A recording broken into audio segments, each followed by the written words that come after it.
Yo, this is Set with Set Media, man. I'm here to talk to you about our partner, Kalshi.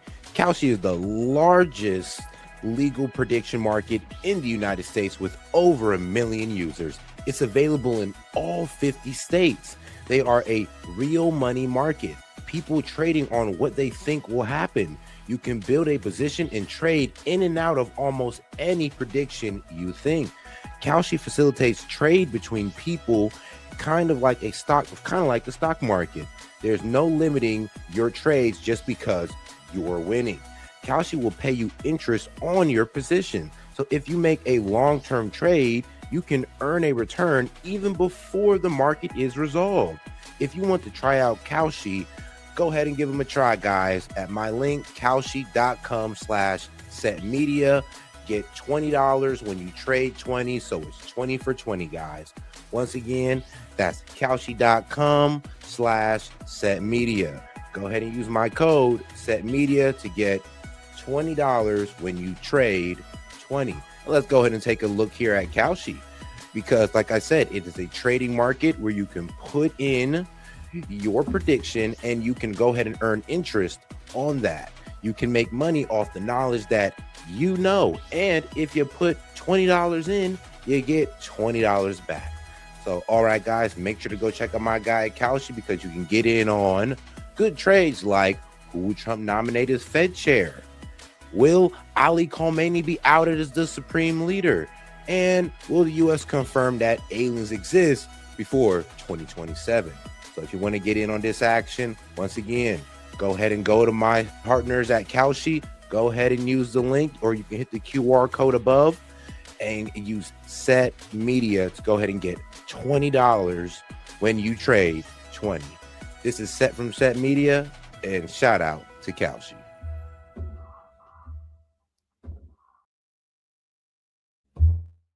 And all right, guys, we are live. Yo, this is Set with Set Media, guys, and I'm back with another one for you. All right, guys, we're about to jump right in with this media analysis. We're going to get into an interview that JD Vance had on Fox, and then we're also going to get into an interview on the phone interview that Trump had on Fox as well. So we're going to hear from both the president and the vice president. Then we're going to get into a complete media analysis over the details of what's been going on with this whole blockage of the Strait of Hormuz. And let's see if this is a smart plan or an actually dumb plan. And I'm leaning more towards the dumb plan side, sadly. But let's get right into it, guys, with JD Vance. Went wrong. Let's talk about the Iran negotiations and maybe what went wrong in Islamabad. Joining us now, Vice President J.D. Vance. Mr. Vice President, thanks for the time. Thank you. What happened, and where do we go from here? Well, first of all, Brett, I wouldn't just say that things went wrong. I also think things went right. We made a lot of progress, but we also made very clear, and I think this is part of the progress we made, what the terms where the United States could make some accommodation, what terms we were flexible on, and what things we absolutely needed to see in order for the president of the United States to feel like he was getting a good deal. And so we laid those things out. We had some good conversations. I think it was the first time that you had ever seen the Iranian government, the U.S. government meet at such a high level, maybe in the history of the current leadership of Iran. So that's, I think, a positive. And again, we did make some progress in the negotiation. The big question from here on out is whether the Iranians will have enough flexibility, whether the Iranians will accept the critical things that we need to see in order for things to get done. Well, what are the red lines, like, for Iran, and what didn't they accept? Why are we at the place we're at now? Yeah, so back out just a little bit, Brett. What the President of the United States has said is, number one, Iran can never have a nuclear weapon. So all of our red lines flow from that fundamental premise, because it is one thing for the Iranians to say that. Yeah, but here's a problem with how things turned out in Iran. Remember, Pete Hegseth and Donald Trump was spending the last week or so telling us that Iran pretty much was begging for this ceasefire. We brought them to their knees. This is why we're even having these talks. So we're expecting to get everything that we want out of Iran. You know, I mean, well, if you haven't been paying attention to the war, that's what you were expecting. You were expecting Iran just to capitulate to all of our demands, but that didn't happen. Actually, they were able to walk away. And if they're able to walk away from this ceasefire or making a deal with us, that means they have more leverage than, well, we're being told that they have. Oh, guys, let's not forget to double tap that screen and like the video, guys. Let's get more people on the conversation. Any question, comment, jokes, or disagreements, $2 and up, you can just super chat it in. Appreciate the support. They themselves are never going to have a nuclear weapon. They are willing to say that, and that's good. But you have to, of course, verify these things. And there are two things in particular where the President of the United States really said we have no flexibility. We have to get to the outcome that the president said. On the first of those things, what some people call the dust, which is the enriched uranium that the Iranians currently possess, we have said that we want that to come out of their country, and we would like to take possession of it. Now, why does that matter? That doesn't matter, of course, because they have access to that material now. That material was actually buried underground by Operation Midnight Hammer. But if you think about this over the long haul, the president doesn't want to leave. The next president. And we don't know that. Yeah, we have no intelligence to know that, oh, yeah, all of their uranium, all 400 kilos of it is under Mount Fordo. And weren't you guys just complaining how they were basically rebuilding it? So, like I said, like, what is this? Is it buried under Mount Fordo that you claim that they're rebuilding? So they most likely have? Or is the intelligence true and we just don't know where the uranium is? Like, we don't know where it's at. We let them know we was going to start Mount Fordo. So you didn't think they moved out that uranium in that time? So the real story is we don't know where in God's name that uranium is. That's why that's the first thing on the table is, yo, you need to give that up. Because if we knew how to get it, if we knew where it was, we would get it. And then let's be real, even if we knew where it was, getting to it is a whole different story. Or the president after that to be worrying about this program. And so we would like to get that material out of the country completely so that the man, shout out to my man Lunatic Libertarian for starting us off. He says all centralized systems are failed. Appreciate the support, my man. The United States has control of it. That's number one.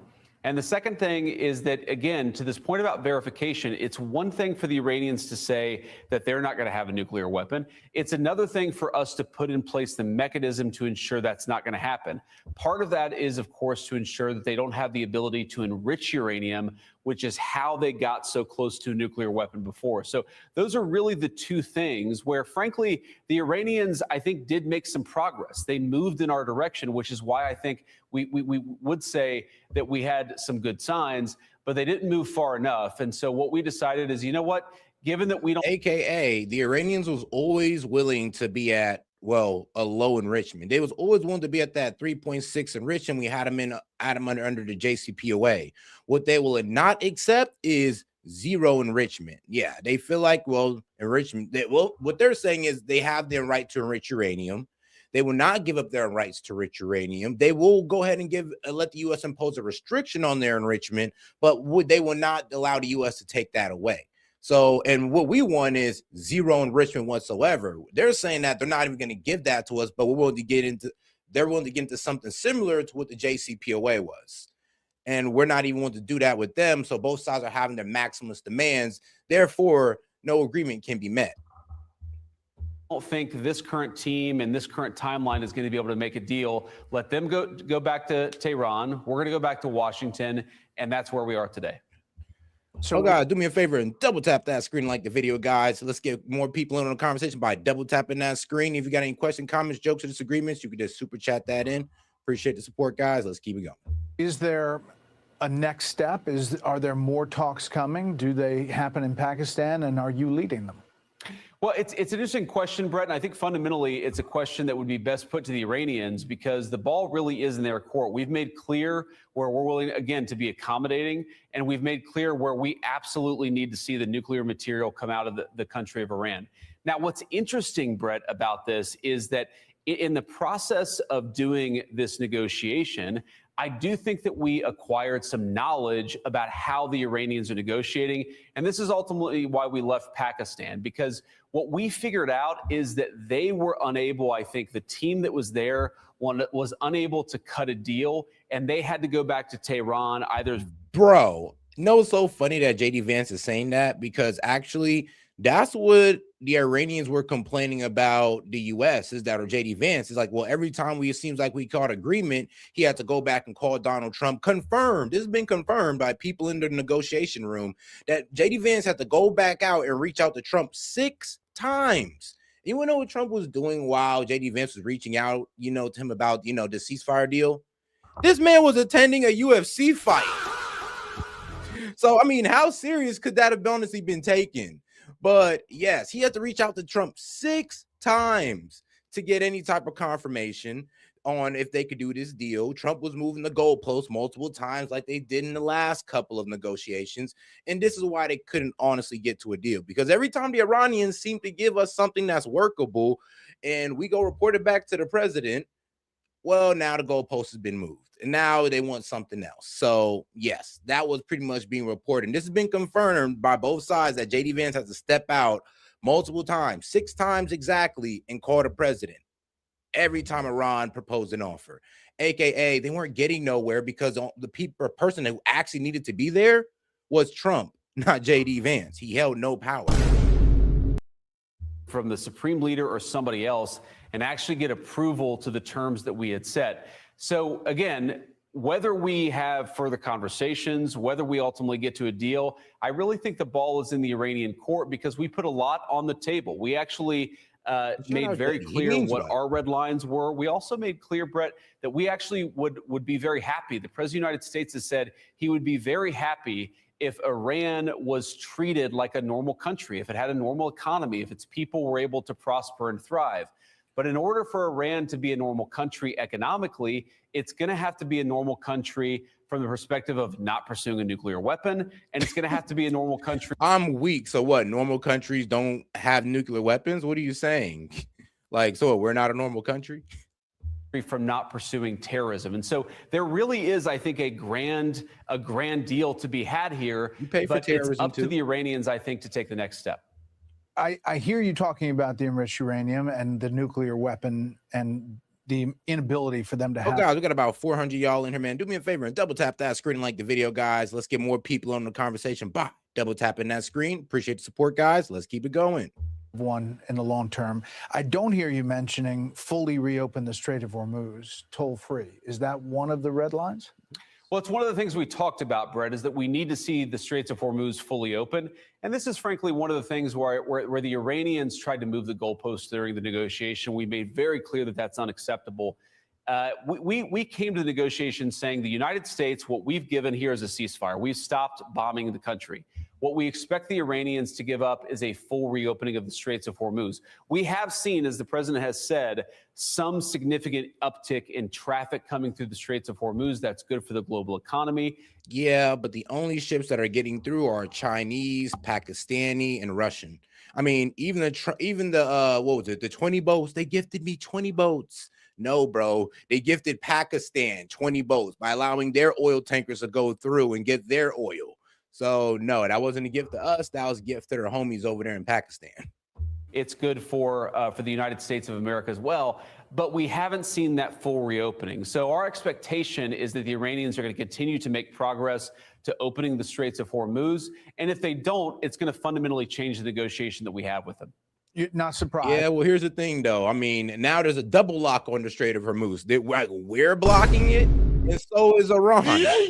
So it's kind of funny how we're over here going like, well, we'll just wait for them to open the strait. Yeah, but now there's a complete blockade on the strait. And the problem is, I'm not even sure if the United States can commit to this blockade. So what are you're telling me that if we see a Russian oil tanker, a Chinese oil tanker go through, we're going to shoot at it? Man, come on now, guys. Come on now. Are we that willing to pop off World War III? Is Trump that serious? Don't you think they're going to test his gangsta on that one? I hope not, but I don't think that if we see a Russian or Chinese oil tanker float on through, or even Pakistan, we're not going to attack it. We're going to let them get their oil in bounds. This is honestly all for show, in my honest opinion. I mean, the Iranians often talk about negotiations and in a different way. The Iranian foreign minister posted in intensive talks at highest level in 47 years. Iran engaged with the U.S. in good faith to end war. But when just inches away from Islamabad MOU, we encountered maximalism, shifting goalposts, and blockade. Zero lessons earned. Goodwill begets goodwill. Enmity begets enmity. That does not sound like they're heading back to the table anytime soon. Does this ceasefire continue and then the war starts again? Well, first of all, Brett, I have to give a lot of credit to Field Marshal Munir and the Prime Minister of Pakistan, both who are incredible hosts and I think incredible statesmen and helping, mediate the conversation between us and the Iranians. Again, two countries that have not really had serious discussions in a very long time. And guys, this is why I say that the blockade's for show, because I mean, are we really going to start shooting at our allies? So we're going to start shooting at Pakistan for getting their oil. We're going to block Japan, who truly needs that oil because they get 80% of the oil out of the Strait of Hormuz. So I get it. We're pretty much trying to say F Iran, but we're saying F our allies at the same time. Allies who had nothing to do with this. And also, like I said, if a Russian tanker or Chinese tanker go through, are we willing to blockade it or are we willing to shoot it? I doubt it. But to your point about Foreign Minister Araghchi's statement, if you see what Foreign Minister Araghchi said, yes, there's a little bit of bluster, but if you read between the lines, he himself is saying that we were just inches away from an agreement. And I think that what that suggests is the Iranians, one, they're very interested in making a deal. Two, they did move pretty close to our position over the stage of the negotiations. But one thing I'll say, Brett, is Iranians are very different negotiators. At least those Iranians were very different negotiators than we are in the United States. What I did and what Jared Kushner and Steve Witkoff did is that we made very clear, look, these are the things that we're willing to give, but these are the things that we must have. We must have the enriched material out of Iran. We must have their conclusive commitment to not develop a nuclear weapon.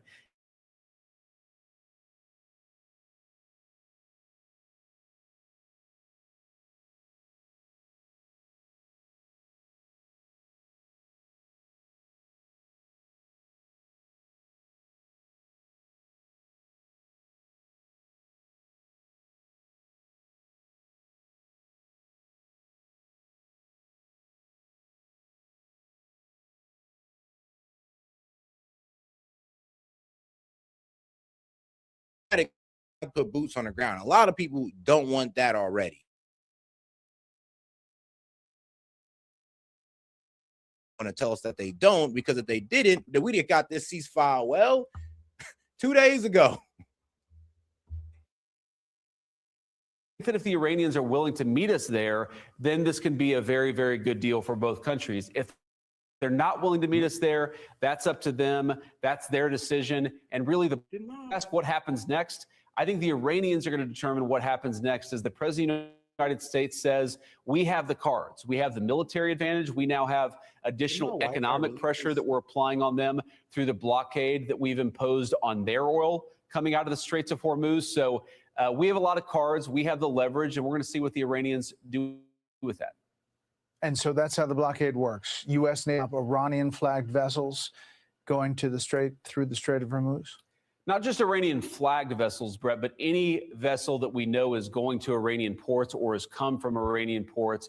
You're probably going to see some vessels try to reflag themselves, but of course, we're going to know, because we have very good intelligence, which ships are going in and which ships are coming out that are connected to Iran.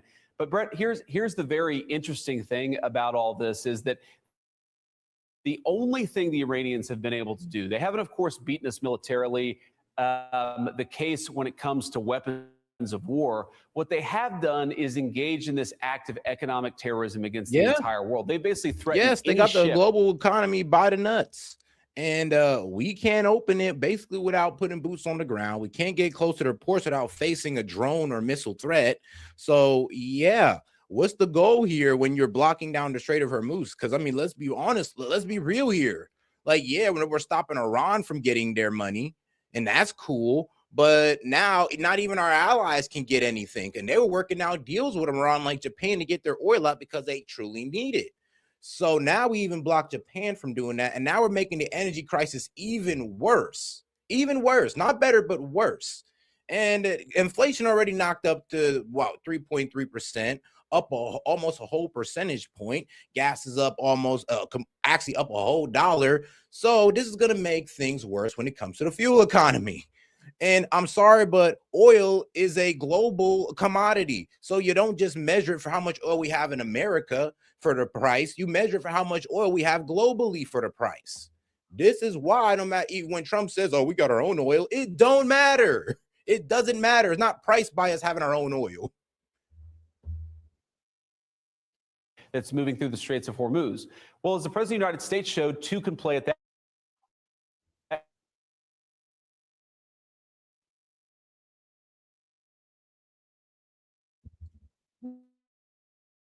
We didn't join them.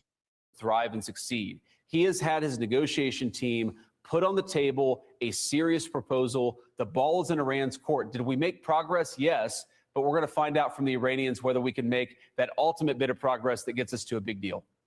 The president's also said he wants this to end soon as it can. It's being reported that you had real skepticism about this at the beginning, and that you expressed that to the president. Is that true? Well, Brett, you know, I give my advice to the President of the United States, and we all do. And I expect that when I give advice to the President of the United States, that it's going to be private, because the president should rely on his senior advisors without them then running to the media. What I will say, Brett, is that I 100% agree with the president on the fact that Iran can't have a nuclear weapon. I've seen that just in the negotiation that we've had over the last couple of days, that these are tough negotiators, but they're fundamentally the kinds of people where them having a nuclear weapon would impose terrible costs on the entire world. If they're willing to engage in economic terrorism on the entire world, what would it mean? What leverage would they have if they had a nuclear bomb in Tehran? That's not an outcome that is acceptable to us, or really should be acceptable to anybody. Yeah, the same leverage the North Koreans had. We can no longer F with their government. We can no longer threaten regime change. We just have to sit there and deal with them as a government. And then it would be exposed that lie about, oh, well, as soon as they get a nuke, they're going to attack us. No, that's going to be exposed as a lie. No, as soon as they get a nuke, we'll be forced to accept the Iranian regime as a legitimate government. That's what, well, sadly, our government officials really don't want. And to me, honestly, I mean, I don't want them to have a nuke, but let's be real. All this active aggression has been pushing them towards a nuke. So we're not really getting our way on that aspect at all. So I 100% support the president's goals here to keep nuclear weapons, to keep the worst weapons of war out of the hands of the Iranians. A few more things, Mr. Vice President. You say there's progress being made here, and the trip to Pakistan was not fruitless. However, I'm not hearing the next step if the Iranians don't do the next step. You also campaigned for Viktor Orban in Hungary, and he lost that race, defeated after 16 years in power. Your thoughts about whether it was worth it to go support Viktor Orban? Oh, guys, you got any question, comments, jokes, or disagreements? I'll be happy to read it out loud and engage with it. Just $2 and up, send it in the super chat. I see there's a lot of people who disagree, but I mean, hey, you can sit there and cry about it, but I ain't really engaged with it unless you're a member or you throw it in the super chat. And look, if you don't want to do that, that's fine. Just double tap the screen and like the video and cry to somebody else in the chat about it. That's all. That's all, my man. But all right, though, let's get back to our guy, JD. He's about to finish up here. Then we're going to get to Trump. But like I said, don't forget to double tap that screen. In that race, considering he lost significantly, and he's one of the only European leaders who supports Vladimir Putin. Well, first of all, Brett, I think that Viktor Orban's a great guy who's done a very good job. I think that his legacy in Hungary is transformational. 16 years fundamentally changing that country. But one of the reasons why we decided to do that, Brett, is not because, you know, we can't read polls. We certainly knew there was a very good chance that Viktor would lose that election. We did it because he's one of the few European leaders we've seen who's been willing to stand up to the bureaucracy in Brussels that has been very, very bad for the United States. So, for example, when you see a European bureaucrat go after an American company, sometimes the only vote no, the only vote to protect that American interest has been Viktor Orban. We didn't go because we expected Viktor to cruise to an election victory. We went because it was the right thing to do, to stand behind a person who had stood by us for a very long time. So this wasn't about Russia, and fundamentally it wasn't about Europe. It was about the United States and the fact that he's been a good partner to both me and the president personally, but also to the United States. I'm sad that he lost. We'll work very well, I'm sure, with the next prime minister of Hungary. But it wasn't a bad trip at all, because I know hopefully the next prime minister of Hungary ain't a raging like liberal. They're cooked, because the reason why Hungary was spared from, you know, immigration was because of that guy, Viktor. He pretty much didn't allow any type of immigration in his country unless it was from Christian Ukrainians. And I think it was him and the guy in Poland who stood on business and did not allow anybody in that would disrupt their, I would say, their hegemony. So I respect that. And the problem is, if they've lost that, then their country's cooked. Like Hungary might be cooked in the next couple of years. It's worth standing by people, even if you don't win every race. Mr. Vice President, stand by if you would. Special report continues with the Vice President of the United States after this. Be sure to like and subscribe for all the Fox News latest on YouTube. Like I would say this, while other European countries were taking in randoms from the Middle East, it was Hungary and Poland that said, yeah, we're not doing that. We're not doing that whatsoever. You guys can do that over there in like France, Spain, UK. Go ahead. Y'all go ahead. But us over here in Hungary and Poland, yeah, well, we're not doing that. So shout out to them. But all right, let's get into it with this what was it, on the phone interview? Meetings yesterday. Go back. And we begin this Sunday morning with breaking news on the war in Iran. President Trump announcing moments ago a naval blockade of the Strait of Hormuz is beginning. Coming up in moments, President Trump will join me in an exclusive interview to give us the very latest on the war on Iran, as high-level talks between the United States and Iran have concluded with no deal. It was the first direct talks between the two countries in a decade, and the highest level talks between the two since the Islamic Revolution in 1979. The talks beginning on Saturday and lasting 21 hours in Islamabad, Pakistan. Vice President J.D. Vance was in Pakistan leading the U.S. delegation, along with Jared Kushner and Special Envoy Steve Witkoff, as a fragile ceasefire has been underway between the two sides since Tuesday, after President Trump agreed to give Iran 2 more weeks to open up the Strait of Hormuz or face further destruction. Now the president will implement a And what a lot of people don't know is that that's not really, threatening the Iranians, honestly, because the longer the Strait of Hormuz stay closed, the more damage on the global economy is done. This is day by day. So trust me, he's not helping. I mean, he's not really threatening the Iranians. He's only giving them more leverage by waiting this out. naval blockade on the strait. Here's Vice President J.D. Vance after the talks in Islamabad this morning. We've been at it now for 21 hours, and we've had a number of substantive discussions with the Iranians. That's the good news. The bad news is that we have not reached an agreement, and I think that's bad news for Iran much more than it's bad news for the United States of America. Joining me now live on the telephone with the very latest is the nation's 45th and 47th President of the United States, President Donald J. Trump. Mr. President, thank you so much for being with me this morning. I know that your time is limited, and we appreciate you making the time to explain all of this to our audience. Thank you, sir. Oh, guys, like I said, any question, comments, jokes, or disagreements, you can feel free to super chat in. If you just want to support the show, you can send a gift. Appreciate the support, but don't forget to double tap that screen and like the video, guys. Let's get those likes up. Well, thank you very much. Thank you, Maria. Mr. President, can you explain to us what is going on right now with the blockade in the Strait of Hormuz? Well, we're going to be blockading. It'll take a little while, but it'll be effective pretty soon. And we had meetings yesterday. They, as you said, lasted 21 hours. That was a long meeting. We had some very, very good representatives, as you know, JD and Steve and Jared. So we were well represented, but we didn't get there on the important issue. They want to have nuclear weapons. They're not going to have nuclear weapons. I've been saying that for 30 years. I would never allow that to happen before I was in politics. And that country will not have nuclear weapons. Most countries shouldn't be allowed to have, but that country will not have nuclear weapons. So, Mr. President, was that the red line there? Can you explain to us what went on in these talks? What did the United States ask of Iran, and how did they react? Well, they reacted. You know, it was very interesting. It started off weak. They came in like they had the cards, but they don't have the cards. Their army, their whole. Sadly, I mean, they kind of do. I mean, they're still able to attack Israel when they want. They're still able to attack our allies in the region and threaten their energy infrastructure and their water infrastructure as well. And they still maintain control of the Strait of Hormuz. These are all cards that they still hold, by the way. They still have a good amount of missiles left, a good amount of drones left. Our own intelligence is going against what our president is saying. Our president and Pete Hegseth are saying 90% of their missiles have been destroyed. Our intelligence only say 33%. So once again, that's more cards that they hold, which are their missiles. So I'm just so confused on when he says, oh, they hold no cards. Bro, if they held no cards, then we would have got that ceasefire. If they held no cards, they wouldn't have been able to walk away. And when you're able to walk away from a deal, obviously you have some leverage.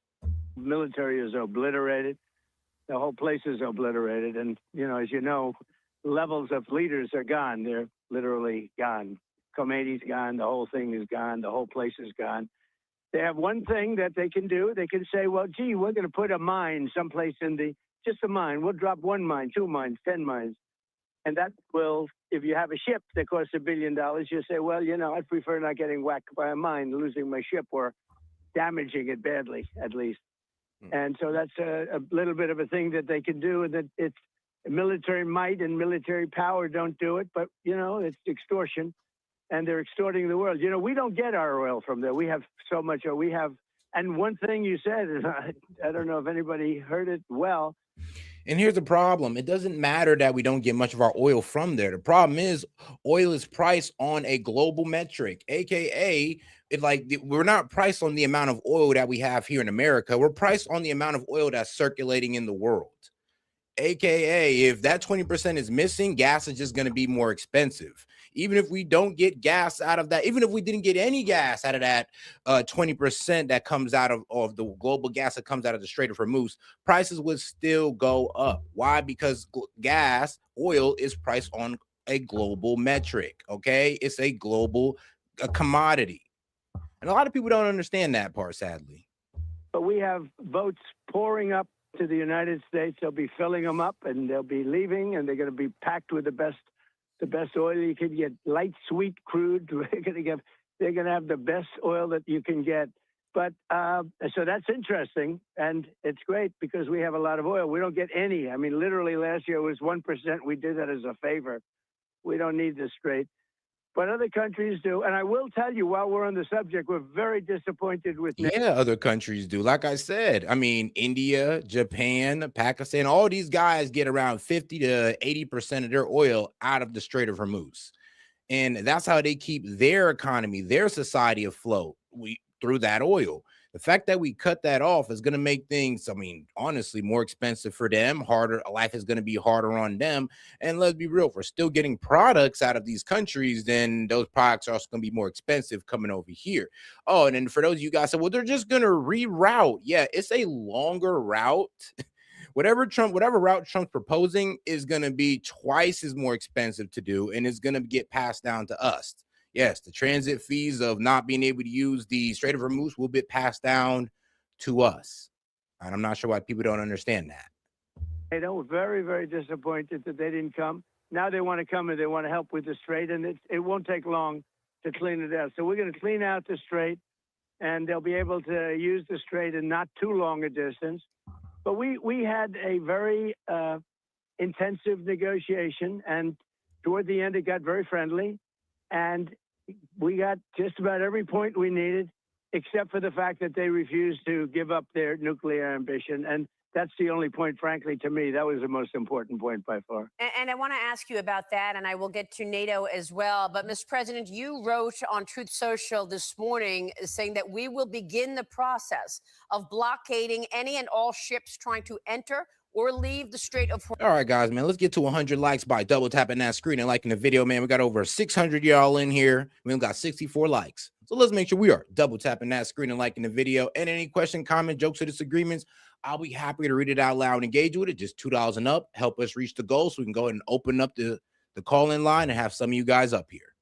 Hormuz, and at some point we will reach an all being allowed to go in and all being allowed to go out basis. Right. So tell us what you're trying to accomplish with this blockade, all in, sir. All out. Yep. It's called all in and all out. There'll be a time when we'll have them all come in and all come out, but it won't be a percentage. It won't be a friend of yours, like a country that's your ally or a country that's your friend. It's all or nothing. And that'll be, that won't be in too long a distance.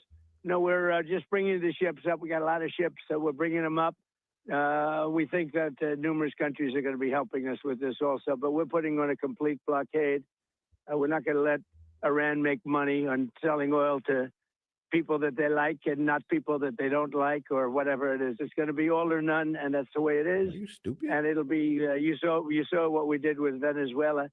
It'll be something very similar to that, but at a higher level. And Mr. President, you say that there may be a mine out there somewhere that nobody knows about but them, and this is world extortion. No, I'm sorry, bro. So sometimes I gotta call out the most retarded of the people in the chat.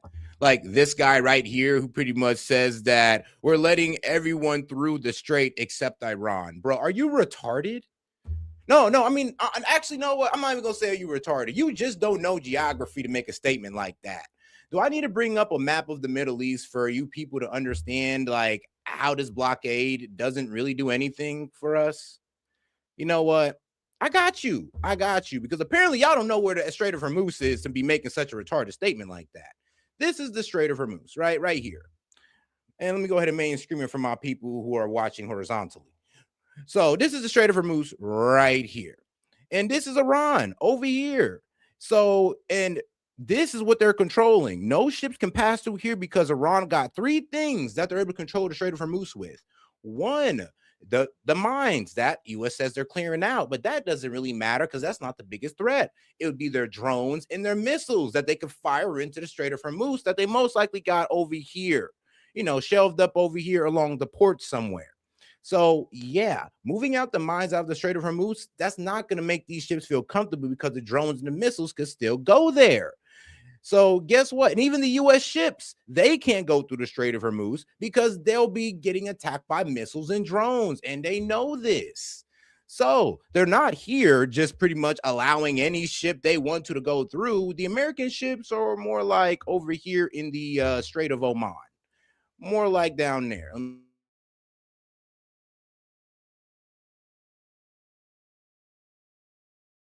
Over here, aka outside the Strait of Hormuz. And what they want to do, they want to be able to block any ship that's going through here and paying that fee and getting around their money. They want to be able to block them at the Strait of Oman and say, yeah, you can't go here.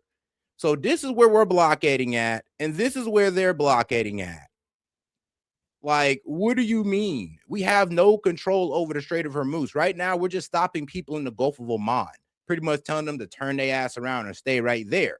And I'm not even sure if we'll be able to commit to that because we got our guys over here in Pakistan. We got our guys over in here in India that are our allies. And if they want that oil, what are we going to do? Attack them? When China comes over here, what are we going to do? Attack them?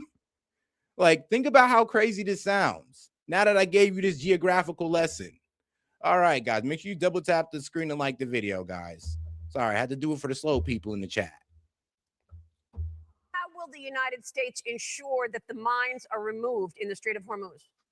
So we have minesweepers there now. We have highly sophisticated underwater minesweepers, which are the latest and the greatest, but we're also bringing in more traditional minesweepers. And so I understand is the UK and a couple of other countries are sending minesweepers. A lot of countries don't have minesweepers. Think of it. They had 28 mine droppers. What country has 28 mine droppers? 28 boats to drop mines. What country? They've been completely obliterated. They no longer. So we knocked out their entire Navy. They have 158 ships. They have 28 mine droppers. Every single one of them is at the bottom of the sea. Can you believe it? We did that in 4 days. Their Air Force is gone. Their if you look, anti-aircraft. All of their radars out. Anti-aircraft is their defensive program is all knocked out. They don't have anything. And you know the sad part is, and I can't say this is for you. We knocked out everything, including their leaders. Their military is gone. Everything's gone. Their missiles are down to a trickle. By comparison, we knocked out thousands of missiles. We knocked out hundreds of places where the missiles are built, different parts. They're pretty much gone. Probably they say 85, 82%, 85%. Who knows what it is? But we knocked them out. We knocked out where they make the drones, and the drones are less effective now. And also, we have new machinery to kill the drones. You saw that. The computerized bullets, they call it. And also lasers. The laser melts the drone. It's a beautiful thing to see. So we have a lot of stuff. But think of it. We win this thing conclusively. Even yesterday, they were saying, no, it was a complete obliteration. And when you read the New York Times, you think they're doing well. Oh, they're fighting very hard. It wasn't a hard battle. This was a very easy battle militarily. But when somebody says, we're going to drop a very easy battle that we said was going to only last a week, but now we're like in the 5th, 6th week at this point. They still got their missiles. They still control the Strait of Hormuz. I mean, he's like, bro, this doesn't really sound like an easy battle when they're stringing the strongest army in the world out for over a month. Doesn't sound like an easy win. An easy win kind of sounds like Venezuela. But this is ridiculous. You want to call this and, we're just whooping their ass, even though we ain't got nothing out of them yet. mine in the middle of the Strait of Hormuz. Not much you can do to persuade a ship owner that has $1 billion ship that we're going to take a trip up the strait. Now, yesterday, you probably saw, we sent 2 highly sophisticated, beautiful, brand new destroyers right through the middle of the strait, and nobody did anything to us because what we do is we follow the weapon back, so it follows back and it knocks out the people on the other side. Literally within 3 minutes, they're knocked out. The technology is unbelievable, but we don't know whether or not they do, whether or not they put mines. They didn't talk about it yesterday. My inclination is to have a few. And I will tell you, it was a good meeting yesterday, really a good meeting, except for one problem. And it's 95%. They want to have nuclear weapons. It's not going to happen. And this is a key point, Mr. President. For those people out there who have not been following it as closely, can you explain to those people why it was critical for the United States to go into Iran? Can you articulate what was behind that move that was so important for the U.S. to go into Iran? Yeah, so easy. The easiest question you've asked me so far. They can't have nuclear weapons. Oh, guys, and for those of you who are honestly dumb enough to actually sit there and, think that, oh, they're just going to come and buy U.S. oil. Well, 1, our oil is more expensive. 2, it's a longer trip for them, so it's going to be more expensive. And 3, yes, they're going to need the oil. They're going to have to buy it more expensive, but that price is not going to help nobody. It's still going to be more expensive on our side and way more expensive on their side. So a lot of y'all just don't know how this works, sadly. And Trump is kind of playing on that. And it's sad because he should honestly know better than this. They have nuclear. They want to enrich what they have. They want to enrich more. As you know, we knocked out with the B-2 bombers. Had we not knocked that out, they would have had a nuclear weapon within 1 month after we knocked out. In other words, had the B-2s, those beautiful B-2 bombers, totally obliterated. So crazy, though, is we bombed Mount Fordo for the 60% enrichment that they had since 2021. And if they weren't willing to create a bomb in that time, so please explain the intelligence that you got that said, they were going to make one a month later. Because even Tulsi Gabbard said at that time that Iran posed no imminent threat. 2, they were not going towards a nuke. Their religious fatwa was still there. So to believe having a nuke is a sin. And the only thing that we had confirmation on them doing was advancing their missile arsenal. That's it. That's all. And advancing their missile arsenal is bad, but they weren't going towards no nuke. So we bombed Mount Fordo, which was, I guess, a win. But trust me, it wasn't because they were going to get a nuke in less than a month. That's ridiculous. There's 3 sites. They have 3 sites. And they are now deep in the earth with, tons of rock. Now, that material should be gotten, but we have cameras on it. We have satellites with Space Force. And for people who says, well, why even have 60%? And that's actually a good question. The reason why they have 60% was supposed to be for a deterrent. That was actually supposed to bring the United States to the negotiation table so they can give that away. And 60% can be used for both. It can be used both as a deterrent and to progress towards a 90% enrichment to get to a nuclear weapon. But you cannot get a nuclear weapon with 60% enrichment. And all this about a dirty bomb, please perish the thought. It's not enough. But yes, with the 60% enrichment, you can either enrich it to 90% to get a bomb, or you can use it as the deterrent to give away. And the reason why they got to that 60% enrichment in 2021 is because we exited out the JCPOA and we did 3 acts of aggression towards them. Because when they was under the JCPOA, we had proof, we had eyes on them that they was staying under that 3.6% enrichment. But in 2018, sadly, when Donald Trump got out of the JCPOA, he invoked the sanctions back on Iran, which was one of the whole reasons why they even signed the effing deal. So he backs out of the deal, invokes the sanctions, make the IRGC a terrorist group, kill General Qasem Soleimani. And this is all from 2028 to 2020. All active aggressions, by the way. And then by 2021, Iran comes out with 60% enrichment. And we've been at that stalemate ever since. Well, till today. Beauty of Space Force, so important. But we're watching every single aspect of that area. They can't move without us knowing exactly what's going on. But it's deep down, and it takes a long time to get it out. It's an amazing attack. Had we not done that, they would have had, within 1 month from that date, they would have had a nuclear weapon. Right. If they had a nuclear weapon, they would have used it on Israel and the Middle East. Look, they went after 5 countries that were sort of neutral, I guess. I don't know how friendly they were, but they weren't in the line of attack. They dropped on UAE probably 1,800 missiles. They dropped on Saudi Arabia a lot, and they dropped on Qatar a lot. They dropped on Bahrain. I mean, they went. But here's the thing. They told us they were going to do that. They told us, yo, we're going to hit your U.S. bases and your allies if you attack us. AKA, we accepted the fact that they were going to attack our allies. We knew they were going to attack our allies if we attack them. And then we want to sit here and complain like, look, Iran, they're just evil. Look at them attacking their neighbors. And I'm like, yo, you know, our neighbors actually hold U.S. bases that, you know, that we're attacking them from. So what do you think they're going to do? Of course they're going to attack them. We kind of put them in danger by 1, popping off this war, and 2, having our bases there in the first place, which is supposed to be seen as an asset, but now they're making it a liability. They went crazy. And everyone was surprised. Actually, it was good for us because they all joined us immediately, you know, at some point. I mean, they're either going to be petrified or they're going to join. They all joined, and they've been very helpful. Guys, believe it or not, actually, no, I'm conservative. A lot of you guys think I'm liberal. No, I'm anti-war, but I'm a conservative. I believe in Trump's immigration plans to get all of these immigrants, undocumented immigrants, out of here. I believe in stopping H-1B visas, abusing our American scholars. I believe in tariffs to bring back American manufacturing, especially the sector Pacific ones that he put on pharmaceutical and the chip industry. So I'm sorry, but if you think I'm a black liberal, bro, obviously you ain't been around long enough. Well, all of these countries have been great, and Kuwait. And this is the key point that I was getting to, and the reason that you feel they cannot have a nuclear weapon, because they will use it. And that's what I wanted you to explain to the audience.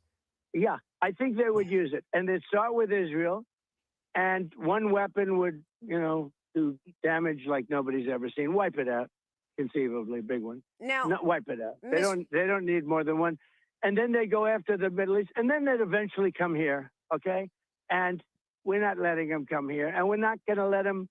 We have great allies over there. I'll tell you, those 5 countries. And here's the thing. You can't even say my ideals are pro-Trump anymore, because Trump is walking all of that back. I mean, he's out here signing with the Democrats for amnesty, talking about, well, you know, we got to sit there and help out the undocumented who are on the farms. It's like, bro, you walking it back. I mean, bringing down inflation. He was at 2.4. It's at 3.3. Bro, he's walking it back. The tariffs. Even those businesses, those $1 trillion deals with Saudi Arabia, at least, those are in danger now, because they might not be able to commit that money no more, because now they have to rebuild their infrastructure. Everything that Trump, all this progress that Trump has made, is now being threatened due to this idiotic war. And I know some people on MAGA want to sit here and be delusional, but I'm like, bro, we're not even getting what we voted for anymore. Wake up. Yeah. Look at the Israeli relationship. Look at the incredible partnership we have on this. And, you know, as Bibi Netanyahu said, we're the big brother and they're the small brother. And, you know, it's been a very effective team. What we've done literally in a matter of days, within 3-4 days, Iran essentially was wiped out.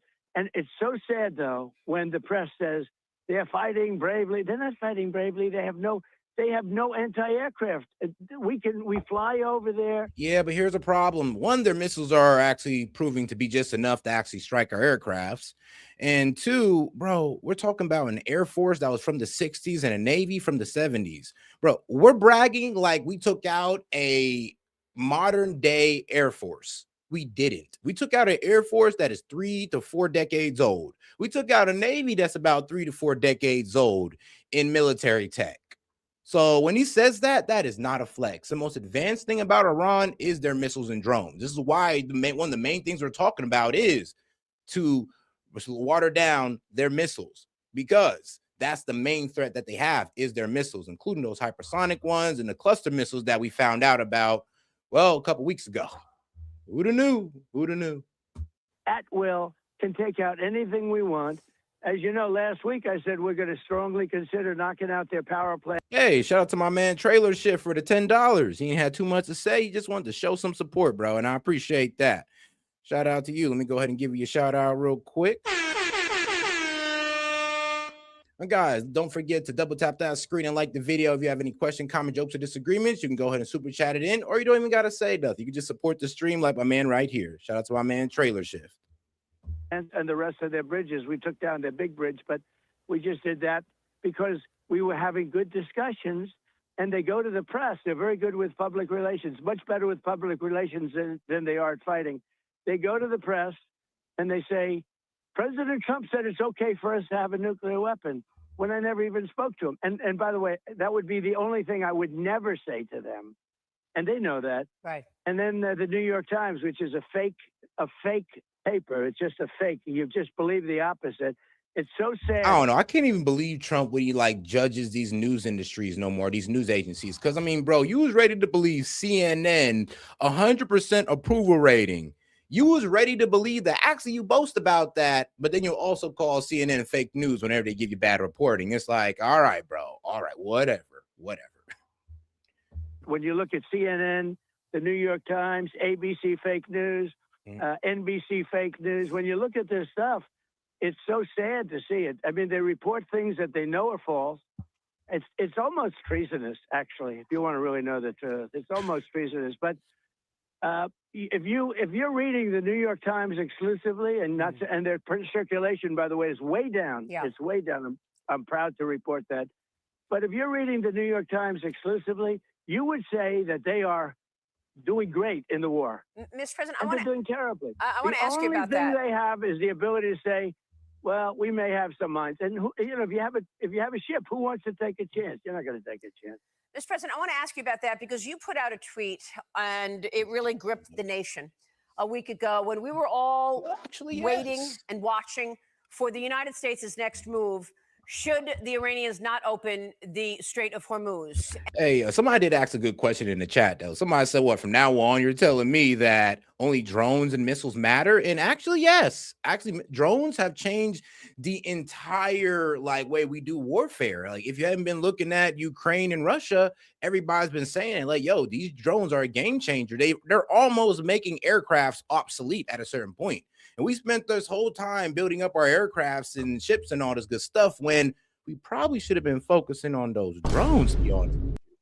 So actually, yeah, they are pretty important, and they are changing the way we do battle now. It's going to be through these hypersonic missiles and high-tech drones that might be able to start flying these missiles, most likely. Well, probably doing it now. Actually, they're doing it now. And you wrote this on Truth Social: a whole civilization will die tonight, never to be brought back again. I don't want that to happen, but it probably will. However, now that we have a complete and total regime change where different, smarter, and less radicalized minds prevail, maybe something wonderful can happen. Mr. President, you were criticized for this tweet because you said a whole civilization will die tonight. What do you want to say about that? And what can you tell us about next steps here? Are you planning further destruction? Yeah, I'm fine with it. That statement brought them to the table, with the exception of the one thing, which I believe that they're going to give up. See, the problem with this statement is that this is like the first time an American president just made a completely genocidal statement. A whole civilization will die tonight, never to be brought back again. It's like, yo, bro, like that. I mean, I'm glad he didn't do it. Maybe that did actually get them to come to the table. But they're right. It is a genocidal statement. Like, if we were to carry that out, they would pretty much say we were committing genocide because you made that statement. Remember, you're ready to let them know the intent is to destroy an entire civilization. And if we was to commit to that, well, you said the intent was to destroy the entire civilization, aka genocide.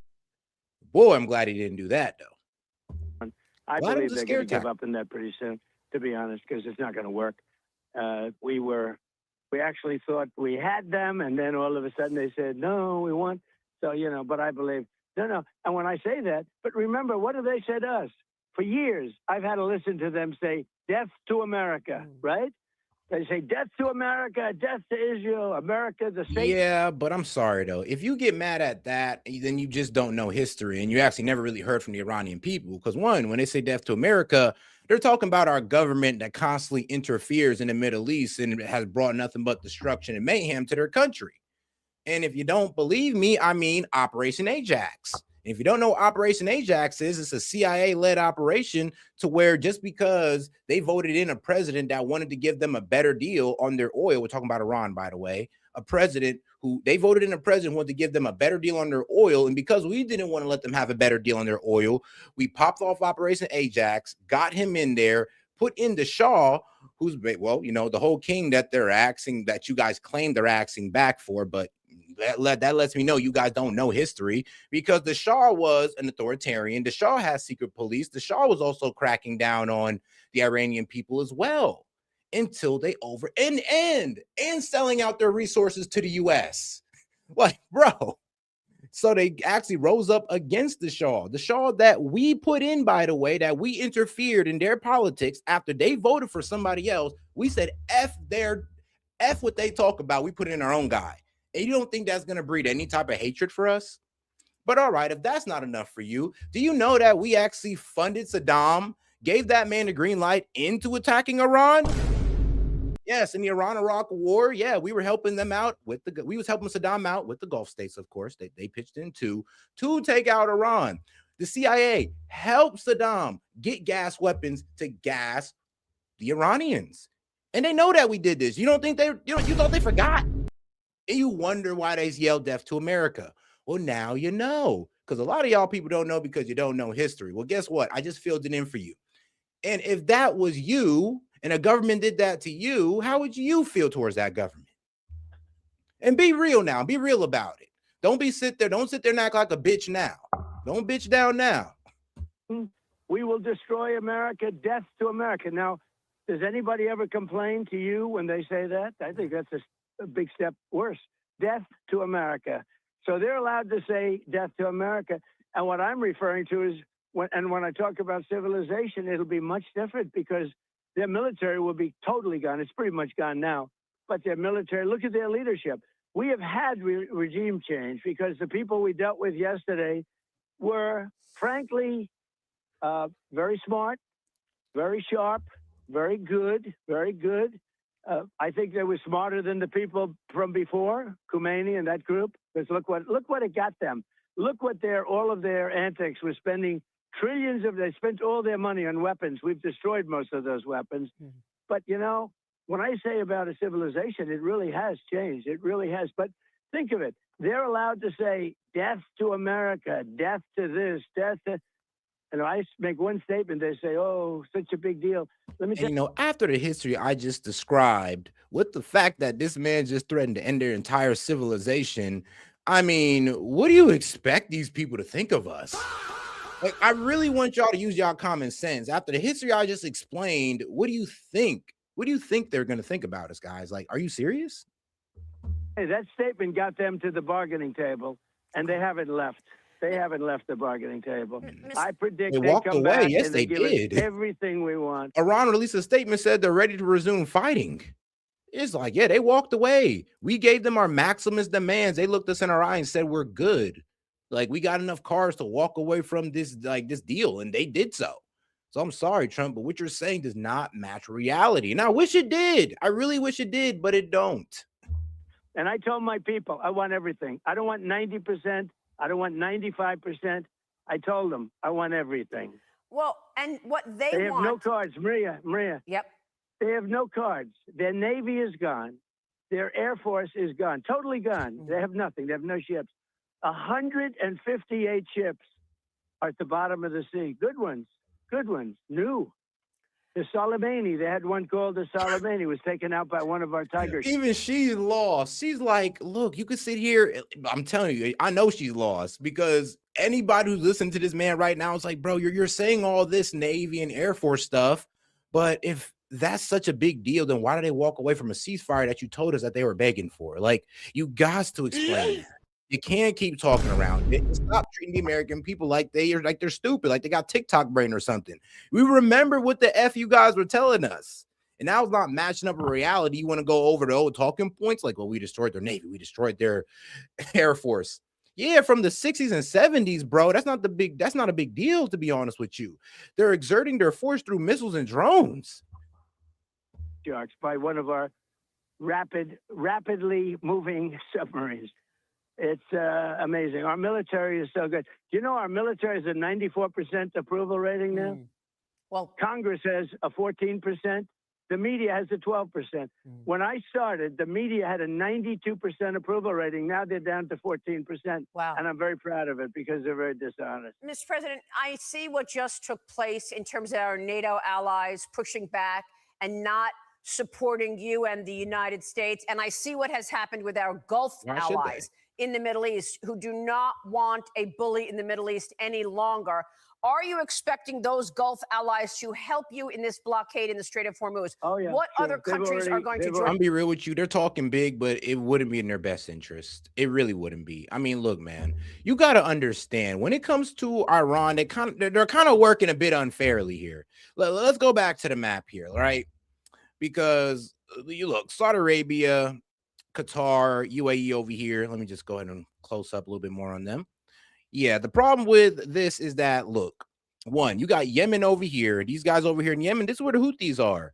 They can start attacking Oman, start attacking Omanian ports, and they have a semi-hypersonic missile called the Palestine 2. I know, right? The crazy name. But yes, they can also strike into Saudi Arabia because they're right there. And they've actually attacked Saudi Arabia's energy infrastructure before and got it off. They can also start attacking Qatar as well. So I don't think that'd be in their best interest to pop off because Iran's right here that can attack them. Yemen's right here that can attack them. And all the way over here in Lebanon and Israel, I'm gonna be real with you, they don't really got to worry about the whatchamacallit. They don't got to worry about the Hezbollah. Well, because they're kind of in a war with Israel, in a ground war as well. So we'll see how that works out for them. But no, they're going to get sandwiched between the Houthis in Yemen and Iran. And I don't think they want that. I'm pretty sure they're drawing out the battle plan and they're going like, yeah, I don't think we want those problems. I mean, they could try, they can commit to it, but they better not be surprised when missiles start coming out of Yemen. That's all I'm saying. It's best they just stay there. So the Gulf states, now you could say they're much closer, so maybe they have to do it. But, you know, they also could stay out. But they made a mistake when they started lobbing missiles at them. And here's the good thing. The Gulf states, they are rich and they have a lot of Patriots. Our Patriot missile, which is an anti-missile missile, and it's unbelievable. They fired at us one day at a certain asset that we have, namely the aircraft carrier Abraham Lincoln, one of the beauties of the world, one of the great beauties of the world. They fired 101 missiles out of 100. These things are going more than 2,000 miles an hour. And out of 101 missiles, 101 were shot down like nothing and are now at the bottom of the sea, the remnants of them. Think of it, 101 missiles shot. In a short period of time, all 101 were knocked out. So we have the greatest military equipment. We have the greatest people. We have the strongest military in the world by far, and everybody sees it, whether it's Venezuela or what we've done with Iran. And when I read, you know, the fake news talking about how well Iran's doing, they're not doing well at all. They're getting killed. I could take out Iran in one day. I could take down in one hour. I could have their entire energy, everything, every one of their plants, their electric generating plants, which is a big deal. Yeah, I know. And we know that. We know we can do that. But here's a problem. If you do that, Iran's going to destroy all the energy infrastructure and water desalination centers in Saudi Arabia, Qatar, UAE, and Oman, and Israel. And they're not going to give two fucks about it. They'll throw the entire Middle East into turmoil. Now people won't have running water. People will not have energy. And I mean, people will most likely going to start starving and fighting over food and water. And there's going to be complete turmoil in the Middle East if you do that. So trust me, it's not going to come without the complete destruction of the Middle East. You think they're just going to sit there and let us do that? I mean, we can get away with it. We can do it, guys. But when they take out everything in the Middle East, we can't sit there and complain like they didn't warn us.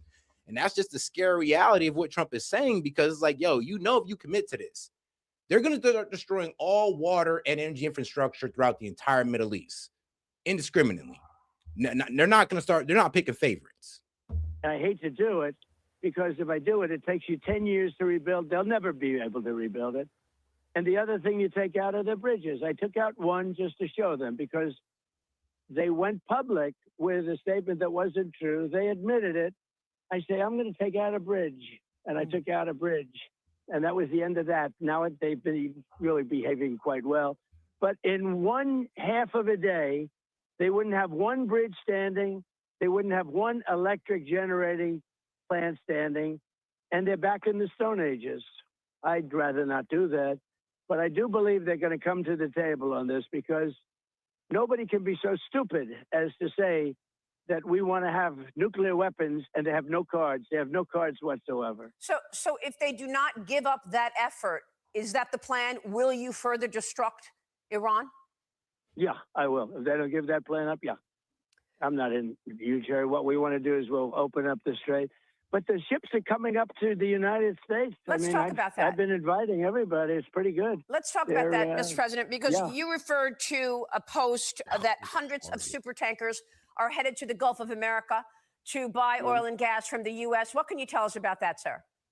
Well, I can tell you that it used to be called the Gulf of Mexico. That's what I can tell you. Now it's called the Gulf of America because of me. One of my little things that I did, one of my little sidelines. And it's a great honor. People are so happy. You go to Louisiana, you go to Florida, you go to these states, Texas. They're so honored by it. I used to say, why is that the Gulf of Mexico when we have 93% of the frontage? And, it fronts 93% on the United States. Because that's the closest place to where they can get their oil without spending high gas prices to go get it from America. This is why what he's saying is low-key dumb and is not going to help out with gas price. If anything, it's going to make gas more expensive because now these guys got to spend more to go get their gas, and our gas is more expensive, by the way. So this is not helping them whatsoever. I mean, sure, they got to get gas, but they're not buying it cheaper. So trust me, we're not adding to the world supply of gas, guys. Gas is still going to maintain the same price, sadly. It might still be going up. So when people sit there in front of you and try to tell you like, oh, this is a good thing. No, it's not really, guys. It's probably best we get things back to normal because that's not going to help us out. And not all countries have the capability to spend that transit fee to go all the way over to America to pick up oil. They really don't. And like I said, they're buying it for a higher price. I said, I think I'm going to change it to the Gulf of America. What a beautiful name. And I did. And I give a lot of credit to Google because once I filed the papers, I did it. And Google Map, once Google Map changed, did it, it was a done deal. But we had lawsuits, we won everything. And it's now the Gulf of America, which I'm very honored by. But do you expect super tankers? I might tell you, I was thinking about calling it the Gulf of Trump. And I decided not to do it. I think maybe it was a wise. I think that one maybe wouldn't have worked out. I'm not so sure. You'll have to tell me. But I was thinking about it's going to be called the Gulf of Trump. And then I said, that's not going to play too well. I think you're. I'm kidding. You're being facetious. I know that, Mr. President. But what about oil exporters? Tell me about this, because do you expect super tankers, empty super tankers, to go to the Gulf of America, to go to Louisiana, go to Texas? Well, they're already. I mean, let me just show you what Trump is pretty much asking. Like I said, it's just ridiculous because it's like, bro, the distance is crazy. That distance is crazy, G. Like what you're talking about, wildin'. Let me go ahead and put this up on the main screen for you guys so you guys can pretty much see what I'm seeing. The man is literally asking, instead of just getting their oil through the Strait of Hormuz and getting it, getting their situation done, getting their energy infrastructure situated, they want them to say F that, guys. Don't worry about that. India, China, the rest of you guys just go all the way down here to Africa, to Southern Africa. Yep, all the way down here, and then go all the way across the Atlantic Ocean, all the way and then into the Gulf of America, formerly known as the Gulf of Mexico, to come here and get that oil. Do you see the distance? That is a crazy distance right there. So not only you're just pretty much saying, nah, F all that. You no longer just get it out this nice little pocket here. We want you to go all the way down to Southern Africa and then go all the way up. through the Atlantic to get over here to America, and that's gonna save y'all some money. Well, that's the best option. Really, guys, is that what you're gonna try to sell us? Some of y'all gonna believe it too. That's gonna be the worst part about it. Retard alert. But yes, this is what's being proposed, and this is why I laugh at people who sit there and think it's a good idea. I'm sorry. Every time I think about it, I laugh. Pretty beautiful thing to see. The boats are sailing up and heading out to our country. Big, beautiful tankers, and we're loading them up with oil and gas and everything else. And pretty. And considering the fact that, I mean, what was it? How many ships go through the Strait of Hormuz on the regular? Like 300, 400, 500, and only 121 oil tankers? Is like, that's not helping nobody. That's not helping nobody. I'm sorry, but he's trying to put a Band-Aid on a gash for some reason. But I mean, all right, as my fellow MAGA guys like to say, just let him cook. All right, I don't like what's coming out the kitchen. I do not like the smell that's coming out the kitchen, but I'll let him cook, as y'all say. Coming. Well, Texas, they're going to go to Texas. They're going to go all along our shoreline. I mean, we have the biggest ports, and they're going to go. Remember this, and this is pretty amazing. And this is my time that when I came into office, we were 3rd and 4th in energy and in doing exactly this, the oil and gas and other things. Now we're bigger. Oh, guys, make sure to double tap that screen and like the video, guys. Let's go ahead and get up to all right, let's get up to 200 likes. We got 180, well, not 184, but 134. So let's double tap that screen and like the video, and let's get up to 200 likes, guys. We got about 700 y'all in here. Appreciate the support. Then Saudi Arabia, think of this, and we're bigger than Saudi Arabia. Add Saudi Arabia with Russia, and add another country in there, whichever one you want. We're bigger than all of them combined. Think of that. That's all because of Trump. And when Biden inherited... Yeah, but all of our oil that we have cannot replace the global supply of oil that's missing right now. No, I'm sorry. We can't do that. That system, he changed it. Then he tried going back to it because the oil was going up. You know, you remember it was going up $7, $8, etc. But look at even now, we have to get rid of this nuclear threat. And people in our country have oil. People in other countries are getting hurt. One of the things that most amazes me, though, the Strait is for Japan, where they get 93% of their oil. You know that, Japan. South Korea gets 45% of its oil. These people haven't helped us. I say, are you guys going to help? And, you know, we have 45,000 soldiers and 50,000, respectively, at those two places. 45 and 50,000 soldiers. We guard them and protect them. And when we want a little help, they don't help us. And when we wanted help from NATO, they don't help us. And we paid, I don't know if you saw, almost $1 trillion toward NATO in a very short period of time to protect them against Russia, mostly. Yeah. And then when we're there, and, you know, Biden, I wouldn't have done this. You wouldn't have had the Ukraine problem. Russia would have never attacked Ukraine. But under Biden, who was an incompetent president, he was grossly incompetent. Look, the election was rigged. You know that. I know that. Everybody knows that now. And it's all come out, and it's coming out. But under Biden, if you take a look at what happened, when he was president, that's a war that would have never happened. Russia attacking Ukraine. Yep. And I ended 8 wars, including Pakistan. You know, Pakistan. Yeah, I know. You were supposed to be the peace president, but then but for some reason you hopped into this war with Iran that you think you can treat them like Venezuela, and now we're seeing that's far from the case. Now you got to put out all the propaganda in the world to, well, I guess not make this look like that is for the bad idea that it really is, because this was a bad idea. Getting into this conflict with Iran was a bad idea. It'd have been better if we'd have got them into a stricter version of the JCPOA, and we wouldn't be here. Trump would still be gaining on economic success, and the libs wouldn't, well, honestly, be vindicated at this point. It was great yesterday. They were the ones that really facilitated the meeting. Right. But they thanked it. Every time I see them, they thank me. They say, we're going to have a war with India. And as the prime minister said very openly to everybody. But here's the thing. They're not all the way vindicated, because the problem with the libs is, I mean, they're crying about this war, and I get it. Trust me, I didn't want war either. I'm anti-war, but I was anti-war even on the lib side. You guys want war with Russia. You want war with an actual superpower. You guys were literally ready to go to war with Russia. Anybody that was telling y'all no, y'all was calling a Russian stooge. So please spare us. If we were with Kamala, we'd probably be in war with Russia directly at this point.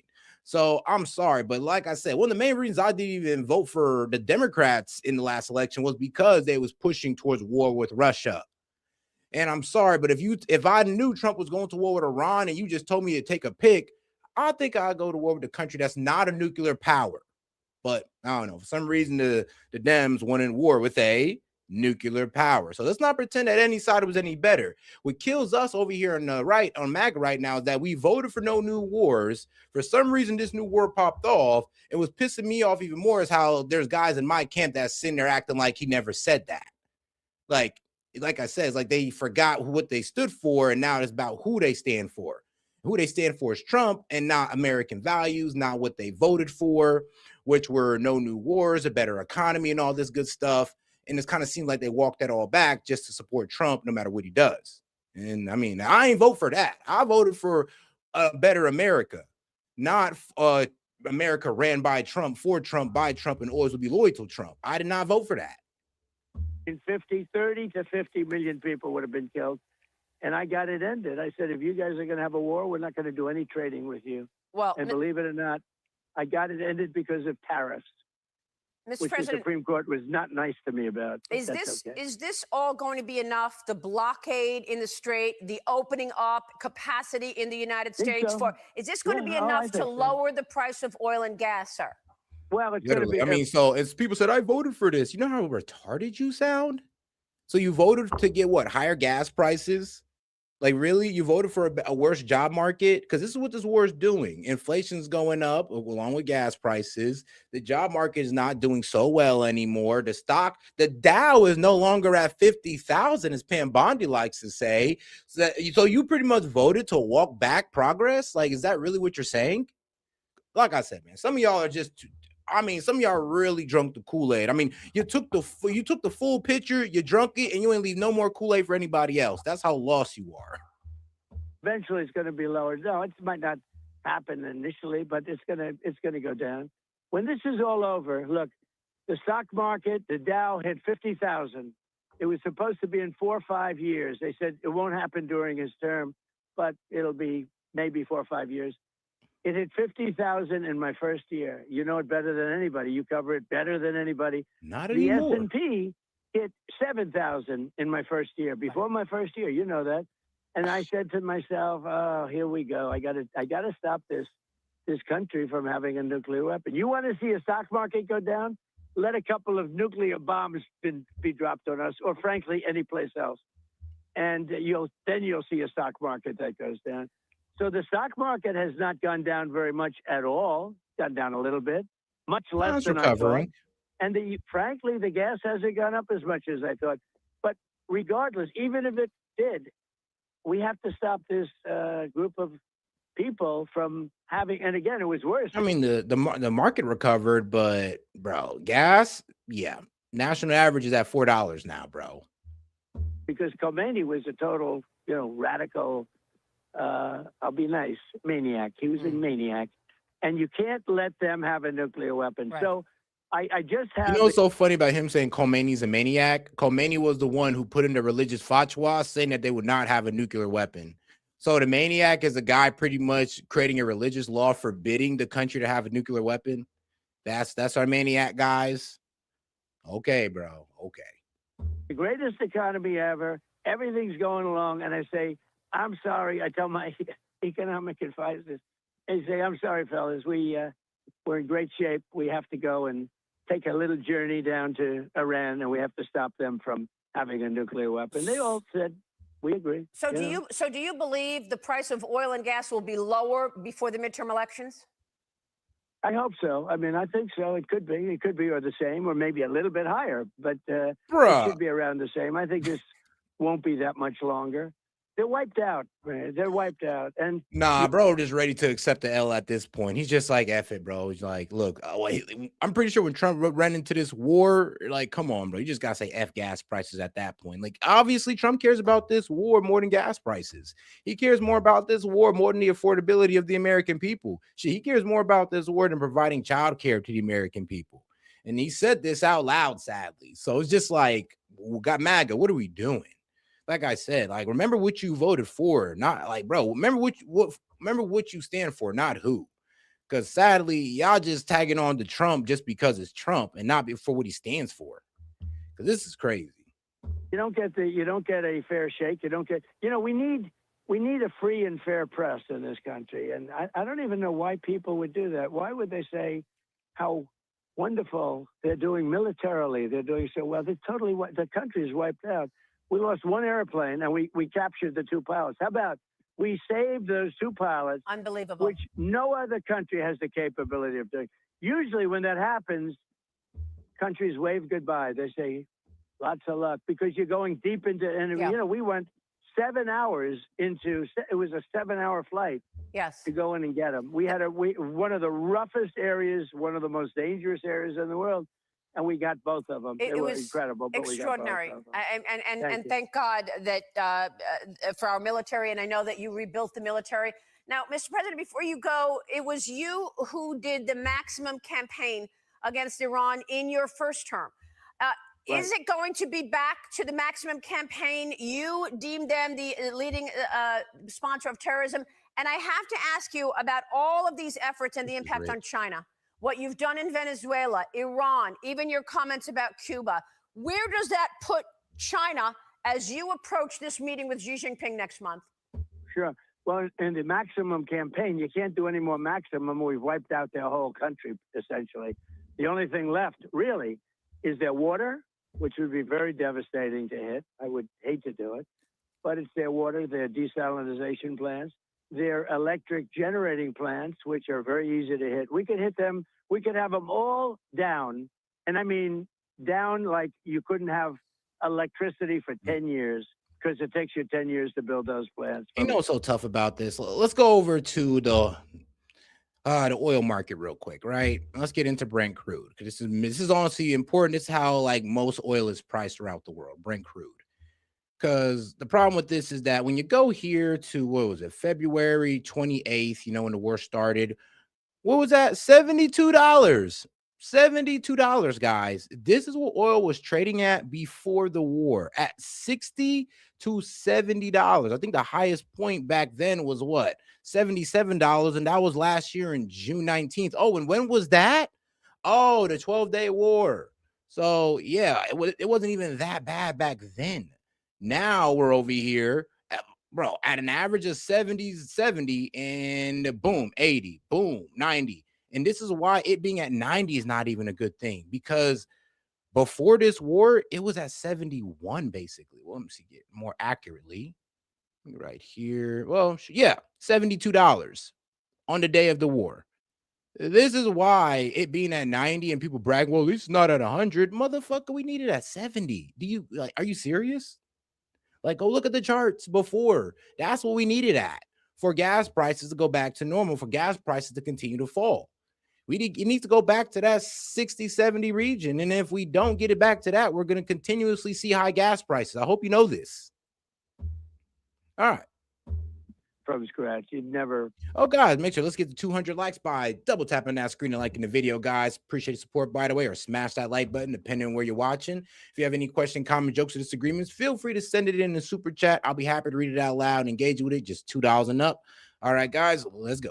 Or you can send in a Venmo to double your support at S.E.T Media 19. Probably be able to build them again. And the bridges. So that's really the only thing. We still have some more missile manufacturing plants. We know every one of them. We will do that.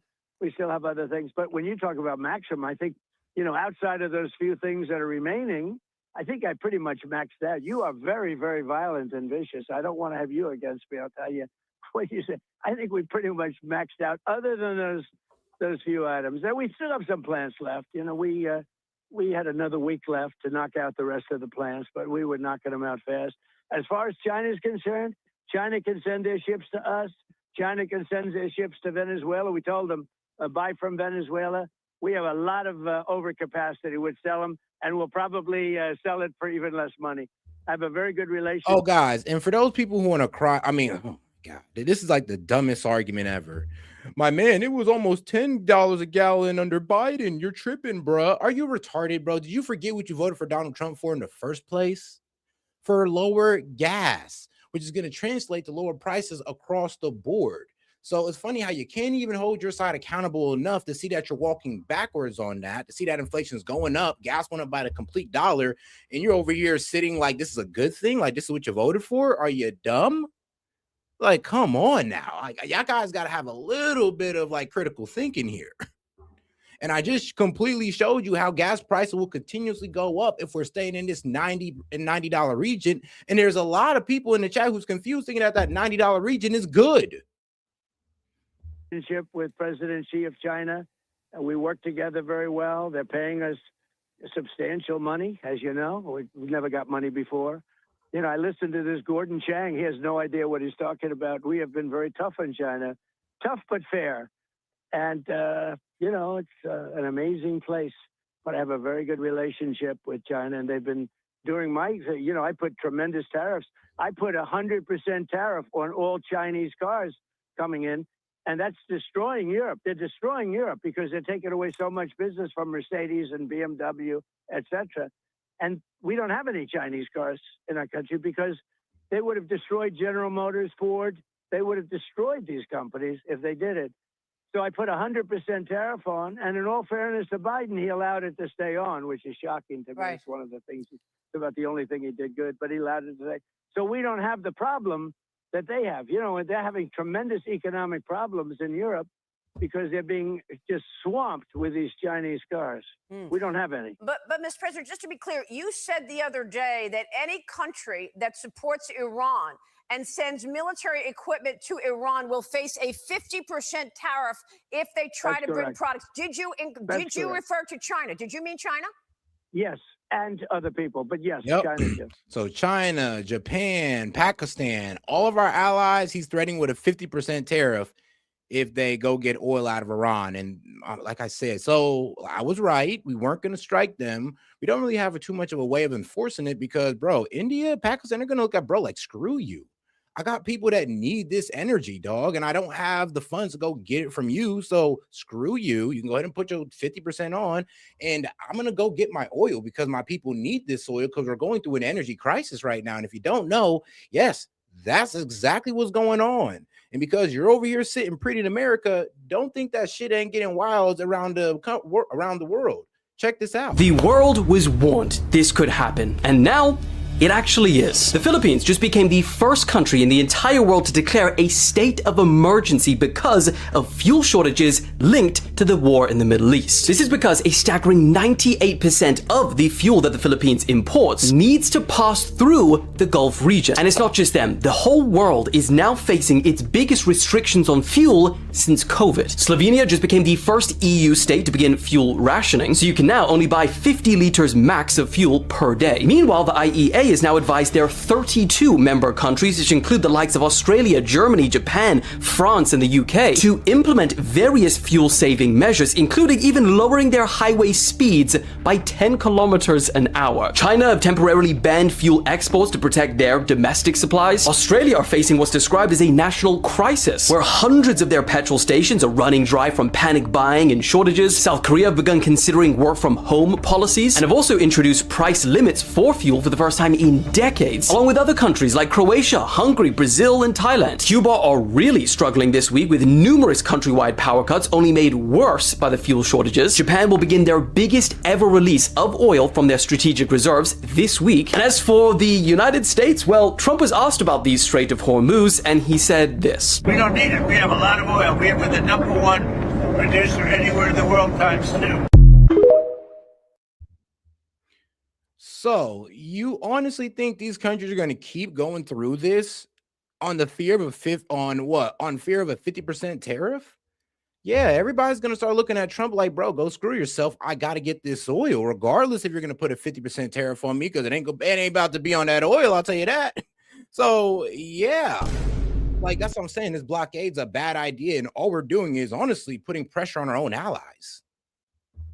Okay. If we find that China, because I hear news reports, so a news report doesn't mean much to me because they're so fake, but I hear news reports about China giving the shoulder missiles, what's called the shoulder missile, anti-aircraft missile. Oh, guys, make sure to double tap that screen and like the video, guys. If you have any questions, comment, jokes, or disagreements, help me reach the goal of what are we at? Right, I think we're at like 88 now. So, yes, help us reach the goal of 88 in support, and we can go ahead and get that call-in line open. I'll go ahead and post a StreamYard link and have some of you guys up here, either to debate the topic or to tell me where you agree, or you may even disagree more than you agree with me.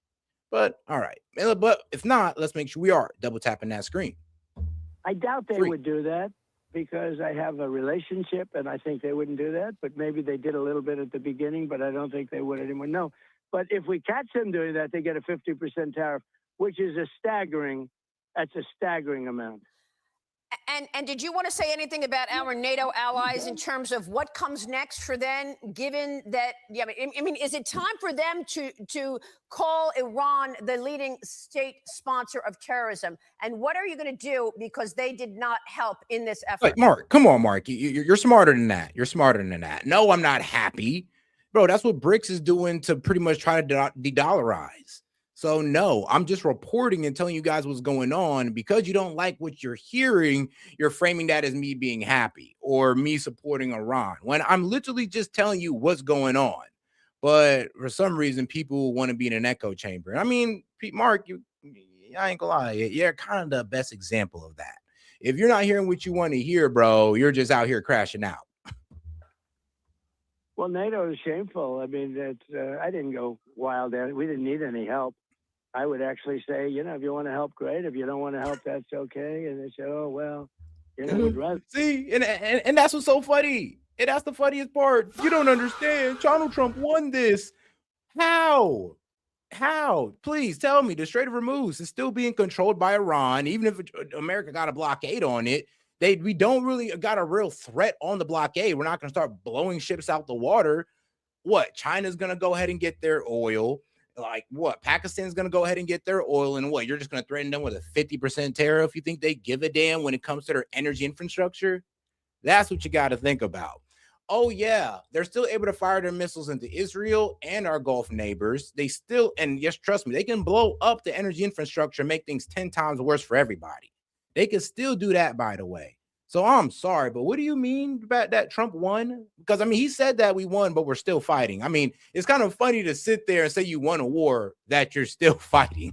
And oh, wait, we won a war, but we're still looking for a ceasefire. I mean, bro, when does this stop making sense to you? I just want to know, because it stopped making sense to the rest of us a long time ago. No, sir, would rather not. They weren't there for us, If I would have, done it with force, maybe I could have gotten them to come in, but they would have come in really begrudgingly, and they would have stayed way behind. No, I'm very disappointed. I mean, look at the United Kingdom. I love the United Kingdom. My mother was, as you know, born in Scotland, and love it. But Mr. Starmer, PM Starmer, said, we'll send the equipment after the war is over. I said, you don't need equipment when the war is over. You need the equipment before the war starts or during the war. He said, no, we'll send it after. He made a public statement that we will send equipment after the war is over. It was that's a Neville Chamberlain type statement. And Germany, the same thing. He said, we didn't start this war. Well, we helped them with Ukraine. It would have never happened if I was president, by the way. We would have had the problem with Russia and Ukraine, but we had an incompetent president. But Germany said, it talked all about that we demand, and strong, we demand that this war stop. But most importantly, he said, we didn't start the war. Well, we didn't start the war with Ukraine, but we helped them. I mean, Biden gave them $350 billion. I'm not giving it. I sell things to NATO, and they do what they want with it. I guess they give it to Ukraine, but I sell things at full price. Yeah. And we sell it to NATO, and they do what they want with it. But think of it, to make that statement after we've spent $350 billion, they made a statement. The German statement was bad, but all the statements were bad. No, we have to re-examine NATO because they weren't there for us. And let me tell you, and I've said this for 25 years, they weren't there for us, and they won't be there for us. Yeah. Why weren't they there be? for us. This is just I'm sorry, but it's kind of stupid to think that we're allowed to drag NATO countries into a war without us being attacked first. And yes, I'm sorry, but NATO, that's what it's for. It's supposed to be a deterrent from getting attacked. And if you get attacked, then we're all in. And if somebody attacks us, then other NATO countries are all in. Nobody attacked us, guys. We attacked Iran first, preemptively. So I'm sorry, but it sounds really stupid to think that we're just supposed to allow that NATO is just supposed to allow us to drag them into a conflict that they didn't even know that we were going to start. This is why it's a dickhead move to sit there and get mad at NATO for not wanting to join in on a war we didn't tell them about, on a war they don't support. And then we create this mess that mainly affects them. And we're asking them to clean it. Is wild. It's wild as hell. Operation. This is not a hard thing for us. We are so much more powerful. And look, I'm all about separating from NATO, all on the premise of they don't really help us out because they don't pay their fair share. Like, I'm all about that, but I'm not going to be about, oh, we get out of NATO because I'm going to say it like this. We want to get out of NATO because they didn't let us drag them into a war. Like, do you understand how wild that sounds? Like, if NATO was trying to drag us into a war like they were doing with Ukraine, we spoke out against that, actually. This is funny. They were trying to drag us into Ukraine, and we spoke out against that. We said we don't want no parts. Then we turn around and try to do the same thing with them, with Iran, and try to bring them into this war in Iran. Then when they tell us they don't want no parts of it, we get mad. Like, we're hypocrites now. I rebuilt our military in the first term. I'm using it in my second term. Yep. And we have the greatest military anywhere in the world. And now I was right. Oh, guys, I ain't flipped sides. I just held on to my values. Like, I just held on to what I voted for. And I voted for a better economy. I voted for better immigration policies. I voted for better trade deals. And I voted for no new wars, because if I can't get no new wars, the other three don't even matter. So that's what I voted for. I'm sticking to that. And anything that goes against that, I'm going to speak out against it. And it just so happened to be Trump, sadly. With spending all that money on the military, we have the greatest. Oh, and no transing kids either. But sadly, Trump believes in that too. As long as they got their psycho liberal parents' consent, he believes that you should be able to trans your kids. So he even went back on that. Military of the world. We have the greatest equipment in the world. And it's amazing what we've been able to do. You look at Venezuela. We're doing so well with Venezuela. Great time to have Venezuela. And by the way, Venezuela now is making more money than they've ever made before, and we're participating in those profits. Right. Well, Mr. President, we want to respect your time. I know how busy you are this morning, and I know that we will have part 2 of this interview this week at the White House. So I want to thank you so much for calling in and breaking all of this news this morning, sir. I will see you this upcoming week in the Oval Office, sir, for part 2 of our interview when we discuss the broader issues and the impact on the economy, sir. Thank you, Mr. President. Thank you very much. And don't worry, I'll be here to stream that interview as well. What is this? What, when she was 10 times younger? Wait, all right, guys, but let me go ahead and play this little clip real quick, and we'll be right back. Quick little 4-minute clip to explain my frustration with Trump at the moment. But don't forget to double tap that screen and like the video. And send in any question, comment, jokes, and disagreements. You can just send a Rumble rant, Venmo, preferably super chat, so I could put it on the screen for you. And that will help us get towards our goal, so we can go ahead and open up this call-in line, aka post the StreamYard link. Thank you. Bye. But all right, though. Be sure to like and subscribe for all. Hey, President Trump, how are those mass deportations going? They said, you got to lighten up on this. We have a lot of heart for people. They came in illegally, but they're good people, and they're working now on farms. I have proposed, and President Trump has concurred, that this surge operation conclude. Walk that back. Oh. Well, surely no new wars in the Middle East like you've campaigned on for years, right? Our president will start a war with Iran because he has absolutely no ability to negotiate. We should have never gone into the Middle East. Under my leadership, we will turn the page forever on those foolish, stupid days. They said, he will start a war. I'm not going to start a war. I'm going to stop wars. You're not going to have a war with me, and you're not going to have a third world war with me. The United States military began major combat operations in Iran. Donald Trump issued an ultimatum to Iran: open the Strait of Hormuz within 48 hours or America will attack their power plants. Why is the Pentagon going to ask Congress for an additional $200 billion? So we're in very good shape, but we want to be in the best shape. Oh. So why are we going to war with Iran again? You know, if we didn't do that B-2 attack, Israel would have been wiped out. They would have had a nuclear weapon within 2 weeks after that. Because Israel was determined to act with or without the U.S., our Commander-in-Chief and the administration and the officials I just named had a very difficult decision to make. Miriam gave my campaign indirectly and directly 250 million. She was number one.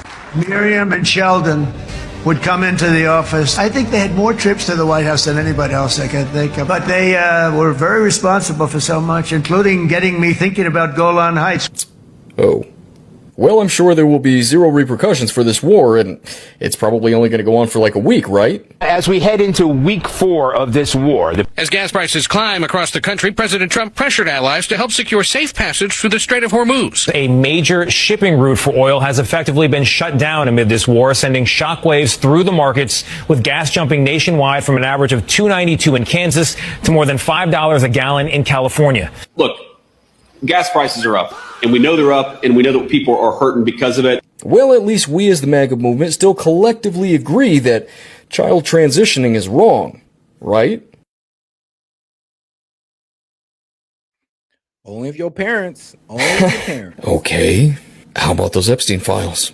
So this is a Democrat hoax because they're trying to get people to talk about something that's totally irrelevant to the success that we've had as a nation since I've been president. What this whole thing is with Epstein is a way of trying to deflect from the tremendous success that the Republican Party had. But don't talk about it too much because honestly, I don't want to take it away from us. It's really a Democrat problem. The Democrats were Epstein's friends. So who gave the order to flag records related to President Trump? To flag any records which included his name? I'm not going to discuss anything about that with you, Senator. Eventually, you're going to have to answer for your conduct in this.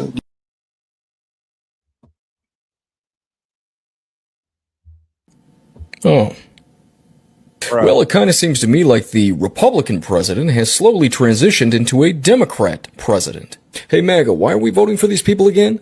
One thing is certain. We didn't leave MAGA. MAGA left us. But the question is, are we going to allow that? Or are we going to take the reins from the man who started it all, but has sadly become the opposition to everything that we stand for? Or are we going to continue to lick the boot and bend the knee to people who don't give a shit about us? They use us for our vote. They lie directly to our faces. They protect child predators. They want to grant mass amnesty to millions of illegal immigrants. And now they're totally fine with children being mutilated and indoctrinated by their crazy-ass liberal parents. Fuck Trump, fuck Vance, fuck Rubio, fuck the Republican Party as a whole, fuck the Democrats, fuck them all.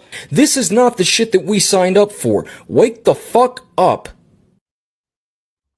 And thank you, Shattering Illusions. Make sure you go follow him on TikTok, man. Tell him I sent you. And shout out to my man Daniel Castro. Appreciate the support, my brother. He says, by using emergency powers to apply pressure to reduce illegal voting in the short term until we can solidify the SAVE Act, the states will deport if they can't use the illegals as replacement votes. I mean, yeah, it's true. But here's the main problem, bro. Let me go ahead and look this one up, because remember, the Dems are already talking about giving amnesty to these guys, and the Republicans are playing along because, well, they don't want to upset the farmers who use these, who pretty much abuse these illegal immigrants. Not all of them, but I'm being pretty sure most of them, because let's be real, they probably wouldn't hire these illegals if they had to pay them minimum wage or what they had to pay an American. This is why I'm against it. I'm not against it. Trust me, I'm against it because not only does it take away from Americans, like the kids or teenagers who should be working these jobs, but also it allowed these corporate elites to low-key get off on cheap labor just to heighten up their profits and leave us out in the dust. And then the crazy thing about it is the liberals allow it. They literally allow this, and then they tell us to go kick rocks when we call it out, or they try to call us lazy or jealous. Ain't that something? So trust me, bro. I feel the Republicans on the whole immigration thing, on the whole immigration like plight. It's bullshit. You're right. It is. The open border, BS, H-1B visa, complete BS. And that needs to be taken care of. But you're telling me as of right now, they're talking about amnesty? Then yeah, this is a complete betrayal of MAGA.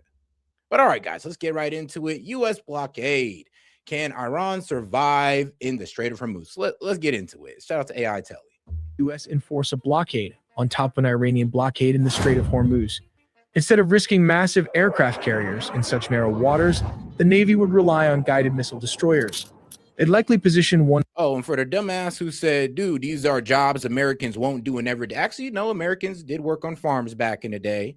So I don't know what you're talking about. Actually, this is quite in recent history. A lot of Americans used to work at these fast food stores, not mainly controlled, not mainly all of them are near Mexican, like you see where I'm at, where McDonald's is ran by all Hispanics that don't speak a lick of English somehow, some way.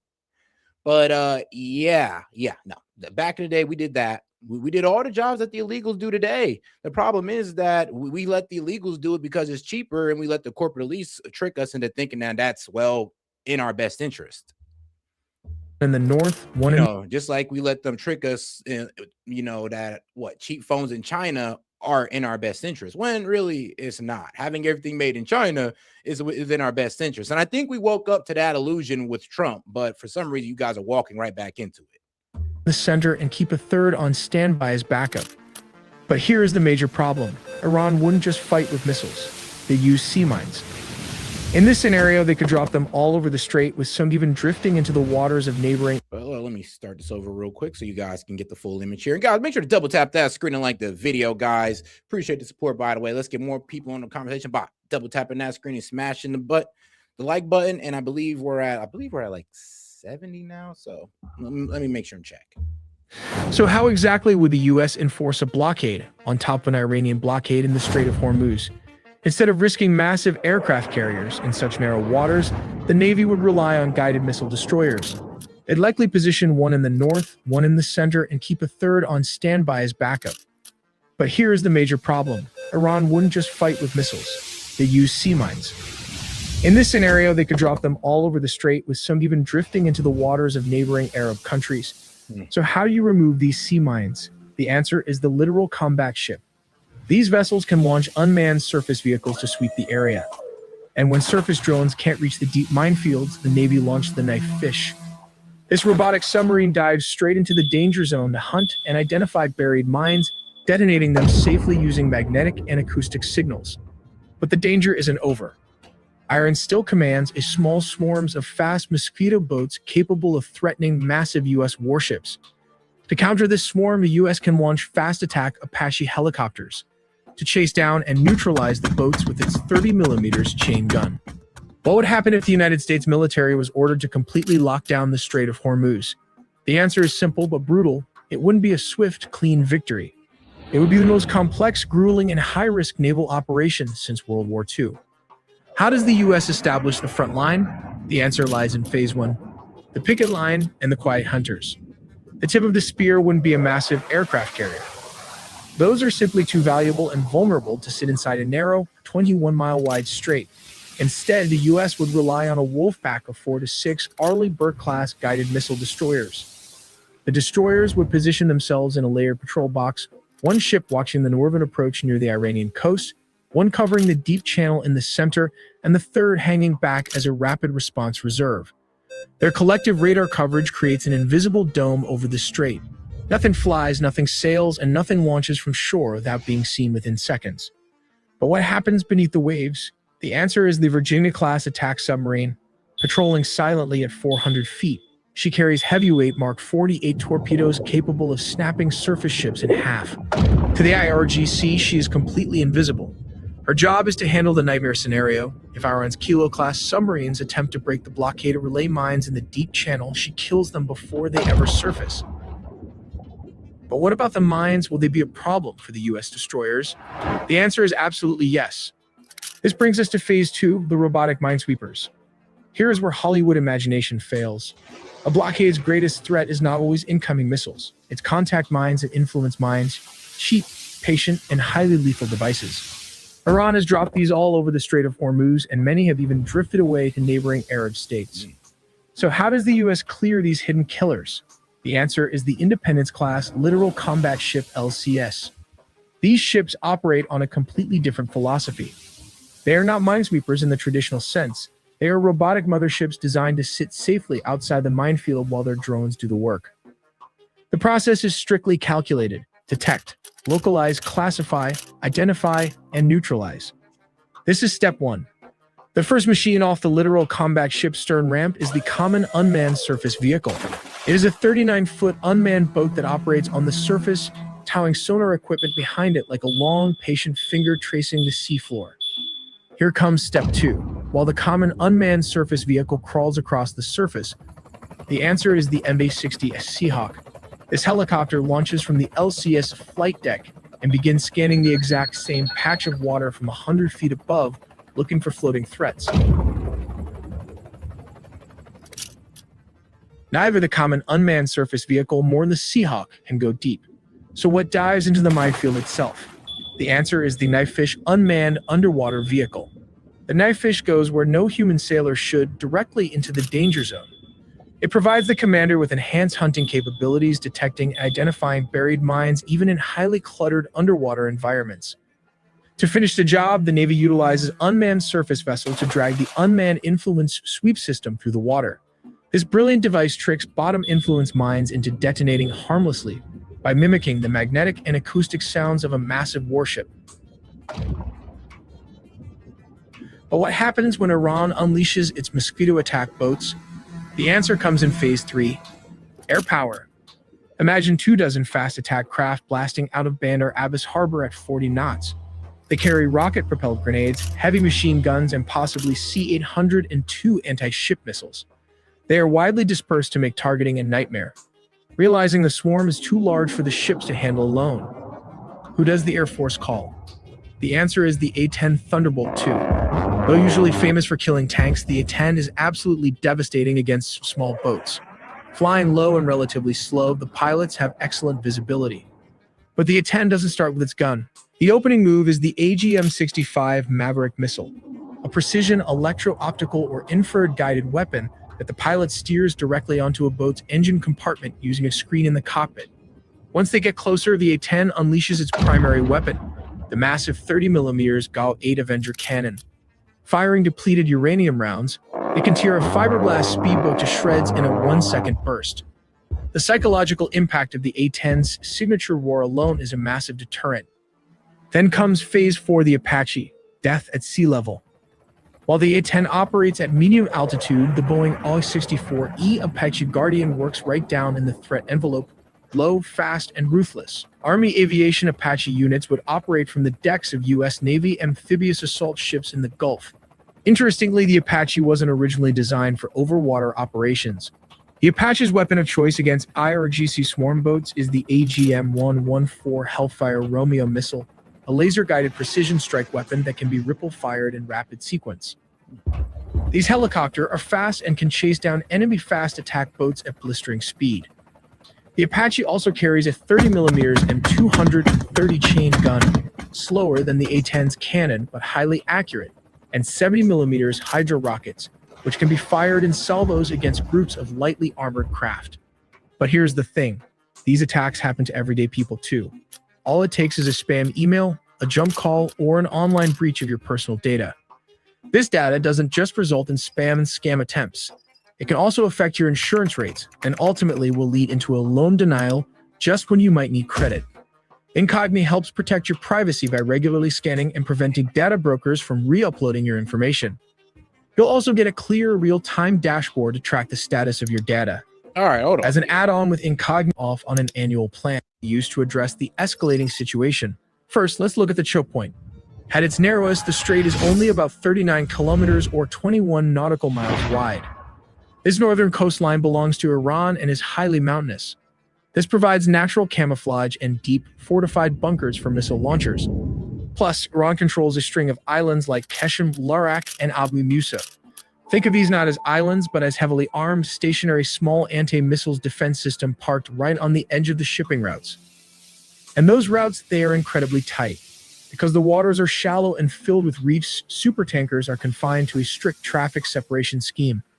You have one 2-mile wide inbound lane, one 2-mile wide outbound lane, and a 2-mile buffer zone in between. If attacked, these massive cargo ships have virtually zero room to maneuver. But what are the tactics and strategy Iran used to control this narrow corridor? To block the Strait of Hormuz, you have to control the islands. And the IRGC relies on a triad of fortified outposts, each with a very specific and very deadly role. Here's strategy number 1, the Larak Island. Think of this as the choke point enforcer. Larak sits right at the throat of the strait, looming directly over international shipping lanes. The strategy here is all about close quarters intimidation. Because it's right on top of the transit corridor, IRGC fast attack boats staged here can reach a passing cargo ship in mere minutes. For the crew, they have zero time to react. LARIC enforces strict no-move zones. Drones launch to monitor stationary tankers while speedboats physically surround them. If a captain decides to start their engines, they open fire. Then comes number 2, the Qeshm Island, the heavy arsenal. If LARIC is a knife at the throat, Qeshm is the sledgehammer. It's the largest island in the Persian Gulf and serves as the IRGC's primary military hub. Its rugged mountainous terrain hides a labyrinth of underground bunkers and mobile anti-ship missile launchers. Qeshm is designed to launch heavy anti-ship missiles like the P-15 Hermit. Packed with drone bases and radar installations, it is the strategic anchor of Iran's coastal defense. Then comes number 3, the attack point Abu Musa, or the forward outpost. Located further south right on the doorstep of rival Arab states, Abu Musa is a heavily fortified early warning center. It extends Iran's anti-access or area denial bubble deep into the Gulf. Radars here track incoming Allied warships and cargo vessels long before they reach the choke point. It's a launch pad that drastically widens the threat zone. So how did they attack the cargo ship? First, Iran will launch the fast attack swarm. The IRGC deploys fleets of small, radar-evading speedboats clocking in at 50 to 70 knots. 10 to 20 of these boats will swarm a single cargo ship from 360 degrees. Oh God, make sure to double tap that screen like the video. And it's funny they're talking about these ships because, I mean, let's be real. Trump tries to sit here and pretend like Iran don't have any of these ships at all. Well, no, they still got some of these speedboat ships that they can mine the Strait of Hormuz with. And then they also have the drone speedboat ships that they can just use as kamikaze drones. They zip in close, targeting weak points with heavy machine guns and shoulder-fired missiles. They aim for the bridge to blind the ship and the engine room to leave it dead in the water. Hidden within this chaos are unmanned suicide vessels, remote-controlled drone boats packed with explosives, steered directly into the hull to blow a massive hole at the waterline. And while the crew is completely overwhelmed, other boats rapidly drop tethered naval mines directly into the ship's path. Stop the ship or risk snapping your keel in half. Then comes the second tactics, anti-ship missiles. If the swarm doesn't get you, the missiles will. Fired from highly mobile trucks that immediately retreat into fortified caves, coastal defense cruise missiles, like the Nor or Gator, employ a deadly trick, the sea-skimming kill. Allied destroyers rely on advanced networks like the U.S. Aegis combat system. The exact moment an Iranian missile is launched, a destroyer's radar tracks it and fires interceptor missiles like the SM-2 or SM-6, blowing the threat out of the sky mid-air. Meanwhile, Apache and Seahawk helicopters pick off swarm boats from the air using Hellfire missiles.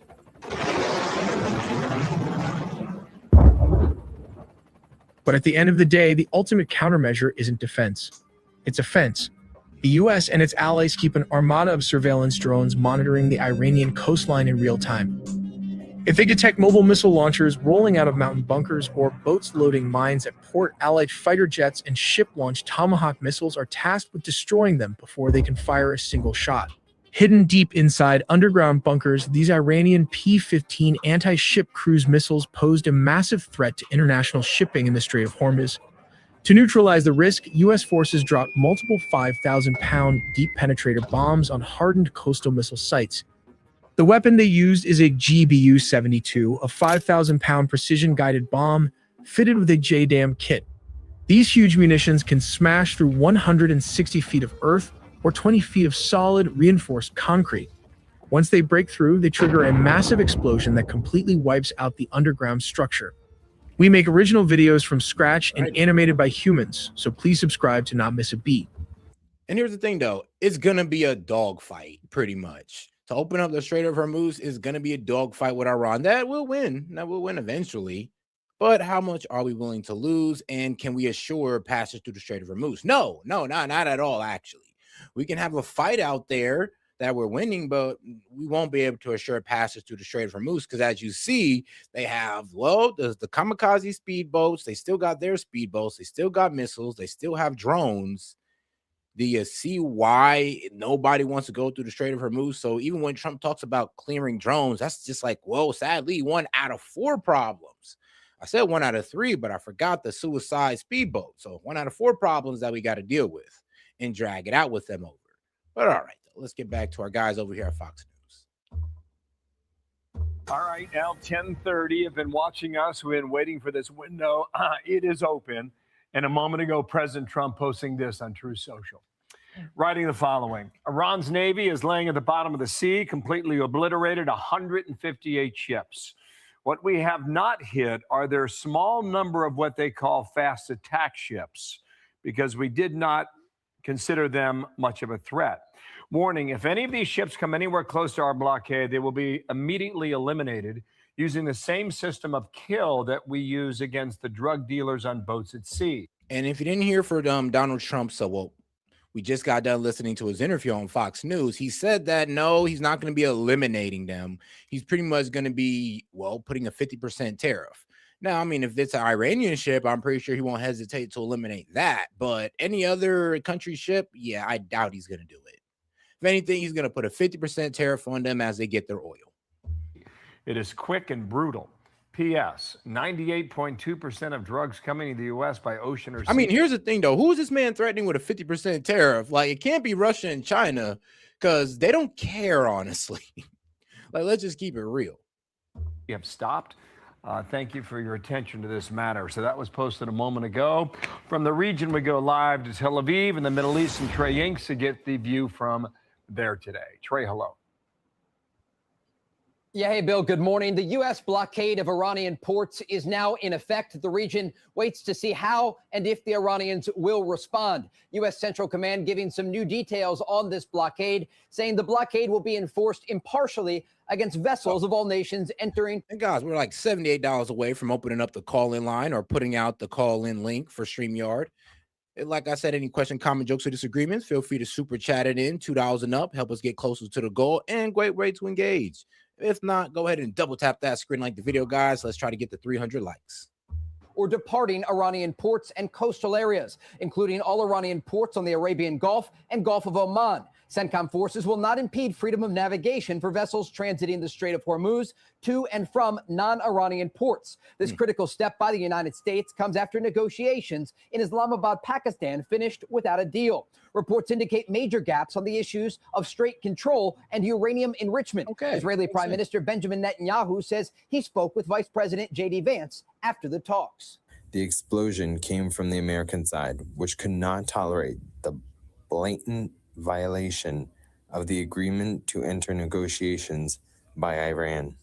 The agreement was that the fire stops and the Iranians... Yeah, that was the agreement. And you broke the ceasefire by hitting Lebanon 100 times in 10, well, my bad, they say 10 minutes, but let's just say 1 hour. Immediately opened the strait. They did not do it. The Americans could not accept this. I love how we just left out the fact that Iran actually did open up the strait for like an hour, and then Israel bombed Lebanon, southern Lebanon 100 times, and then Iran closed back the strait. So like, Bibi, you kind of F all that up for us. Like, we had the strait open while we were talking with the ceasefire deals, and then you wanted to go bomb Lebanon, and now we no longer have that. So thanks a lot, Israel. Appreciate that. On Sunday, Netanyahu visited southern Lebanon, where the fight against Hezbollah continues. He was joined by Israeli Defense Minister Israel Katz. Today, Hezbollah continued rocket and drone attacks over the border against northern Israel. Now, Bill, right now, the Israeli military has raised the alert level across the country over concerns that Iran may get directly involved in the fight once again, following the closure of the Strait of Hormuz and the blocking of Iranian ports. Oh, okay, a lot to track. Thank you, Trey. Good to have you on it. Back there, Tel Aviv, Israel. Trey, yes. I do see some people saying, well, Bibi's already committing a genocide in Gaza. Yeah, I know. And he's moving on to southern Lebanon now. It's crazy. What was it? From those strikes in Lebanon, the numbers I've seen is about 254 people killed and about 1,200 injured. So, yeah. So let's bring in Rebecca Heinrich, senior fellow at the Hudson Institute. We're 33 minutes into this blockade. What do you think of the strategy? I think it's really smart, Dana. I think, Vice President Vance went in and really tried to negotiate in good faith and gave about a dozen hours or more, I think it was, marathon negotiations. And the U.S. side really hasn't changed about what we're demanding. We want a total safe passage to the Strait of Hormuz. We want a complete dismantlement of Iran's illegal nuclear program. We want Iran to stop funding its terrorist proxies. And the rump regime that discussing with Vice President Vance simply wouldn't concede. And they really do not have any leverage against the United States. As we've talked about before, Dana, President Trump hasn't even removed a single ground force out of the region. There was this surge of specialized ground. And like I said, the leverage that they have is one, the ability to attack energy infrastructure in the region. I mean, the same ability we have in Iran. That's one of their cards. Two, they're still able to, close the Strait of Hormuz, even though we just put a double lock on it as if that's actually doing anything. But I mean, that's still one of the cards that they hold. And of course, there's three, like I said, they still got their proxies. Hamas, Hezbollah, and Houthis are still going under their command. Not so much Hamas, but Hezbollah and the Houthis for sure. Forces into the region. None of our Navy forces have left our Air Force. Meanwhile, the Iranians essentially have no effective Air Force and Navy. And so we're going to try this very limited blockade of Iranian ports. It's going to hurt the Iranians way more than it hurts everybody else. And we're going to see if we can actually get the Iranians to capitulate. So while you were speaking... I'm so weak. I mean, I'm sorry, but we're talking about a country that's self-reliant. They don't need nobody to make missiles. They don't need nobody to produce oil, nobody to get their uranium. We're talking about one of the most self-sufficient countries in the world, and you thinking that we're doing something with them for this? Bro, that was an add-on for them. That's not, you're acting like we just took away something that they always had. They recently just gained this, like what was it, income line a month ago. Well, more than a month ago now. So what are you talking about, sweetheart? Like, what? This is not really doing anything to them. They can still make missiles. They can still make drones. They've done all of this before they had control of the Strait of Hormuz. So we're not really straining them when it comes to finances. Oh, we already had them under heavy sanctions, by the way, as well. So no, it is not really doing anything to them. If you're trying to strangle Iran out through their economy, we already proved that didn't work. Look at the sanctions. Look at their currency. I was hoping they would pull it up here. This is what J.D. Vance said are the red lines for America, and we pull up here on the board. You mentioned many of them, including the dismantlement of all nuclear enrichment facilities. But the last one is fully open the Strait of Hormuz. I know, end all nuclear enrichment. I mean, they're not doing that. Dismantle all major nuclear enrichment facilities. Yeah, we didn't get that. Retrieve highly enriched uranium. Yep, ain't get that.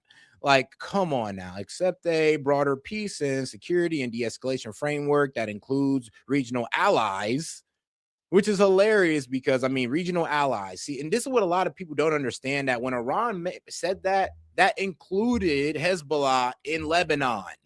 But some people don't understand that regional allies means, yes, Iran's proxies. Charging no tolls for passage. That would just be back to the status quo ante. But I'm curious, what do you think the Iranians' threshold for pain is in terms of their economy? Because they don't care.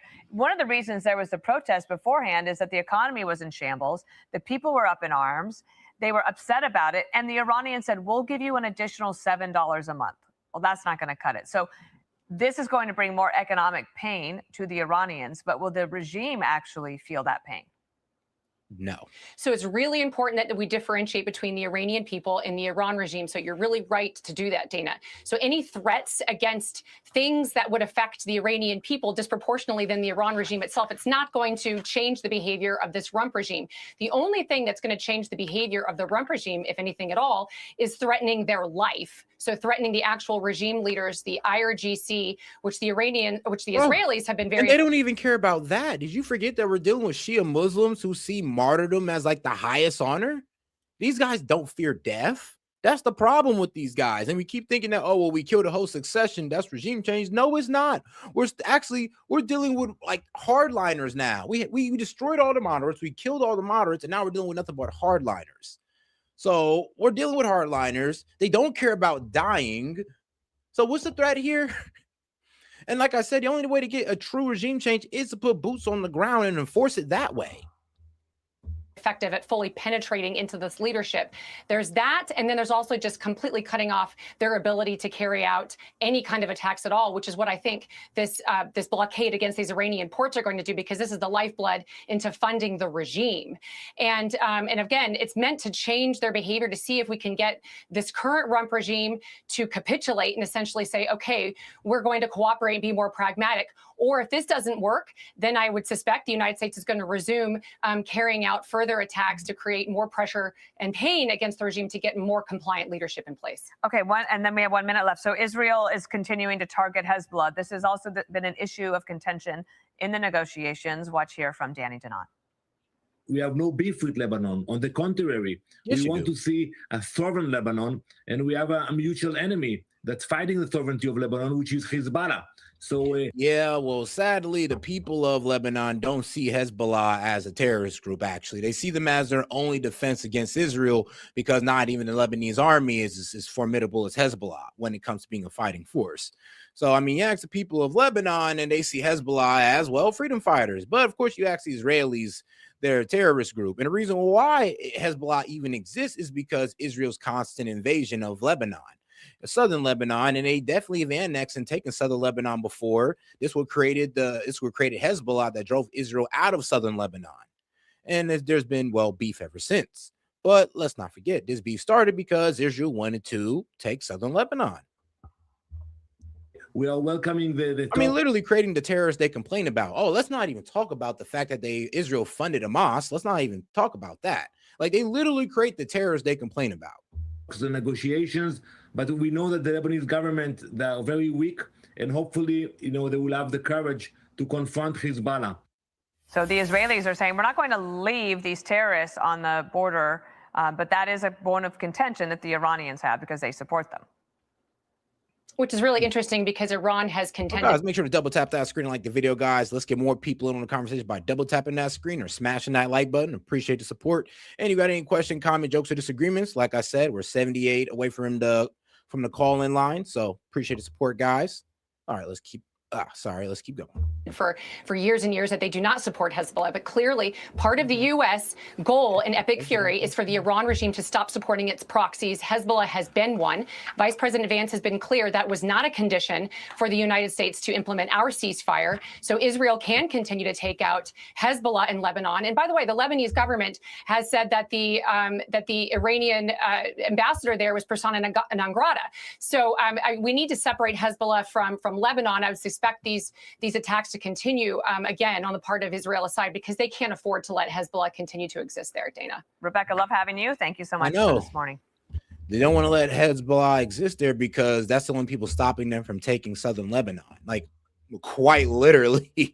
Like, ain't that effed up? Trust me, if Hezbollah is gone, southern Lebanon becomes Israel.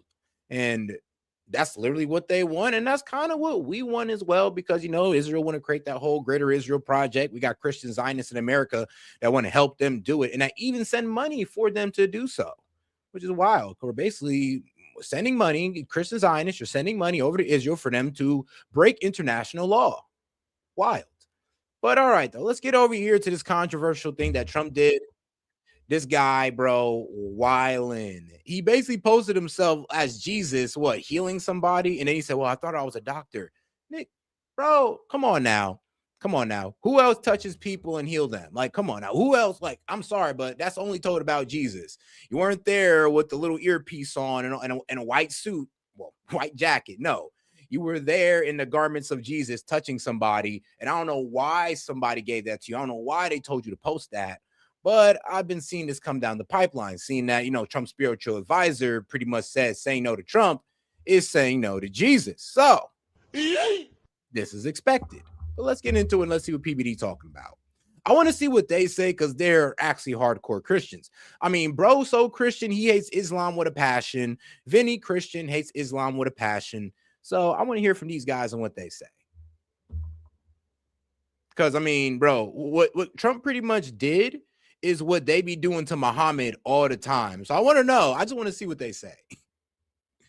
So now, Trump does something else that kind of pissed a lot of people off, and this deserves criticism. And It's a well-deserved criticism. He posts a picture of himself Okay. that was posted a few months back in February by a guy named Nick Adams. So the original tweet, we know, Vinny, I don't know if you know or not. Yeah, what's somebody else? The original tweet of this is actually not him. The original tweet of this was a guy named Nick Adams. Yeah, we know. Who, yeah, he posted this in February of sometime this year. And the only difference is, which a lot of people are talking about, Rob, it was on my notes. I don't know if you want to go to it, if you want to pull it up. I'll text it to you as well. Both ways you have it. I just texted it to you. There is a picture of comparing the two that you have. Is that the one I just sent you? Yeah, there you go. So if you look at this, Nick Adams tweeted this in February. Castro, bro, you got to back that up, bro. We're super critical if we don't laugh about God. I mean, not God, but Trump making a joke about healing like Jesus.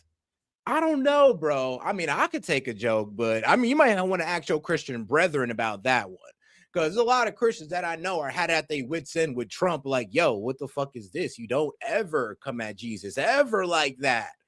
And I mean, y'all okay with them coming at Muhammad like this, but I'm very confused, guys. I'm so confused. Like, come on, Castro.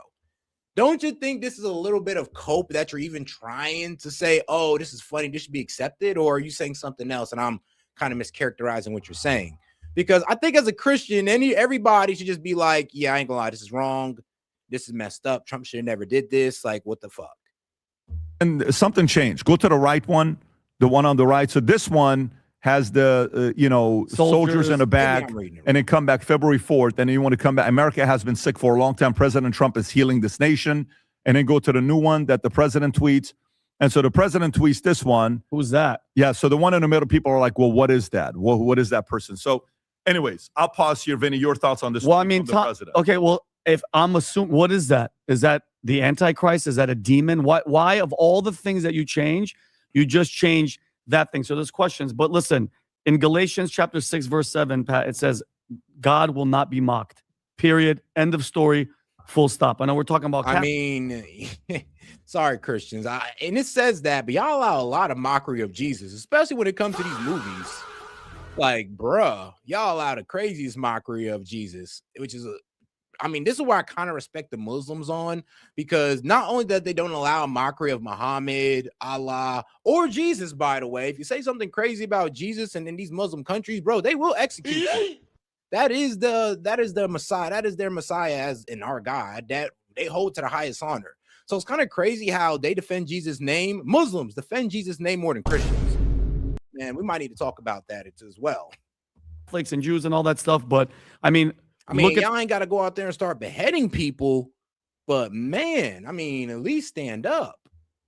The track record. I played a video a long time ago saying that Trump said that he is not a Christian. Then he also did on Air Force One. He said, I'm not going to heaven. Okay. And then when he got sworn in, he didn't put his hand on the Bible. I know that's not a huge deal, but the Bible's right there. I think Melania was holding it, and he didn't. Bro, Christians saying we don't allow mockers. Yes, you do. Bro, I'm sorry, but if you ever seen the movie Deadpool, you've allowed the mockery of Jesus. If you've seen how many jokes have been made about Jesus through South Park, cartoons, movies, and all this good stuff, y'all allow the mockery of Jesus because y'all don't boycott it. Y'all don't do nothing. Nothing at all. Bro, let that shit be Muhammad, bro. Oh my God. Bro, Muslims crashing out. They crashing out. And I think that Christians could learn from that a little bit. Y'all need to start crashing out for Jesus. Not like start lobbing off heads, but maybe start boycotting at least. Because, bro, really? This is why people feel so free to mock Jesus, because y'all don't do anything about it. Put his hand on it. This type of stuff, Pat, and again, people like you said can have their opinions and everybody has their thing. I'm not a fan of that and putting it there and then adding the demon, whatever the heck that is in the back. You think he did? Like somebody probably forgot, somebody had edited it and then he retweets it. It's not like it's by the way, I don't know if we can show this picture here, Rob, on, so you may want to change this one. Go ahead, Adam. You're asking the question of whether let me go to Tom. Now, let me go to Tom. Tom, your thoughts on the picture of the president posting that? How do you feel about that? Look, there's like a meme a day, a meme a week. And, you put something like this, I don't know how to interpret it. It didn't come with like a commentary. I mean, clearly the original intent from the original author was, hey, he's going to heal the nation. And he even says, I'm not a spiritual guy. You know, it's kind of like, it's kind of like Charles Barkley saying, man, I'm not a role model. You can make me out to be, but I'm not a role model. And if this was Mother Teresa here, no one has any trouble with it, without the American flag, that this a symbol of healing and touch and things like that. And I think this is just, I can't read into it. Maybe he's saying, you know what? I want to fix things and I want to bring things forward. I don't see it religiously. I see. I don't know if I like it, Tom. I don't know if I like it. It's kind of like, I don't know if I like it. It's off. You know why I don't like it, Tom? Like when it comes down to, certain things like with God, I don't know if I'm messing with this. Leave this one alone. Go and see yourself above every other man. I mean, and by the way, this is coming from a guy that's a Syrian. You're actually commending Islam, bro. I commend anybody who truly stands up for their beliefs. Like anybody. If there's a Christian willing to whoop your ass over you insulting Jesus in any way, shape, or form, I mean, I respect that Christian. Why? Because he actually stands up for his beliefs. I respect anybody who stands up for their beliefs. Yes, even the Muslims. So sorry, but I just respect people who stand on business. That's what Assyrians were known for. Well, what happened to us? Hey, let's go visit our country, Vinny. Where's our Vinny? Rob, can you pull up on the map? Sounds like a lot of y'all crying because I just called out the coward in you. That y'all know damn well somebody made fun of Jesus in your face. You ain't gonna do a damn thing. So I'm sorry for calling out your cowardice, but it needs to be talked about. Are y'all for Christ or not? Assyria. Pull up on the map, Assyria. And why don't you pull up the president of Assyria? And here's an Assyrian saying this. Shout out to my man Daniel Castro for clarifying. He's like, the imagery, I mean, it sucks. I can get over it. It's somewhat funny. But he's saying, now, if he's saying he is Jesus, all right. All right, Castro, I understand. All right, Castro got it like a red line. All right, cool. I'm pretty sure most of you probably got that red line too. So maybe I might be looking into it too deep. I can admit to that, to where, what said, this doesn't cross the red line, like my man Castro was saying. And I can respect that. Where's our country? Pat, we don't have a country. Holy Rock. It's Baghdad. We're Baghdad. No, but I want to find out who is the president of Assyria. There is none. So what happened to Assyrians? I thought we were the first warriors 6,000 years ago, 3,000 years ago. I thought we conquered the biggest. I thought we invented, the beer, irrigation, the capitalism, mercantilism, everything that we have right now, capitalism. Can you pull up stuff that Assyrians invented? Assyrian Empire invented. Go to what things Assyrian Empire invented. If you go to stuff that they invented, okay, from, can you just go to ChatGPT? Yeah. It'll list it out for you if you go there. The stuff that Assyrians invented is insane. I mean, insane. You go read the Bible. Go watch the language Aramaic. Me and Vinny speak Aramaic, right? We're trying to get Tom and Adam and Rob to learn. Rob's the closest so far, but we're weapons, math, business, you name it. Assyrians. What happened to the Assyrian Empire? We fell. Why did we fall? Do you know Assyrians were so crazy that they would go get lions to say, "You're not the king of the jungle. We are." Yeah. Can you imagine how crazy you have to be to say, "Hey"? We would go kill lions just to say we're the kings of the jungle. We're Assyrians. Yep. And then what? Too cocky. Little too cocky. You think so? We built you guys try to build the Tower of Babel. We built something. A tower. You guys try to Babel reach up there. To go and say, "Hey God, listen, we're kind of stronger than you." And then he's like, "Wait, who are you guys? Yeah. Do you know what this thing called the famine is? Wow, you're gone. Go ahead, Assyrians. Yep. Okay, now there's still see a few of us left. We are very aspirational. That's right. We bought 11 acres. We're trying to build a small little country here in Fort Lauderdale. Papa Gabriel could be the godfather. We believe the future looks bright. But no, I think the part is there's one thing you don't play with. You just don't. You don't play with God. It's the only thing. Play with anything you want to play with, And I'm somebody, I was, we were with the UFC president, Dana. We're there sitting right next to everybody, family. We spoke to Marco Rubio. We were with everybody 2 days ago with a torn ACL, walking around with a limp from Compton, like that kind of a true, legit limp. Like you were on the card. Yeah, exactly. But the point is, I just don't think there's any benefit to things having to do with God. Leave that one alone. Yeah. Very simple. I think leave that one alone. Just leave religion out of it. It's like, I know a lot of people like to try to put religion in it. I always say leave religion out of it, guys, because that's where things get a bit extreme. But yeah, I would say leave Jesus out of it, leave Muhammad out of it, leave Allah out of it, guys. Let's just talk about what's best for America when it comes to politics. All right, guys. All right. Even though some of y'all will still try to bring up religion over it because you want your religion to be the dominant thing. You know, it's funny. People blame Muslims for this, but I mean, we have a thing called Christian supremacists who truly believe this to be a Christian theocracy. So, you know, reconcile with that, my fellow Christians. Trump announces Strait of Hormuz blockade after Iran talks collapse. Here's the president. So there you have it. The meeting went well. Most points were agreed. But the only point that really mattered, nuclear, was not. Effective immediately, the United States Navy, the finest in the world, will begin the process of blockading any and all ships trying to enter or leave the Strait of Hormuz. At some point, we will reach an all being allowed to go in, all being allowed to go out basis. But Iran has not allowed that to happen by merely saying there may be a mine out there somewhere that nobody knows about but them. This is world extortion, and leaders of countries, especially in the U.S., will never be extorted. I've also instructed our Navy to seek and interdict every vessel in international waters that has paid a toll to Iran. No one who pays an illegal toll will have safe passage on the high seas. We will also begin destroying the mines the Iranians laid in the straits. Any Iranian who fires at us or at peaceful vessels will be blown to hell. Iran knows better than anyone how to end this situation, which has already devastated their country. Their navy is gone. I'm sorry, but how does blockading the Strait of Hormuz bring Iran close to the table when, I'm gonna be honest with you, I'm gonna just be real with you. One, cutting off this money pipeline means nothing to Iran. It really doesn't. Like they weren't making any real money before they was able to put up a fight still. So I'm sorry, but a complete blockade of the Strait of Hormuz, and you're pretty much saying that no enemy nor ally can go through. Well, you're kind of just, I'm gonna be real with you, you're kind of in a way helping Iran. Like, to be honest with you, because now people are going to be even more desperate to get the Strait of Hormuz open. They're going to be more desperate to knock on our door to get this war ended. So I'm really trying to understand the strategic remedy, what's it going to remedy here when we put this blockade on the Strait of Hormuz, but I just don't see it, to be quite honest with you, because they'll still be able to make their rockets, still be able to make their drones.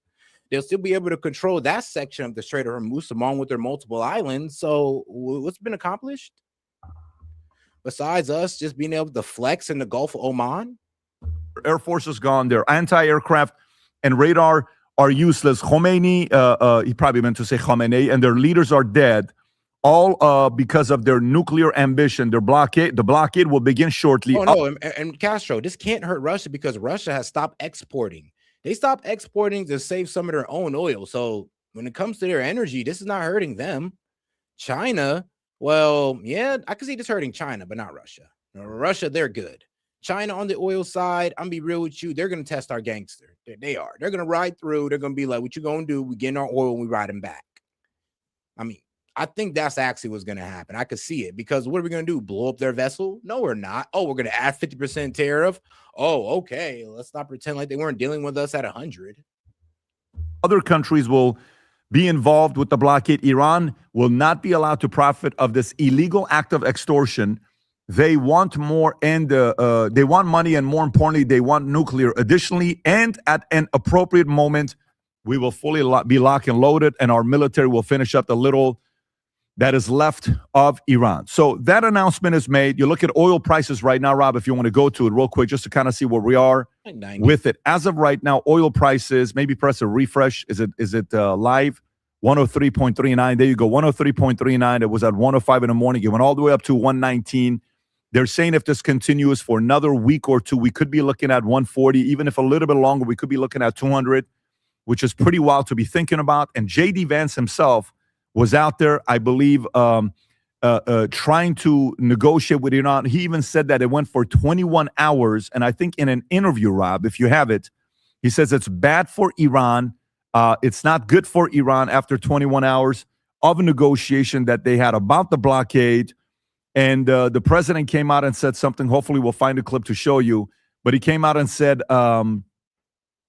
is this the one, Rob? Yes, one of them. Go for it.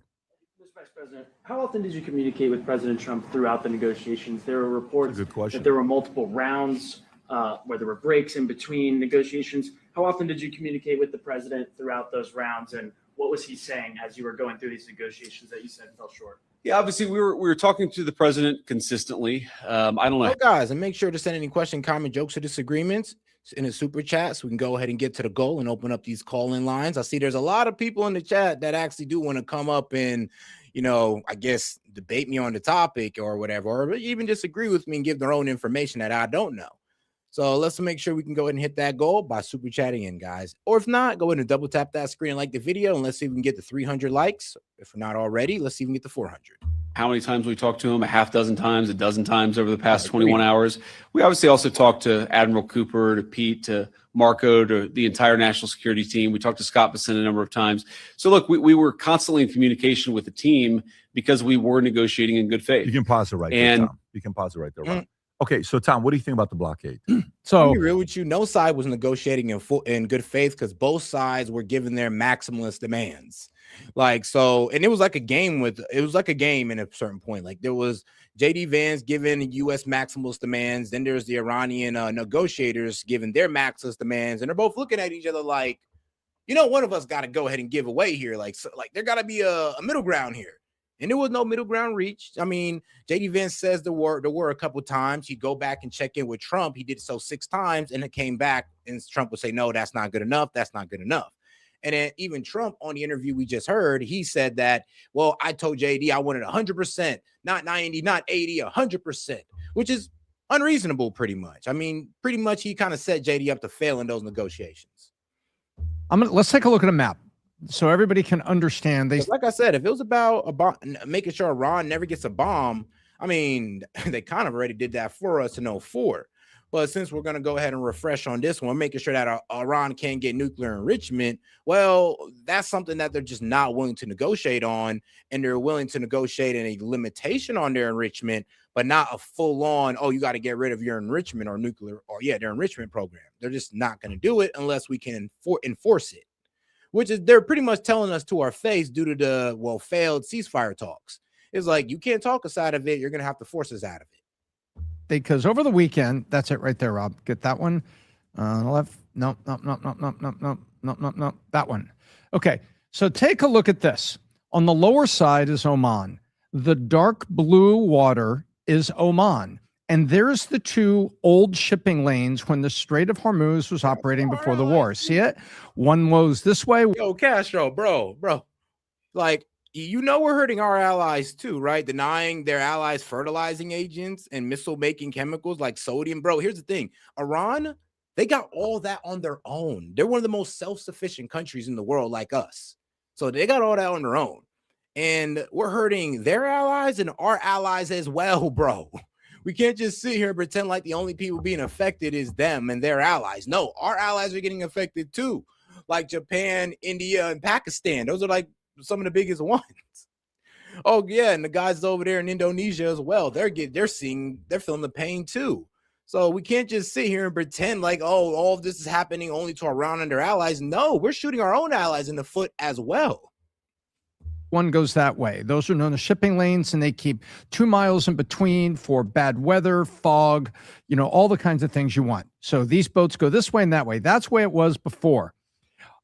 You see the red? No, I love the crybabies in the chat. Like when they can't pretty much prove me wrong on anything, or they're just mad that I'm not, I guess, I don't know, just overly on the United States side, just being like, all the lies they tell us is right, guys. We're totally crushing them. We're winning this war, even though reality doesn't reflect that. I mean, like, bro, look, you can go find another channel where somebody's going to tell you everything you want to hear. They will sell you the dream that this war is 2 weeks away, from being done. They'll sell you the dream that Iran is going to get a nuclear warhead in 2 weeks, They'll sell you that dream. There's channels that would do it, but I'm not going to do it, Like, sorry, but I'm not falling for the war propaganda like y'all are. I mean, you can sit here and keep crying, but the reporting is going to stay the same. Gridded area there where Iran has declared it a hazardous area. See that square there, Pat? Yep. Iran has said, we put a bunch of mines in here, but we can't remember where we put them. That's why the president, in his quote that you just read. Do you believe they really don't know where it's at? No, I believe they're using the unknown to force their offer, which is, see the 2 lanes that now run through the pink? The pink, although light red, is Iran territory waters, and they're trying to force the shipping lanes to reroute. They're going to put the toll booth on Larak Island. See that right there with the 2 lanes? Yep. One goes this way, one goes that way. So they're saying, hey, you're going to pay a toll to us. This is where it's going to go. And gosh, I wish I could help you with those shipping lanes down there, but I got mines in the area. So the president is saying, screw you. I'm going to blockade you on those new shipping lanes that you're offering, that your own boats are shipping through. And we're going to go clear any mines out of the old shipping lanes by Oman, and we're going to get life back to order. That's what the president is saying on an operational level. These are the actions he's going to take. On the other side, Iran wasn't given. And they weren't given, which is kind of put him in the, all right, you're not going to give up, so I'm going to go blockade the other way. But ladies and gentlemen, that's why you're hearing Iran saying we're blockading, using it because they say there's mines, and we say, nope, we're going to blockade, saying we are going to block the new lanes that have been offered by Iran. Adam. So U.S. is winning, Iran is losing, and everyone else is trying to pick up the pieces of what's actually going on. It's very interesting to me to see. Obviously, we saw the tweet that Trump did when he called out everybody. I mean, here's the thing. If the U.S. was winning, so like we say we are, then why didn't Iran accept our ceasefire deal? If we're just destroying these guys and they have nothing left and are on their last leg, then why didn't they accept that ceasefire deal? Okay, then. Why didn't they accept our maximalist demands since we're just whooping their ass? Because that's what every other army did when they got their ass whooped. They accept the maximalist demands. So I'm sorry, but you guys just aren't speaking to reality right now, because everybody sees that, you're saying we're whooping their ass, but they just walked away from a ceasefire deal. A maximalist one that they should accept because we're whooping their ass, according to y'all. Especially the MAGA crowd, who's basically abandoned Trump. It's like, you don't abandon the guy that got you here. So the question with Trump now regarding Hormuz. Oh, yes, the fuck you do, especially if he stops being pro-American, especially if he stops being American first and he starts acting like he's Israel first. And when he goes from anti-war to pro-war, yes, the fuck you do. It's like, this ain't no goddamn cult where we just follow a person as a leader. I have values, I got morals, and I have things, and there's things that I want to see done for America, for the American people. And if Trump acts outside of that, I'm gonna speak against it. Please don't give me that bullshit ass, oh, well, he got you, or Trump ain't get me fucking nowhere. I've been had these ideals before Trump. I've been had this understanding of the world before Trump. So please, cut that bullshit like Trump just came along and just gave us all this knowledge, or came along and he just been this bashing of America first. We all thought like this before Trump. We were just waiting for somebody who can actually be a representative of that. And we thought it was Trump, and now we're finding out that it's not. That's why we're speaking out against it, Adam. But apparently Trump is now pro-Israel, and you're okay with that because that just aligns with your values, not ours. And just the overall Trump situation is Trump betraying his base? Or is he actually just following through what he's always said? So if you just look at Trump's track record, and then I'm going to get to the Strait of Hormuz, he came in 2015, came down the escalator. In that speech, he addressed the Mexican situation. They're rapists, they're this, they're that, and some are good people. What was missed from that speech is he called out Iran. In his first major speech, okay, gotcha. He's exited the JCPOA, the Iran nuclear agreement. I don't want to curse right now, but he said, I'm going to bomb the out of them. Do you remember that quote? Then he did it. Yeah, I don't care. I don't care. He said this years ago. He takes out Soleimani. By the way, took out ISIS. Where are they these days? He was in the 12-day war. Operating in Lebanon with Israel. That's where they're at right now. Yeah, I mean, according to the people of Lebanon, ISIS is actually working side and side with the Israelis to help push out the Lebanese people out of southern Lebanon. That's where ISIS is these days, actually. And I mean, he asked. The bombing of the nuclear facilities. He did a Muslim ban, and all of a sudden people are like, dude, where'd this come from? I thought you didn't want any new wars with Iran. I view it. Yeah, because he called Barack Obama stupid. If he said Barack Obama will be stupid and does not know how to negotiate if he get into a war with Iran. He said that I will not get into a war with Iran. He said this out of his own effing mouth. So when you guys sit here and play retarded, and talk about, oh, well, you know, in the 80s, he said, yeah, but you know, in current day, he said that, nah, going war with Iran would not be a good idea. All of our entanglements in the Middle East has not produced anything good. And this is one of the reasons why we voted for Trump, because he's seen the obvious. And for some reason, you guys want to play dumb again. Like, they're using the same war propaganda from Iraq, and y'all just falling for it again. No pattern recognition or nothing. Like, really? This way. Low IQ. Trump's not starting a new war. He's ending a war with Iran that we've been at war for 47 years. Now let's talk about the Strait of Hormuz. This is all Iran's got left. We've taken out their military. We've taken out their navy. Do they even have an air force? Do they even have defensive missile capabilities? Defensive. They're making themselves enemies of all their neighbors. They're a social pariah. And all they got left is the Strait of Hormuz. So it's an economic war over oil. So I'll ask you this. Remember the famous situation where Trump and J.D. Vance were in the Oval Office and they were dressing down Zelensky? He's like, you don't have the cards. You don't have the cards. Now, Iran jokingly goes, yeah, well, we have a strait, the Strait of Hormuz. And Trump's using this blockade and saying, oh, really? Nice strait. Boom. Here's a royal flush. I'm going to blockade your blockade. You think you're crazy? I'm crazier than you. No, it just sounds childish, Adam. I'm gonna be real with you. I'm a blockade your blockade then. Like, I mean, bro, like, what got solved, Trump? What did you solve by blockading the blockade? Did anything really get solved here? Like, is anybody getting their oil now? No. Is the strait open? No. You just put a double lock on it. So, like, what got done here besides now there's a double lock on the Strait of Hormuz? I'm gonna put a blockade on your blockade. I'm sorry, this just sounds so childish. The bottom line is like, this. How cute. Trump has all the cards. He has all the leverage. And now Iran is going to have to scramble to dictate what Trump's going to do. I want to show you. You know what's so crazy? Iran was already living without that income. They was already making missiles, drones, bro, all in-house before the Strait of Hormuz even became an asset of theirs. So this is why we're looking at Trump kind of like stupid. Like, I'm sorry, but what did you stop them from doing? Like, huh?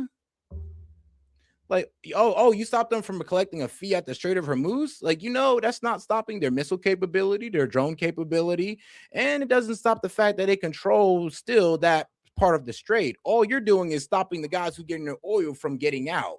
And we're not even sure, and you're not even fully committed to that, because you're not going to start destroying our allied ships or even Russia or China ships. You're just going to put a 50% tariff. So, AKA, it's a paper tiger threat. Two things. Rob, if you want to pull up the J.D. Vance clip real quick when he explains 21 hours and nothing happened. Go ahead, Rob. Well, good morning, everybody. And let me say a couple of notes of appreciation. First of all, to the Prime Minister of Pakistan and to Field Marshal Munir, who were both incredible hosts. And whatever shortcomings in the negotiation, it wasn't because of the Pakistanis, who did an amazing job and really tried to help us and the Iranians bridge the gap and get to a deal. We have been at it now for 21 hours, and we've had a number of substantive discussions with the Iranians. That's the good news. The bad news is that we have not reached an agreement. And I think that's bad news for Iran, much more than it's bad news for the United States of America. So we go back to the United States having not come to an agreement. We've made very clear what our red lines are, what things we're willing to accommodate them on, and what things we're not willing to accommodate them on. And we've made that as clear as we possibly could. And they have chosen not to accept our terms. Okay, so you hear that. Wait, you hear that right there. Then you see the president coming out, and he's speaking to Maria Bartiromo, and this is what he says to her on what he wants now from them. I predict they come back and they give us everything we want. And I told my people, I want everything. I don't want 90%. Everything. I don't want 95%. I told them, I want everything. Yeah, so now here's the thing. I think one of the things the president did by sending J.D. Vance out there, I actually like that move a lot. And I'll tell you why, because if Rubio went out there negotiating on his behalf, Rubio people would say he's an interventionist. But if J.D. Vance goes out there negotiating as a guy whose position is probably a non-interventionist, more like an isolationist, because the ties of names like Tulsi being tied to J.D., Joe Kent being tied to J.D. Yeah, it was proven that J.D. was pretty much against this war. And they pretty much sent J.D. like, oh, well, you're so against it? Well, great. Go over there and see if you can stop it. The problem is, though, JD, that you can't really, do anything by yourself. You got to check in with the president, and the president's going to tell you what you can and cannot accept. So not Jay-Z, but JD, he wasn't really, I'm be real with you. They should have just had Trump at the table, if anything. If that's how it was going to be, and you got to check in with Trump while my man's on the way to a UFC fight, then Trump should have been there instead. A lot of Tucker Carlson's son, Ben, I believe his name is Buckley Carlson, being tied to JD. I think these are all good things that the president did of sending JD Vance out there, because the world is now saying, well, guess what? Rubio, JD, and Trump are all on the same page when it comes down to Iran. You can say whatever you want. Those three are now on the same page. So, the average person would have probably thought the better person to send to negotiate here would have been who? Rubio. Right? Rubio and Witkoff. They've been doing the work. But why did he not send Rubio? Why did he send JD? Because I think it's a absolute great. Why would Rubio go to negotiate a ceasefire that he honestly don't want? Like, Rubio don't want a ceasefire. Trump don't want a ceasefire. They want to keep things rolling. So only JD Vance. And he said, all right, cool. You can go to negotiators and see how things go for you. And as you've seen, it did not go so well at all. So sucks, but we're right back at it, guys. We are right back at it. Move that he sent JD instead. And by the way, here's the thing that we're going to realize as well. This is a little bit tough because, people say things to me and they'll say, well, why don't you send me, when we're doing certain negotiations. And I'll say, look, if I send Tom, here's what Tom's going to do. Tom's going to close. The deal's going to get done. We're going to make progress. If I send you, will you close? If you don't close, Vinny, then I'm not sending you. But we got to send somebody that's going to go close the deal without you being there. So the pressure's also on who? The pressure's also on JD to close. Because right now, what are a lot of people saying? You saw the criticism that's going viral right now. What is the criticism? Did you see it? Yeah, but that's not fair, though. Because like I said, what came out of the negotiations room, according to reports, JD had to check in with the president like 6 times. AKA, JD had no real negotiating power. JD? I don't know if you guys saw this morning or not. He doesn't have the clout. He can't close the deal. Anything he touches, it doesn't turn to gold. What people are saying. Like he's the Drake of politics. Like they're saying, hey, well, I'm telling you what the Twitter, the criticism is saying. JD's approval rating has. And to be honest, bro, Jared Kushner should have been out of those negotiations. Like the fact that he has like a conflict of interest, AKA he's really good friends with the Netanyahu family. Yeah, he should be taken out of those negotiations. Fallen 21 points from January of 2025 of +3 to -18 today. So he has to rebuild his credibility because he went to help out Orban. Orban didn't work out. He went to negotiate. So this is also a way of saying, hey, you want to go be a president? Show up. Do you know how to negotiate in these high intense, high pressure type of situations? We're going to see what he's going to do as well. I'm confident that he's got the skill set to be able to do that as well. He's fairly poised. He showed up in a debate with when he was going up against Tim Walz. So I think he has that diplomacy in himself as well. But you got to close. You have to close the deal. So will others be threatened by what he's saying? We don't know. We're about to find out. Vinny. Well, Pat, and I'll give you credit where credit's due. When we were in the van coming back, this just broke. And this was one of the first things that you said, is that they know that they're sending a guy that doesn't want war, that was distancing himself. Trump was in, they quoted. Guys, let's make sure to double tap that screen and like the video, guys. Let's get the 300 likes. Right now we're at 270. So I just need 30 of y'all to double tap that screen and like the video. Appreciate the support, guys. And if you have any question, comment, jokes, or disagreements, feel free to super chat it in. Help us reach our goal of opening up the call in. So appreciate that. And let's not forget to double tap that screen and like the video or smash that like button. Him, I don't know if it was New York Times or Wall Street Journal, where they said the president said JD Vance was, then they put in quotes, less enthusiastic about the war. And by the way, so this looks like a dead end. If you want, from a strategic point of view, Tommy, you want to send a guy that has to now get his hands dirty, because this trip to me was about watching, documenting, and letting Iran show in real time that there was no real path forward. And I believe they kind of already knew that going in. Once the optics were locked in, the moral high ground was established, and whatever comes next can now be framed as the only remaining option. And Pat, it made me look at the book, The Art of War, and Sun Tzu wrote, all warfare is based on deception, which basically the lesson is, when conflict is unavoidable, let your enemy prove peace was never possible. Then when force follows, it no longer looks like aggression. it looks inevitable. So I think this was a gangster move by sending him now, because Adam, now, guess what? Come 2028, when he's going to start to distance himself, they go, whoa, you were there. You saw it.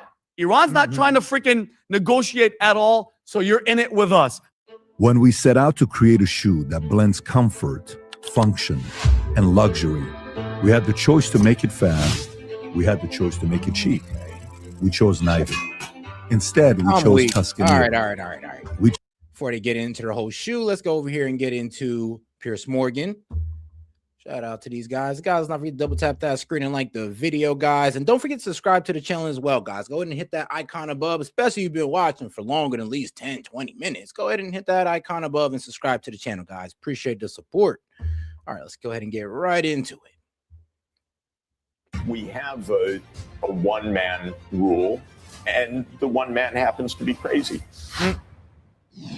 You block my ships and I'll block yours. That's the upshot of the US president's latest Iran war gambit. A US naval blockade of the Strait of Hormuz is now in force. It will not reduce the global cost of oil and gas. In fact, quite the opposite. But it may stem the steady flow of cash flooding into Iran's coffers, one of the most perverse unintended consequences of the conflict so far. But surprisingly, in current circumstances, President Trump and Secretary of State Marco Rubio spent Saturday night. And just to read out the results of the poll, is this blockage a good idea? Well, 60% of you voted no, and 40% of you guys voted yes. This is out of 1,600 votes. Yeah, 1,600 votes. At the UFC in Florida. It's fair to say Vice President J.D. Vance got the short straw, fresh from trying and failing to save Viktor Orban's campaign in Hungary. He spent 21 hours in negotiations with the Israelis in Islamabad. The bad news is that we have not reached an agreement. And I think that's bad news for Iran, much more than it's bad news for the United States of America. So we go back to the United States having not come to an agreement. We've made very clear what our red lines are, what things we're willing to accommodate them on, and what things we're not willing to accommodate them on. And we've made that as clear as we possibly could. And they have chosen not to accept our terms. Well, the biggest red line is Iran's uranium stockpile. 6 weeks and $30 billion worth of war have not changed Iran's nuclear potential. There's also no agreement on toll-free access to the Strait of Hormuz and on funding proxies like Hezbollah, without which it's extremely hard to argue the US has achieved anything much at all. Meanwhile, President Trump has added several new fronts in his war of words. Tucker Carlson, Megyn Kelly, Candace Owens, and Alex Jones were all savaged as low IQ losers in a Truth Social rant against his supporters turned critics. Carlson responded in a BBC interview. I feel sorry for him, as I do for all slaves. He is not free in this moment at all to do what he thinks is best for himself or his country. What do you mean? No, he's not free. And we learned that yesterday when Donald Trump announced a ceasefire, clearly with relief, and made its terms or most of its terms public. And then that ceasefire ended within 2 hours because literally. And that's what I said, bro. We had the Strait of Hormuz open for 2 hours, just 2 hours. And then Israel comes through and completely decimates southern Lebanon, and then they close it right back up. AKA, we were about to get the Strait of Hormuz open, but Israel completely ruined it for us. Instead of condemning Israel, we try to sit here and act like, Lebanon wasn't part of the deal when it was. Iran said, yo, look, if you start attacking us and our allies in the region, then we will go ahead and open up the Strait of Hormuz as a gesture of goodwill. And they did that. So Iran actually did follow through with that. And then Israel bombed Lebanon, and then they came right up to the shields and said, yeah, we're not doing that no more. Israel intentionally violated the terms. Well, last night, Trump turned his attention. I mean, bro, Israel won't let us get nothing nice. Nothing nice. No ceasefire. No America First president. Nothing at all. An even bigger target, the Pope. His Holiness has taken a not unreasonable position on the Iran war, namely that threatening to destroy civilization is unacceptable and that God doesn't like war. The president responded by saying that he doesn't like the Pope. And then a move that angered even some of his most loyal supporters, Trump posted this image of himself as Jesus Christ. Now, plenty of people have been pointing out to the president that the religious fanatics led by a divine strongman are supposed to be on the other side. Just before we came on air, Trump deleted the image of himself as the Son of God, which is about as close as he's probably ever got to a genuine apology. Professor Jeffrey Sachs and a stellar panel are standing by, but we begin tonight in Beirut, where all the talk of a ceasefire feels a very long way away. Yalda Hakim is an award-winning Sky News anchor and host of the World podcast and joins me now from Beirut. Yalda, welcome back to Uncensored. Thanks so much for having me, Piers. Well, I'm trying to get my own not quite so massive brain around all this and struggling a bit. So I thought, who better to ask than the reigning Royal Television Society Network Presenter of the Year, which brings... Well, guys, just letting you guys know we are still $78 away from opening up the call-in line. Like I said, if we can get that open, we can have some of you guys come up here and either debate or, give me some information that I might be missing or, just agree and talk. But all right, guys, like I said, $78 away. And if you want to help towards that, you can go ahead and super chat in or send a Venmo or Rumble rant. If not, though, double tap that screen and like the video. With it an assumption that you're going to give me some answers. What is going on with this war? Because I cannot make head nor tail of it. Me neither. Yeah, I mean, you and perhaps the rest of the world, Piers, because it would be a fool's errand to try and figure out what Donald Trump is thinking or what he's likely to do next. But I think what we can see about what's happened over the course of the last 24, 36 hours since those talks took place in Islamabad is that Donald Trump is trying to continue his pressure tactics. So he's basically hoping that Iran will cave to American pressures and that they will surrender. But that is, frankly, what the US president and the American administration has hoped for since February 28, that Iran would cave or surrender or tap out. And frankly, they haven't, because as many of your guests have said over the last 6 weeks, for the United States, this is a war of choice. But for Iran, this is about survival. For the Iranian government, the authorities, the regime there, this is the one point of victory for them is to stay surviving as a regime. And they probably... yeah, that's it. Like I said, the goal isn't to beat Americans' army, beat America's military, because that's impossible. The goal is to survive America's military, to make this war as unfavorable as possible, not unfavorable, as distasteful as possible, to the point where we just back off and leave the regime in power. And that would be seen as a win for Iran. Like I said, there's not really an upfront war. They're fighting an asymmetrical war. Not fighting us toe-to-toe. They're doing this asymmetrical, a.k.a. they know they can't take us up top, so they're going to try to make this war as hard for us to commit to or to, honestly, do as possible. Probably have come out of this bruised and battered. And we know that the United States, of course, is a superior military force alongside Israel. And they have hit the IRGC hard, their military facilities and missile launches and their missiles. But the asymmetric war seems to have been won by Iran. And so, while many would say that the talks that took place in Islamabad just a couple of days ago failed or collapsed, from the Iranian perspective, the 70-member delegation that they took was met by quite a high-level delegation from the United States, led by J.D. Vance, a skeptic of this war and a skeptic of forever wars. So for him to stand alongside the parliamentary speaker, who isn't just any parliamentary speaker, he is perhaps one of the most senior members now of the Iranian regime since they took out the supreme leader and various other top leaders. That was quite an image. And so while the talks haven't necessarily gone anywhere at this point, that image that we saw is historic. Ultimately, though, if this all ends with the regime remaining in place, albeit with different people at the top, but all from the same regime with the same ideology. Hey, hold on. Shout out to my man. Oh, we got two of them here. Well, no. Hold on. Shout out to my man. Who is this? We got a couple of them. Oh, no. Never mind. My bad, guys. False alarm. My bad. Thought I got something. If the enriched uranium remains buried underground and the Americans and Israelis can't get their hands on it and the Iranians don't surrender it, and the Strait of Hormuz is now established as an incredibly effective strategic weapon, and Iran maintains some form of control over it, it's very hard to see how President Trump claims any real tangible victory here, and how the Iranian regime doesn't emerge, not just surviving, albeit with its military smashed up a bit, which it clearly has been, but actually possibly emboldened by all this.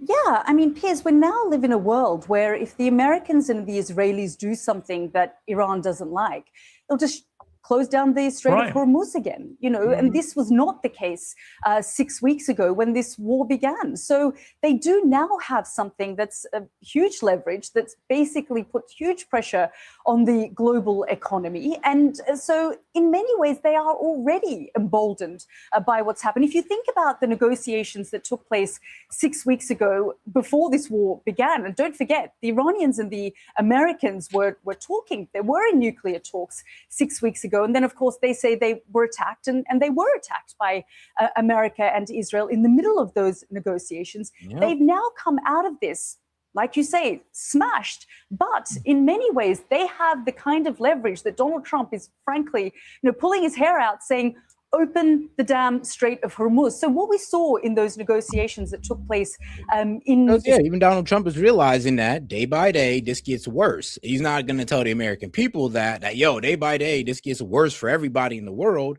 No, he's going to pretty much sit there and, save face, say, we don't need it, but we need to get that shit open. I'm like, okay, bro, the double speak is crazy, but I'm glad you understand that we need to get the Strait of Hormuz open and start allowing the global market to work the way it was, before February 28th.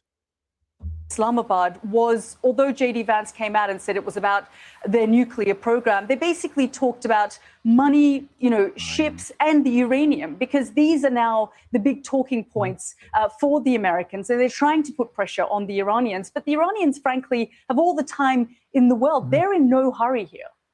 Right. And then you've got, as part of this asymmetric war, you've got the attacks the Iranians have made on their neighboring Gulf states, which I think the scale of it has come as a massive shock to those Gulf states. I've spent a lot of time in the last couple of years, as have you, traveling around the Middle East, Saudi Arabia, Qatar, UAE. There was a real sense of dynamism about the region, a real conviction that they were moving inexorably from an economy based around oil, which is obviously slowly running out, to an economy based around tourism and sport and entertainment and all these things. And the big sales pitch was, come to all these states because it's safe, it's sunny, you're going to see great sport, great entertainment. We're letting tourists come now, come and live here. And many people were. But in the last 6 weeks, you've seen this slam shut as a business model that's working right now. You see many people, expats who've gone to live there, leaving. Who knows if they go back?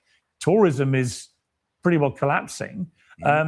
Real concerns, I would imagine, for the Gulf states about what this means for their economies going forward. But what does that also mean for the sort of geopolitical relationships between them all and Iran and the United States going forward? Could it, for example, propel states like Saudi Arabia to join the Abraham Accords or not? They're already going to do so. Well, I think, Piers, I've also spent the last 6 weeks traveling across the region. I was in Jerusalem. I then traveled to Saudi Arabia. I went to Qatar. I did an exclusive interview with the Qatari Prime Minister, who described the attacks from Iran as betrayal. Because don't forget, Qatar is one of the few countries on the planet that had good relations with Iran, that had an open dialogue with Iran, in many ways was acting as a mediator between the Americans and the Iranians. The Iranians were leaning on them to send messages to the US president at different points. So they felt a sense. Yeah, I don't like the fact that they attack Qatar either, because Qatar is like literally our best friend in the Middle East, man. Like literally, they help us out with a lot. But honestly, though, I can understand why, because once again, we have military bases there in Qatar. Our biggest one is in Qatar in the Middle East. And yeah, we were firing from there at Iran. And what is Iran going to do? Fire at all military assets in the Middle East, like they said they were going to do if we attacked them. So as much as I hate that Qatar was attacked and the other of our Gulf allies, man, look, it is what it is, because, well, we kind of brought it upon them. And let's be real, when we attacked Iran, we kind of let our allies know that, look, man, we're okay with you guys being attacked. We just got to get Iran out the way. And hopefully y'all can bear with us. of betrayal. And we know that the Qatari Prime Minister has spoken to the Iranian Foreign Minister about those ongoing attacks. And if the ceasefire that is supposed to last 2 weeks collapses, what does that mean for these Gulf states? Because as you say, they've been priding themselves over the course of the last couple of decades of being some of the safest places on the planet, being a tax haven, for example, bringing in all sorts of entertainment and sport into the country, trying to give a different face and brand to the Middle East. And that, frankly, has been destroyed by this war. As you say, I mean, tourism is at an all-time low. Expats who live there are leaving. And I guess the leadership in the GCC are now thinking, okay, what do we actually have to protect ourselves? Because we had these American bases here, and actually that's done nothing to protect us. We thought the Americans would provide us with something. And that's what I'm saying. And here's the thing. Iran is pretty much exposing our military bases as, well, liabilities instead of assets, especially if they don't want to get attacked by Iran. They're like, okay, well, I'm sorry, but the reason we're being attacked is because of these U.S. bases that are housed in our country. And this is one of the strategies of Iran, is trying to make us look more like a liability than an asset. And we're an asset, but I mean, if we're one of the main reasons why they're getting attacked and our continuous aggression, it still continues to be that reason, then I mean, I don't know how long they're going to be able to have that patience with us. I mean, hopefully they don't never lose patience, but I mean, who knows? Who knows? I don't think we got that long. I think we got a couple months at best to wrap this up for the Gulf countries are even looking at us like, all right, bro, what are you trying to do? Destroy our economy? Kind of cover. And this war that we are not part of, didn't ask for, tried to deter the US president from entering, has actually turned into our war on our front doorstep, battering our economies as well. So I'm not sure, frankly, if Saudi Arabia will join the Abraham Accords. There is still a lot of ill feeling from Saudi Arabia towards Israel about the war in Gaza, for example. And so they still have that card on the table where they say, well, we wouldn't be normalizing any relations until there's a two-state solution. So I don't think based on what's happening now, Saudi Arabia would suddenly, join forces and be part of the Abraham Accords. But certainly all of these Gulf states are going to have to think about No, they was thinking about it before. Saudi Arabia was thinking about getting into the Abraham Accords without the answering of the Palestinian question of a one-state or two-state solution. So they was willing to do it. That's kind of one of the reasons why Hamas attacked on October 7th. It was because of the Abraham Accords that Saudi Arabia was about to get into without the answering of the Palestinian question, which they seen as a big betrayal. So they attacked because of that. They also attacked because of the Alexa Moss, and it possibly about to be destroyed. And that's why it was called Operation Alexa Moss. And then, of course, there was a third reason of, well, they tried protesting for rights, and that didn't really work out for them. So now they're just saying F it, straight up terrorism. Not saying what they did was right, just giving you guys the reasons for the attack. How they defend themselves going forward. And that's why they've been talking to the Ukrainians, for example, because, it's not just interceptors that they need. They need these drone interceptors, which the Ukrainians have been extraordinary at being able to create in their factories to take their war on with Russia. It's fascinating. Let's just end by talking about Lebanon, because you're there in Beirut. I interviewed Danny Danon, the Israeli ambassador to the UN, the other day, and he posted something on his X account, kind of gloating that he clarified to me in the interview that Israel is not bombing Lebanon. It is bombing very specifically Hezbollah, but a bit like the bombing campaign in Gaza, in the process of, in their eyes, going after Hamas, they also managed to kill an enormous number of civilians and cause enormous structural damage to vast swathes of Gaza. I mean, yeah, but even reported by the Lebanese officials, they were like, bro, there were places that you struck that there was no Hezbollah killed in. So in those 100 strikes, I'm not going to lie, there were Hezbollah killed in those strikes, but there were more civilians killed than Hezbollah. And then there were some strikes that there was no members of Hezbollah killed. It was just nothing but civilians. So, yeah, that's a problem with carrying out 100 strikes in 1 hour. I mean, I guess you don't really get time to calibrate those, or I guess make sure you're being accurate with those strikes. 70-80% of it virtually razed to the ground. And we're seeing not quite the same scale in Lebanon, but you're seeing over 1 million people displaced. We're now seeing the death toll is over 2,000, 7,000 wounded. Many of these are civilians, women, children, and others. You know, like I say, it follows a familiar looking pattern to what happened in Gaza. What is your sense about what is happening there? You know, Piers, the humanitarian crisis in this country is gut-wrenching. When you say over 1 million people displaced, many of them from southern Lebanon, tens of thousands of homes have been destroyed there. People who had nothing to do with Hezbollah didn't have military installations or facilities in their homes. Homes that have been there for decades, sometimes for 100 years, have been destroyed. I've spoken to people who had holiday homes in the south of the country that no longer stand, have been turned to rubble. And so people are moving north. And here in Beirut, I mean, an extraordinary city, a beautiful city, civilians were shocked on Wednesday because they thought when they woke up that they were part of some kind of wider ceasefire deal. And Israel made it very clear, the IDF made it very clear that they were not part of that deal. And within the space of just minutes, 10 minutes, the IDF launched 100 strikes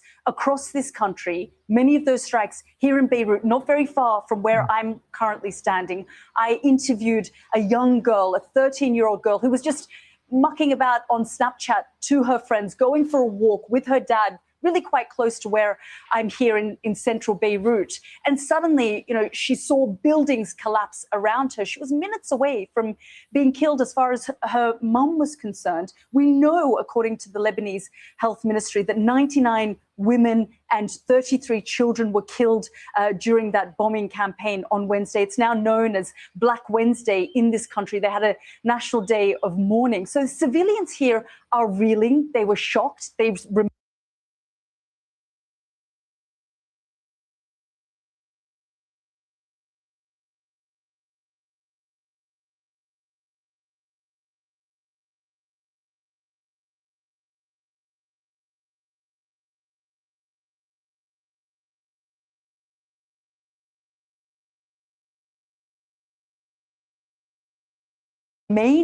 shocked that they're not part of any kind of ceasefire deal. And just minutes before. Thanks, bro. Yeah, what I was pretty much saying was that, yeah, it was like, what was it? When I was first reading into it, 254 people, citizens, reported killed and over 1,000 injured. And that was like, what, a couple of days ago. It's a lot higher now, I'm pretty sure.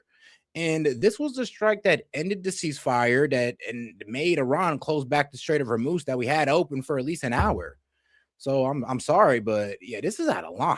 And somebody needs to check Israel, because apparently instead of over here blaming Israel, we're over here trying to say, well, we never included that in the ceasefire. Yes, we did. Yeah, we did. But the problem is we don't want to admit that because we don't want to admit that we can't control Israel.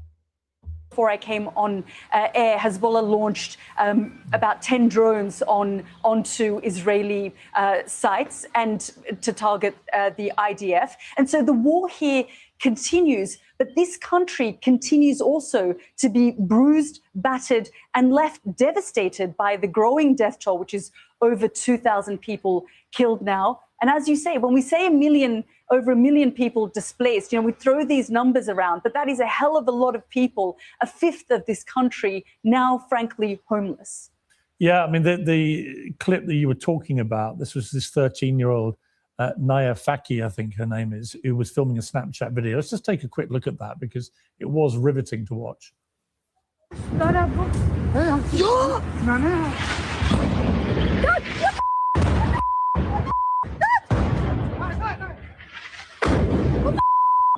Had you experienced anything like that before? I've, of course, experienced bombs, but I've never seen a building fall in front of me or trying to run away from one.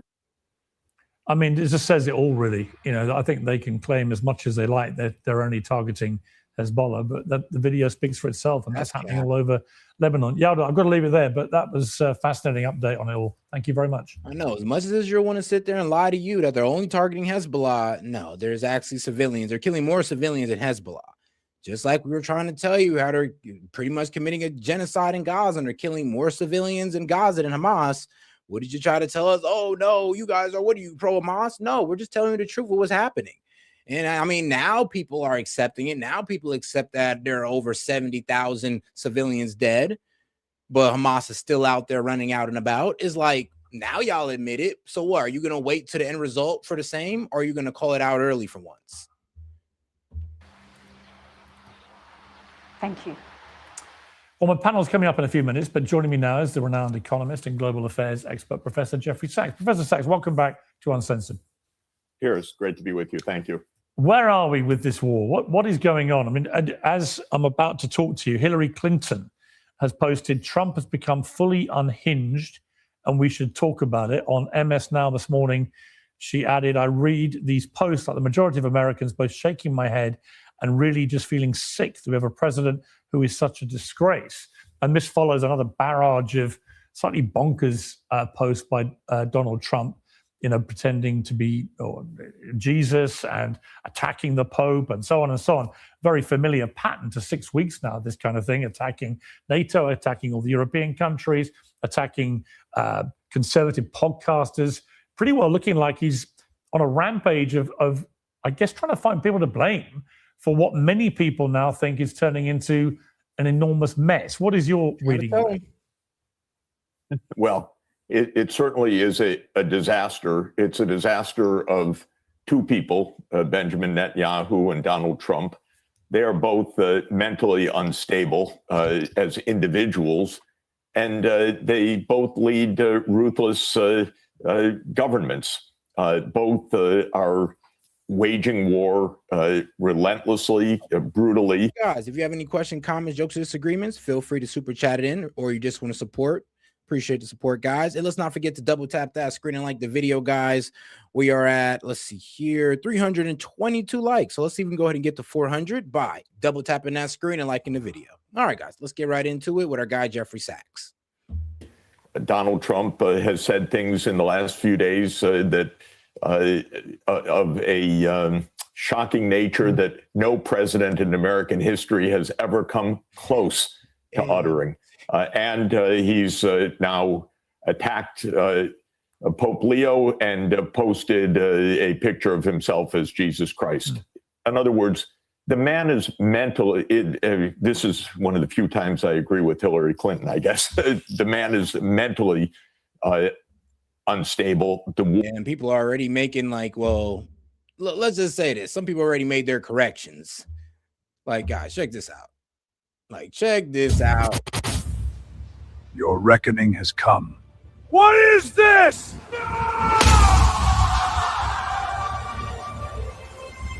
Wild. War is a disaster. It is going to create a global crisis. It was a war, not even to say of choice, but of whim of Netanyahu and Trump. Two people got us into this. It's a measure of how completely deinstitutionalized the United States government is, that this is basically a war chosen by one person with a sycophantic Secretary of Defense, all the rest of his tiny inside team going along, but knowing that this is tragic and farcical is the word that one of the insiders used. And no role whatsoever of Congress, no evidence of even a minimal interagency consultations other than to hear the objections of the intelligence agencies and the Joint Chiefs of Staff. So, I mean, bro, they kicked out, what was it, Joe Kent, head of counterterrorism, out of the briefings. It's like, hold on, like, we're talking about Iran, right? Y'all call them the biggest terrorist state, and you didn't have the head of counterterrorism, ex-CIA, ex-military, who literally fought these proxies in those briefings, giving you information. One of the most qualified guys we could find is left out of the briefings. Oh, it's no wonder this war is a shit show. Okay, that makes sense. We're in the hands of absolute craziness. What is fascinating, actually, as we're talking, he's now deleted, very unusually, the post of him as Jesus Christ, this image which he posted earlier. He very rarely deletes anything. What is interesting to me is that I urged him to delete the post in which he was raging about ending civilization, which would have involved killing all 90 million Iranians. And I also didn't like his, and I urged him to delete the Easter Sunday message, in which he was talking in the most foul-mouthed way about it all, and saying praise be to Allah. None of this is helping anything from what I can look at. Yeah, usually we have a political issue. Israel and the United States together have created a disaster in the Middle East. Israel has created a genocide. Israel and the United States together have created this war of whim in Iran that has killed thousands, but has already begun to devastate the entire world. But we also have clearly a clinical condition. We have an individual mental incapacity. The psychiatrists and psychologists that look at this call it the dark triad, meaning that the man is narcissistic, Machiavellian, in other words, completely untrustworthy in every way, and psychopathic, meaning that killing other people does not have any concern for either of these people. So these are both dark triad personalities. And I know how a lot of people want to play this whole, ending of civilization, or, it's going to be power plant and bridge day. As much as y'all want to play that off, I just want you to know, no American president in history has ever made threats like that in public. None. Because let's be real, who want to be seen in that light? But all right. Many people are saying, Piers, that Trump is also showing symptoms of frontotemporal dementia as well. In other words, that this personality's always been there, but the loss of impulse control has taken over, perhaps because of dementia added to this. We have a very serious issue. There's never been a president in this incapacity.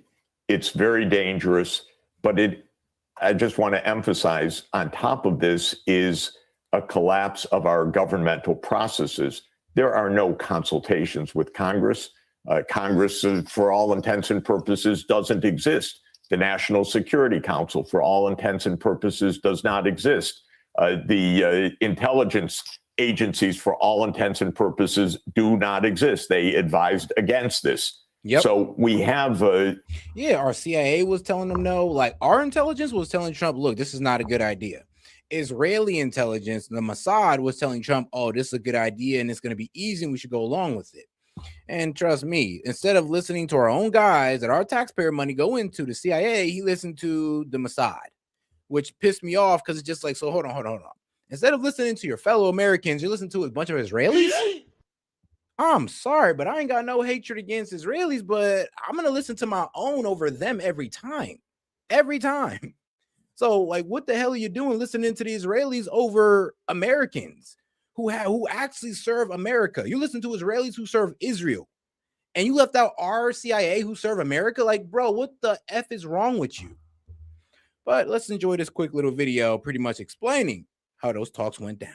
All right, BB, what do you got for me? Mr. President, the time is now. The Iranians are weak, and a joint U.S.-Israeli mission could finally bring an end to the Islamic Republic. Our intelligence says Iran's ballistic missile program could be destroyed in a few weeks. We can kill their leaders, and they'd be so weak and they could not choke off the Strait of Hormuz. And the likelihood of them landing blows against U.S. interests in neighboring countries is low. How would we effectuate the regime change? Street protests inside Iran would begin, and with the help of Mossad, we would foment riots and rebellion. Iranian Kurds could also assist. Mr. President, this is the time. Thanks, BB, for your presentation. My team and I will discuss. Can we get our intelligence people to look into this? We have broken down Mr. Netanyahu's presentation into 4 parts. 1, decapitation, which is killing the Iranian supreme leader. 2, crippling Iranian capacity to project power. 3, a popular uprising in Iran. And 4, regime change. It is our assessment the first 2 objectives are achievable with American might, while the 3rd and 4th parts are detached from reality. Just to summarize, Mr. President, regime change is farcical. In other words, Mr. President, it's bullshit. I would say regime change could happen, but it shouldn't be considered an objective. Yeah, I would advise against all this greatly. General Kane, what do you think? Sir, this is, in my experience, standard operating operating procedure for the Israelis. They oversell and their plans are not always well developed. They know they need us and that's why they're hard selling. Okay, got it. Regime change would be their problem, but if we do this, it would be to kill their leaders and decapitate their military. Mr. President, any major campaign against Iran would drastically deplete our stockpiles with no clear path to replenishing the Strait of Hormuz is also a real risk. Really? I think the regime would capitulate before it came to the Strait. I'm thinking this could be a very quick war, just like the 12-day war in Venezuela. Mr. President, I think we should do it. I'm more ambivalent. I don't think the Iranians will agree to a negotiated deal, but I prefer a campaign of maximum pressure rather than a full-scale war. I have concerns, but I defer to others on this topic. I think this is the worst idea ever, and I prefer no strike, but if we're going to do it, it should be limited. I think we're going to do it. If that's so, use overwhelming force so our objectives are achieved quickly. Yeah, I hear you. Hold on, Tucker Carlson's calling. Hello? Mr. President, don't start a war with Iran. I know you're worried about it, but it's going to be okay. How do you know? Because it always is. All right, team, we got a new piece of intelligence that the Iranian Supreme Leader will be at an above-ground meeting with other top officials wide open for an air attack. I think we have to do this. Thoughts? Well, Mr. President, here's what the attack will look like from a military perspective. You know I think this is a bad idea, but if you want to do it, I'll support you. If you feel this is needed for America's national security, go ahead. It is pretty rare to have the Iranian Supreme Leader and other top leaders in a gathering spot we can strike, so if you define regime change as just killing the Supreme Leader, we can probably do that. The plan put forward is legally permissible. But what's your personal opinion? I'm a Marine veteran, sir, who knows people killed by the Iranians, so if Israel intends to proceed regardless, we should go ahead. Mr. President, this would be a public relations nightmare. The American people voted for you partly for no new wars. It's your decision, Mr. President, and the press team will manage it as best as we can. We have to take care of the Iranians eventually, might as well now. There's many risks, but if you order the operation, we will execute. If our goal is regime change or an uprising, we shouldn't do it, but if the goal is to destroy Iran's missile program, that's a goal we can achieve. All right, we're doing it. No regime change, no missile program destroyed, no drone program destroyed. So, yeah, even that guy was wrong. A one-man rule, and the one man happens to be crazy. I mean, there will be some who listen to you, Professor Sachs, and that you listen to your damning critique of Trump and Netanyahu, calling them psychopathic and delusional, as you did in an interview at the weekend. But then you went on to say that only Vladimir Putin, Narendra Modi, and Xi Jinping can stop Trump and Israel with their policies at the moment. And they'll say, well, hang on. You talk about delusional, psychopathic, and wanting to kill everyone. What about Vladimir Putin? Isn't that exactly the way that he's portrayed himself in recent years? No, I think the situation is completely different. I'm talking of a psychological assessment of Trump. One can discuss. Man, Putin never said he was going to end an entire civilization. And he never said, oh, I'm just going to go out there and take out energy infrastructure and bridges. He ain't never say that. Sure, my man has attacked civilian buildings and all that good stuff. But as far as going out there saying he's going to end an entire civilization or gloat about doing so, yeah, he never did that. As we have done at length, and I'm delighted that we've done so, how we got into this open conflict with Russia after all of the possibilities of peace. That is a historical process that lasted more than 30 years, starting with the U.S. cheating on the clearest possible commitment that it made about not expanding the U.S. military, much less to Russia's border. But that's a historical and political issue, and it's a major political issue. Here, I'm talking about a psychological issue. We have not seen any of those three leaders post themselves as Jesus Christ, take on the Pope, say that they're going to destroy. Yeah, man. Thing is, Russia wouldn't, because, well, he's an Orthodox Christian. Russia is mostly Orthodox Christians, like Putin himself. And then, well, in China, I mean, they don't even really believe in religion. They believe in themselves, so they wouldn't do that. It's just wild that our president thought that it was, okay to do so. You know what? I mean, me personally, I wasn't all that offended, but I did see how, the Christian group is going to low-key lose their shit over this. Now, my man Castro, he's Christian, and he's like, it's not that bad. Like, there's red lines. Not like he called himself Jesus, and he's making fun of Jesus' teachings. So, I mean, that's fair.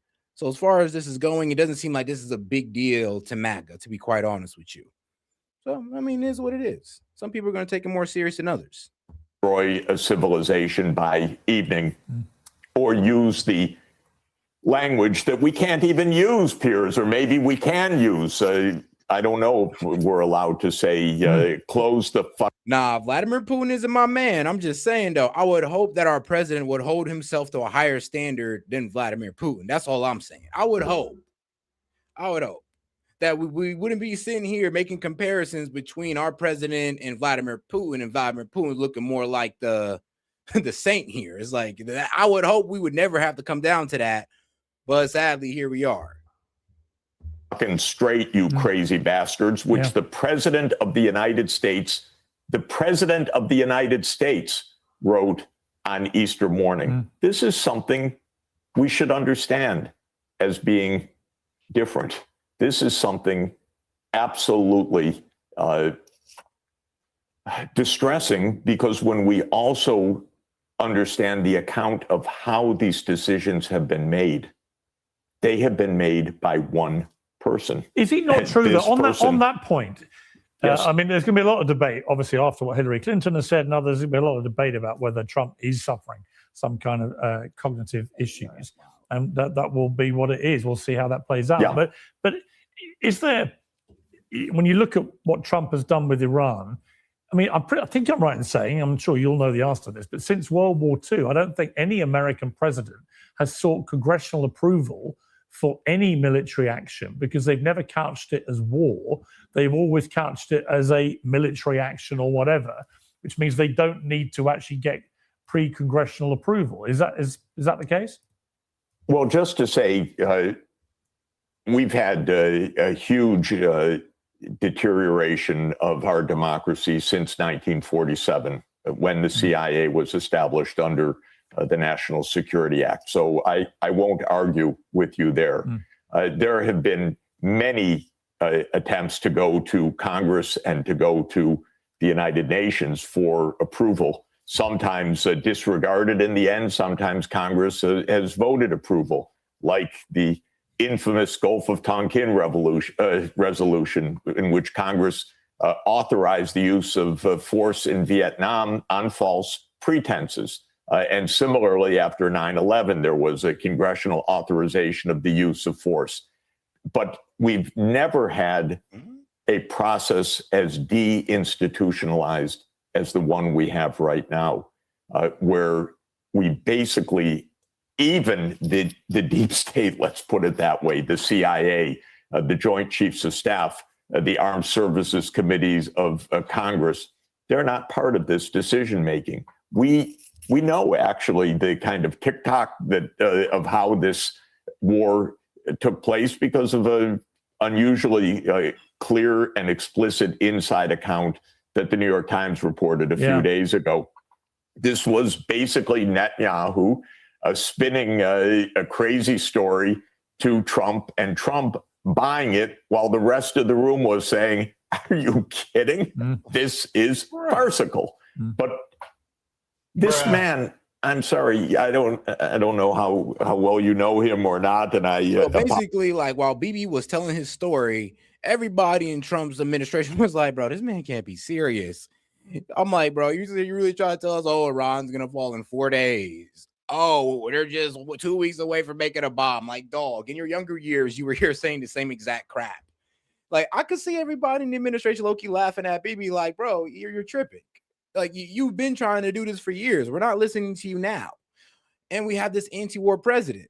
Well, what we thought we had was an anti-war president. Then all of a sudden, the administration gets blindsided by, hold on, wait, you believe what Bibi says? Like, hold on, you really think that Iran is going to be taken out in a week? Really? You think Iran is going to be okay with us, taking their nuclear enrichment? Oh, you also think they're 2 weeks away from a bomb. You believed everything he told you? Like, bro, he's been pitching that to the last 3 presidents and nobody believed him. Why are you believing him? Like, why, Trump? Why? And I can only imagine him saying, "I'm going with my gut feeling. My gut's never wrong." Yeah, I can imagine that. And we're cooked if that's the case. But and as I've been saying, yes, it has been told. Bibi's pitched this idea to multiple presidents, and they all told his ass to kick rocks, because they all the intelligence agencies and the people in administration always laughed at Bibi, like, "Bro, we know you're just trying to drag us into a war to fight against Iran because you guys can't beat them yourselves, and we're not doing it." But for some reason, Trump's like, "Oh yeah, we about to go ahead and do this." And for some reason, he let the Israelis trick him into moving the goalposts from no nuclear weapons, which Iran's already committed to no enrichment at all, which Iran won't commit to. Apologize, but I observe him. I don't know him, but he's not very smart. This man is not knowledgeable. Well, it's interesting. I mean, I've known Trump 20 years. I would say he has. Well, guys, you want to get the call-in line open, guys? Let's make sure we are supporting the show with a super chat, Venmo, or rant. You can go ahead and send that in through Rumble, YouTube, or Venmo. And guys, let's not forget to double tap that screen and like the video, guys. I believe we are close to 400 likes, so let's go ahead and double tap that screen and let's get to that 400 likes. Actually, pretty good gut instinct normally, which is not necessarily the normal political smarts or huge intellect, whatever those things, but that his gut instincts have actually often been quite good. What was striking about the New York Times piece was that everybody else's gut instinct was that the sequence of events that Netanyahu and the head of Mossad were laying out as what would happen if the Americans came in with the Israelis to attack Iran was the Ayatollah would go, the IRGC would start to collapse, the people would rise up, and they'd all be so distracted that no one would pay any attention to the Strait of Hormuz. And only the top bit of that happened. So yes, they took out the supreme leader, but the rest of this did not happen. The IRGC remains firmly in charge. The people have not risen up. And the Strait of Hormuz has become an enormous economic battering ram where Iran's found out it can hold the world to ransom. And we're now in the kind of utterly perverse place where, having said that he would, blow up the whole of civilization in Iran, so 90 million people, if they didn't open the Strait of Hormuz, he is the one now launching a blockade of the Strait of Hormuz. A blockade of a blockade. Right. So you literally, I just scratched my head. Just finally, Jeffrey, before we let you go, the Hungarian Prime Minister Viktor Orban has just seen his 16-year rule ended. Peter Magyar, once a staunch loyalist of his TISA party, won Sunday's parliamentary election by a landslide. People are seeing it as a significant bellwether for MAGA because Orban's concept of illiberal democracy and his focus on Christian liberty and anti-immigration policies made him a hero to MAGA activists. And of course, one of the reasons Donald Trump sent J.D. Vance to try and save him at the ballot box, which was unsuccessful. I know you've praised the Hungarian government's stance on the war in Ukraine, specifically its push for peace negotiations and opposition to escalating the conflict. But is there a bigger sort of signal being sent here by what the Hungarian electorate has done? You've seen a rise of authoritarian leaders around the world since Trump won the election in 2016. Is this the beginning of the reversal of that, do you think? I don't think so. I think what we have is people everywhere in Europe and in the United States are very unhappy. So approval ratings of our politicians are absolutely at the bottom. This is true in the UK. It's true across Europe. In just about every country, it's true for Trump. These politicians will lose at each election. This is what's going to happen right now. None of them is listening to the common sense of the public. Stay out of the damn wars, attend to our problems, which are very real, stop this escalation towards World War III. And Macron, Merz, Trump, Starmer, none of them is going to face an electorate successfully because they're all unpopular. And in the case of Hungary, it's quite clear. Orban was in a very long time. People are unhappy with their economic circumstances. They voted him out. So at least this is what democracy does. It gives you that moment. It doesn't give you much say in between, but it gives you that moment to vote people out. And Trump is going to face this in November. He knows it. It's the end of the Republican control of Congress and the last 2 years of the Trump administration. Yeah, it looks like he's about to bush it. Like, bro, he's about to completely bush it. People are going to be, honestly, not really too satisfied the Republican Party. We're going to have bad voter turnout, and the Dems are going to take over. And here's the thing. I know there was guys getting mad at the anti-war guys. So what are you going to do? Vote Dem? No, we're not. No, we're just not going to vote. And the Dems are going to have a better voter turnout than the Republicans, and they're going to win. And we're going to look at you guys like this is your fault because you sold out the America First agenda for a war that wasn't America First, and it completely cooked our numbers, and you guys kept cheerleading it as our numbers went down. Now, when it comes to midterms, you guys are going to be the same ones salty as hell that you now have a congressman that was a Republican, but now is a Democrat. And you're going to remember me telling you that, yo, the further we support this war, the more we keep on supporting it, the worse it's going to be for Republicans in the midterms. And you're not going to listen. And there most likely will be a blue wave because of this, because he's completely bushing it right now. The economy don't look so good. We're in a war. I mean, bro, it's complete sabotage of the Republican Party. And y'all ain't gonna sit there and cry to us talking about, oh, you're just gonna let the Democrats win. No, y'all are the ones letting the Democrats win by not holding Trump accountable. Bro, y'all making the same mistake the Dems do. Excuse me. They don't ever hold their politicians accountable. And I said that's been a mistake of the Dems for a while now. And this is why they lost with Biden, because they can't hold their own accountable. And we're doing the same thing. Are going to tie this man up in knots because he's going to be impeached almost immediately, I would presume, by a Democratic majority in Congress, and because he has abused the political system and wrecked living standards in the United States. So this is going to come up for a lot of politicians. I don't think it proves anything about clarity of any trends. There is no clarity in our part of the world, as you know. Everything is confused right now. I am certainly confused, but as always, you bring a bit of clarity to a confused world. Professor. And shout out to my man Noah Joyner is like, yeah, we should still vote, but we need to go based off policy and personal character. Basic research will help with that. And yeah, I'm all about that. Trust me. The problem is, though, is like a lot of MAGAs over here getting mad that we've lost a couple of these special elections. And I'm like, well, no shit, because we're not focusing on America first, or especially on affordability. We're focusing more on foreign intervention, if anything. So that's going to lean a lot of people away. That's going to discourage people to vote in these special elections. This is why we're losing, because the Dems, they're doubling down on their belief that Trump is not that Trump and the Republicans need to get up out of power. They're doubling down on that belief, and we're waning on our belief that they need to stay in power. That's the problem.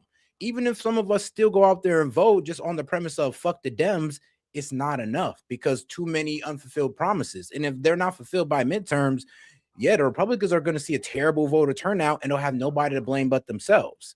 And of course, they're going to try to blame Tucker Carlson, Candace Owens, and the rest of us. But come on now, that's not right. You guys know that this was unpopular. You kept on doing it at us telling you guys that, yo, you're going to turn away a lot of us, and you still did it. And while calling us names. So when you lose those midterms, don't cry to us. Don't try to blame us. Blame yourselves for supporting an agenda that wasn't pro-American, that you try to paint as pro-American. Jeffrey Sachs, thank you very much. Great to be with you. Thanks a lot. I'm joined now by my panel, Vincent Ashana, PBD podcast Angry Patriot, host of the Dan Abrams Show on SiriusXM and YouTube, Dan Abrams, Fred Fleitz, the Vice Chairman of the America First Policy Institute, and John Fugelsang, author of the book Separation of Church and Hate. Well, welcome to all of you, all with slightly different perspectives, I think, on this. Let me start with you, Dan Abrams, if I can. I mean, there's so much going on, almost 98% of it driven by what comes out of Donald Trump's mouth or his social media posts in the last 6 weeks. I can't get my head round any consistent strategy or logic to pretty much any of this. And I've really reached the conclusion that he got into something, almost certainly at the enthusiastic behest of Israel. He's got into something that he now wishes he could get out of, but he's no idea how to get out of it. Am I wrong? No, I think that's probably right. But I think that we need to separate out. You mentioned sort of getting caught up in the social media side of it, right? What he says, and we all respond and we react. And you're right. We do, right? That's typically what generates the news cycle. This is different. This is actual action. This is lives lost. This is $1 billion a day. This is a now situation where the exit doesn't seem clear. And, look, you can argue that militarily this has been a success, right? And that's what the administration would say. The follow-up question to that is, okay, that's true. It has. But then what? What have we achieved?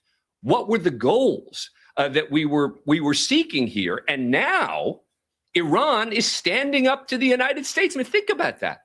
The United States and Iran held sort of face-to-face meetings, equals. And Iran stood up to the United States and said, no, we're not doing it. And so the response is, all right, well, we may bomb them again. Okay.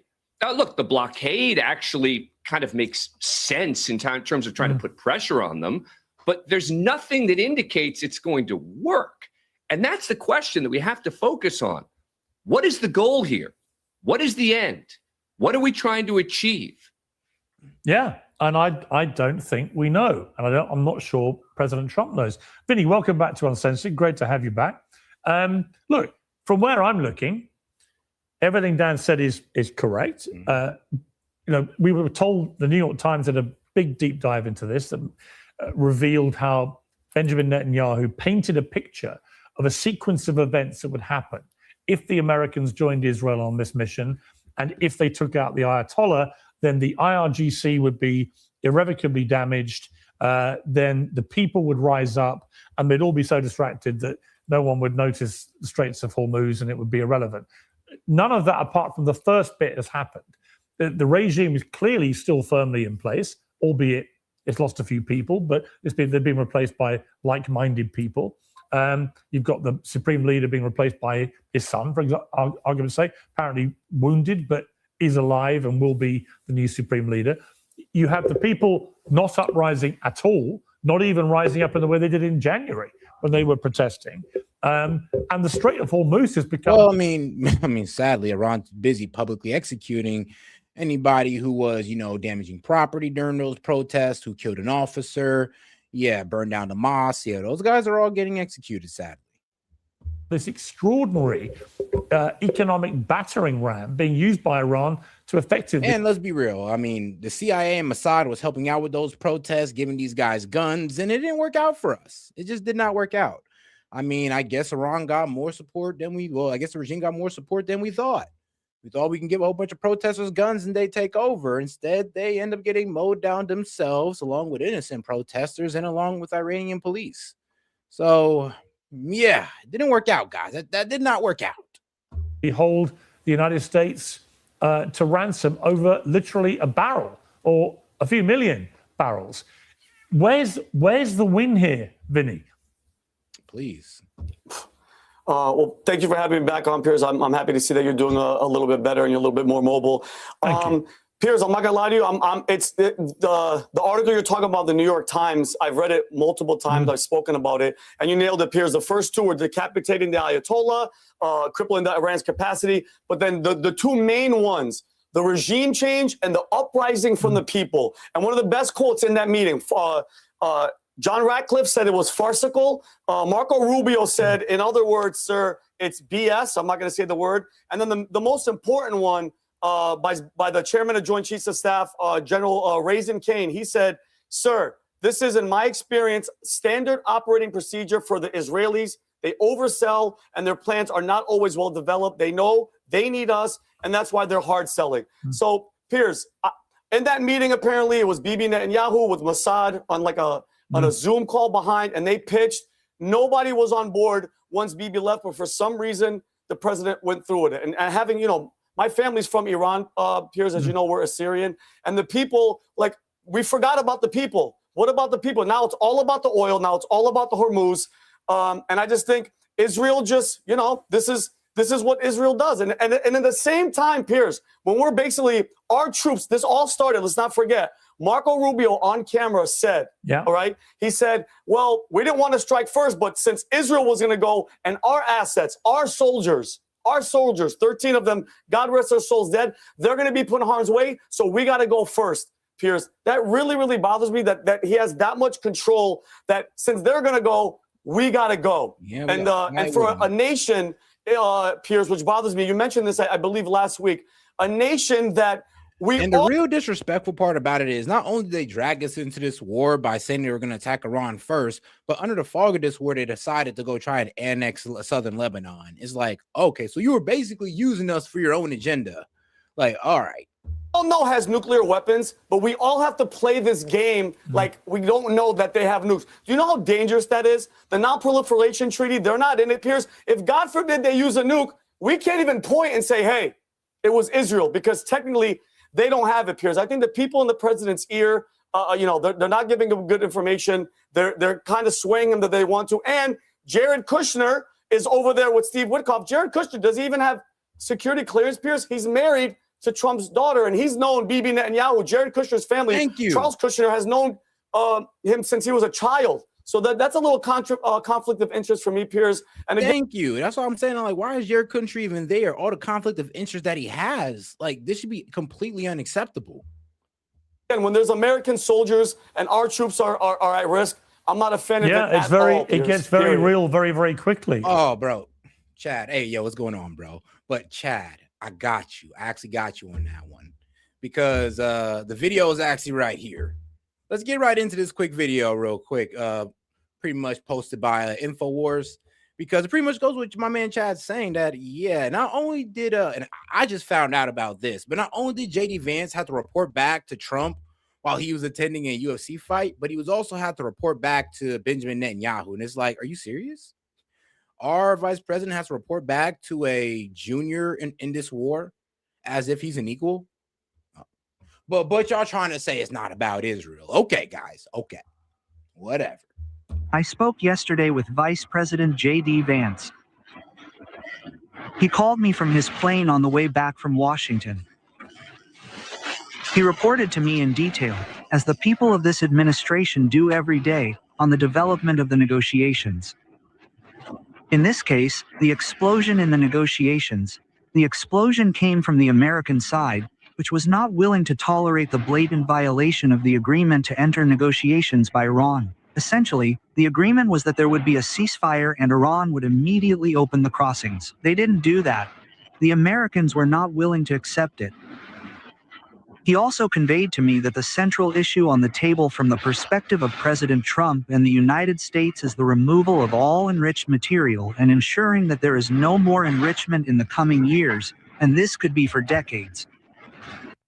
So again, that's just total confirmation of what Joe Kent said about the way that Israel was leaning on the Trump administration to move the goalposts, move the ultimate ask that they were demanding of Iran with the intention of prolonging this war. Yep. Because they need to prolong the war. Their survival depends on them taking out Iran right now. They do not have 5 years to come back in 5 years to try again. They're losing their support in America. They need to do it right now. They are not going to give up. And they will go to any lengths to achieve this. We are in very, very high alert, false flag territory as we speak. Assad's stenographer, who is known widely as the Israeli Mossad stenographer, says Netanyahu at cabinet meeting, quote, I spoke yesterday with Vice President J.D. Vance. He called me from his plane on the way back from Islamabad. He reported to me in detail, as this administration does every day, about the development of the negotiations. In this case, the explosion in the negotiations. The explosion came from the American side, which could negotiate Iran's blatant violation of the agreement to enter the negotiations. The agreement was that they would cease fire and the Iranians would immediately open the gates. They did not do that. The Americans could not accept that. He also made clear to me that the main issue on the agenda for President Trump in the United States. No. The real ceasefire was that you and America, since we walked into this together, Israel. So when they say that we got to stop firing, that means you too, dog. And they also said stop firing at Iran and their allies. You wonder who their allies are? The Houthis in Yemen, Hezbollah in Lebanon, and Hamas in Gaza. So they're basically telling us to stop attacking them and all three of the groups I previously named. So please stop playing dumb, because the only reason the ceasefire didn't work out is because you decided to attack one of their allies. It is the removal of all enriched material and ensuring that there is no more enrichment in the coming years, and that would be decades. So enrichment within Iran, that is their focus. And of course, it is also important to us. So that actually confirms directly what Joe Kent said in his resignation letter about these shifting goalposts imposed by Israel.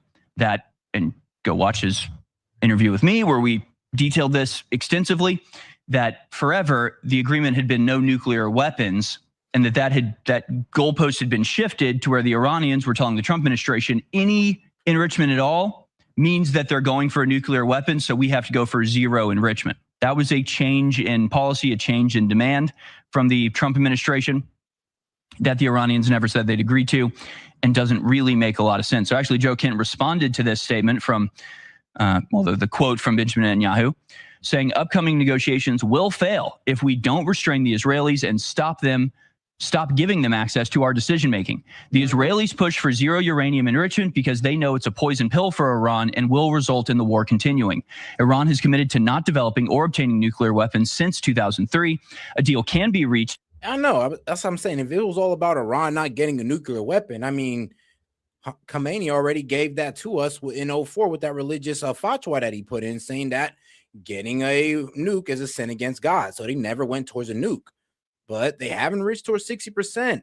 But the religious fatwa is still in place. And the reason why we know this is because if they really wanted to get to a nuke, I mean, bro, they had it in 2021. They could have did it all under Biden, but they didn't. So, I mean, let's be real, guys. If they were so dedicated to doing so, why did they stop in 2021 at 60% enrichment? Because they were trying to use that as a deterrent for us to attack them and as a way to get back into the JCPOA as something to give away.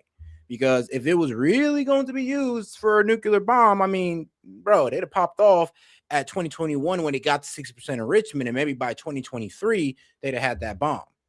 About uranium enrichment levels and monitoring, ending the war and opening the Strait of Hormuz. This can only happen if we treat the Israelis like the junior partner and put our interests first. So again, just sort of doubling down on the statement that he made during his resignation and in the subsequent interviews about the need for us to simply take our own side, ignore the demands or subjugate the demands of Israel to our demands. Pretty simple. But that apparently is not what happened.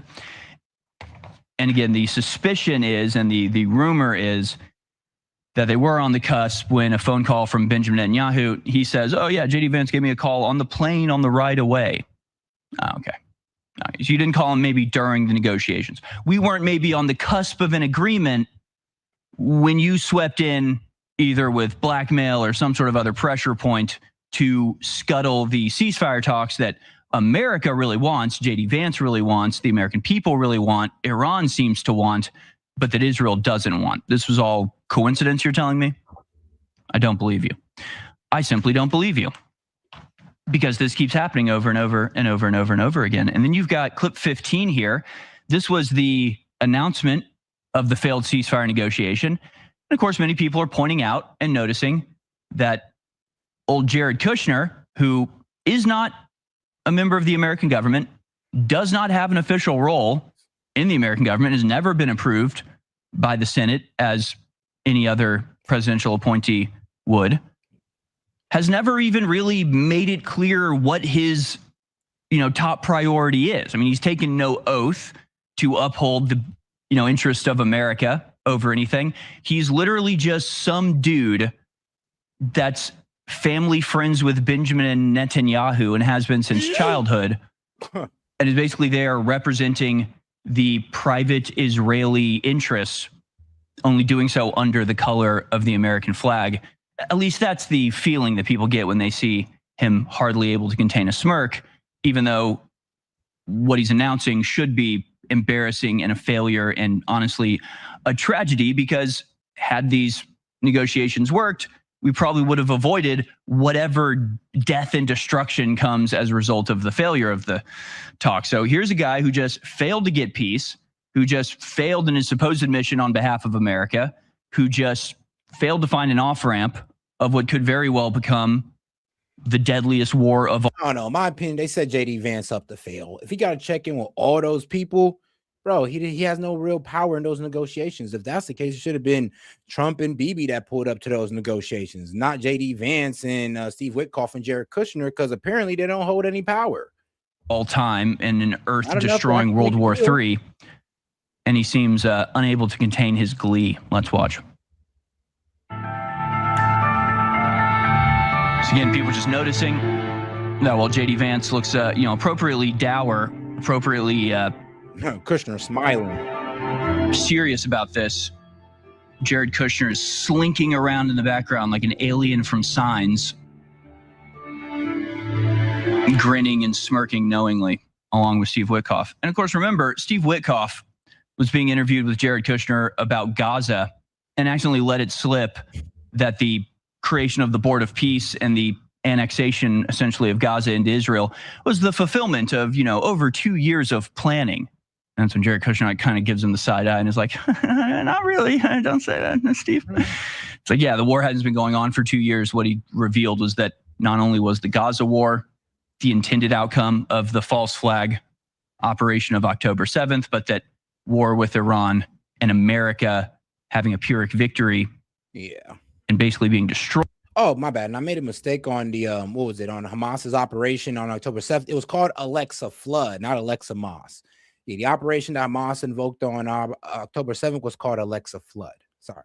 Destroyed in our war against Iran. This was always the plan the entire time. And the plan was always to have this conflict become the wider. I mean, how long have we been talking about the World War III divisions? I mean, it's been obvious for a while. But everything the American deep state has been engaged in for the last decade has been driving America, NATO, and some of our, controlled countries against Russia, China, and Iran. They've just been driving towards this with everything they've got, everything that we've seen from the Ukraine war to the overthrow of Assad in Syria to the insane genocidal activity in Gaza. It's all been in service of this ultimate clash of civilizations, which is intended to result in mass death, with the outcome eventually being a one world government of totalitarian control that will exist forever. That's what they're pushing towards. And I'll show you videos on the other side where every Western military leader now is reflecting exactly the same talking points about how we are about to get into a big time conventional global war. They are making preparations. They do not care what you think about it. They are not asking permission. They are starting World War III. They are burning the world down. They do intend to rule over the ashes. I'm very pleased to announce 2 new great products at the. He's on the right track with that one, sadly. Like, if you don't know about the Greater Israel Project and their plan to destabilize the Middle East so they can take it over and expand their borders, then, guys, you might want to look that up because it's in effect. That's the whole reason why they went into southern Lebanon, even though they was under a ceasefire with Lebanon. They just don't care. It's all about expansion. All right, let's get here with some libertarians got to say. Would be that the U.S. has closed the Strait of Hormuz. That one took me by surprise a little bit. So let's get into all of this. So of course, over the weekend, there was what they were saying was a 21-hour negotiation meeting between Iranian officials and Steve Witkoff, Jared Kushner, and the vice president. Hold on, guys. There's some other things. Hold on. Some other things I need to get into real quick. Let's see here. A little bit of breaking. This came out about 2 hours ago. China hosts Russia, UAE, and Spain for meetings on Hormuz blockage and war on Iran. All right, let's see what they're talking about. Well, China president is meeting with the leaders of countries that have been impacted by the war and its economic fallout. Xi Jinping is meeting Spanish Prime Minister Pedro Sanchez to discuss political and economic ties between the two countries. Earlier, Xi has met with Abu Dhabi's Crown Prince Sheikh Khalid bin Zayed as China calls for stronger relations with the Arab world. And also in Beijing is Russia's Foreign Minister Sergei Lavrov for talks on the U.S.-Iran conflict. This is what we were afraid of, that we would start pushing our allies towards our enemies.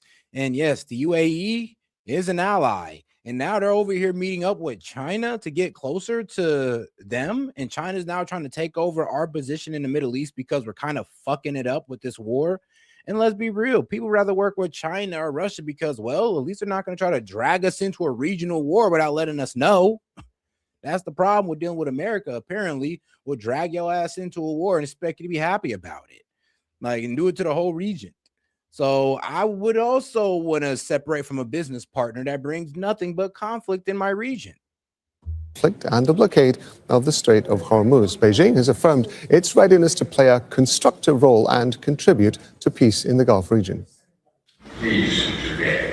Historic changes are unfolding in ways never seen before. Human society faces a choice between peace and war, unity or confrontation.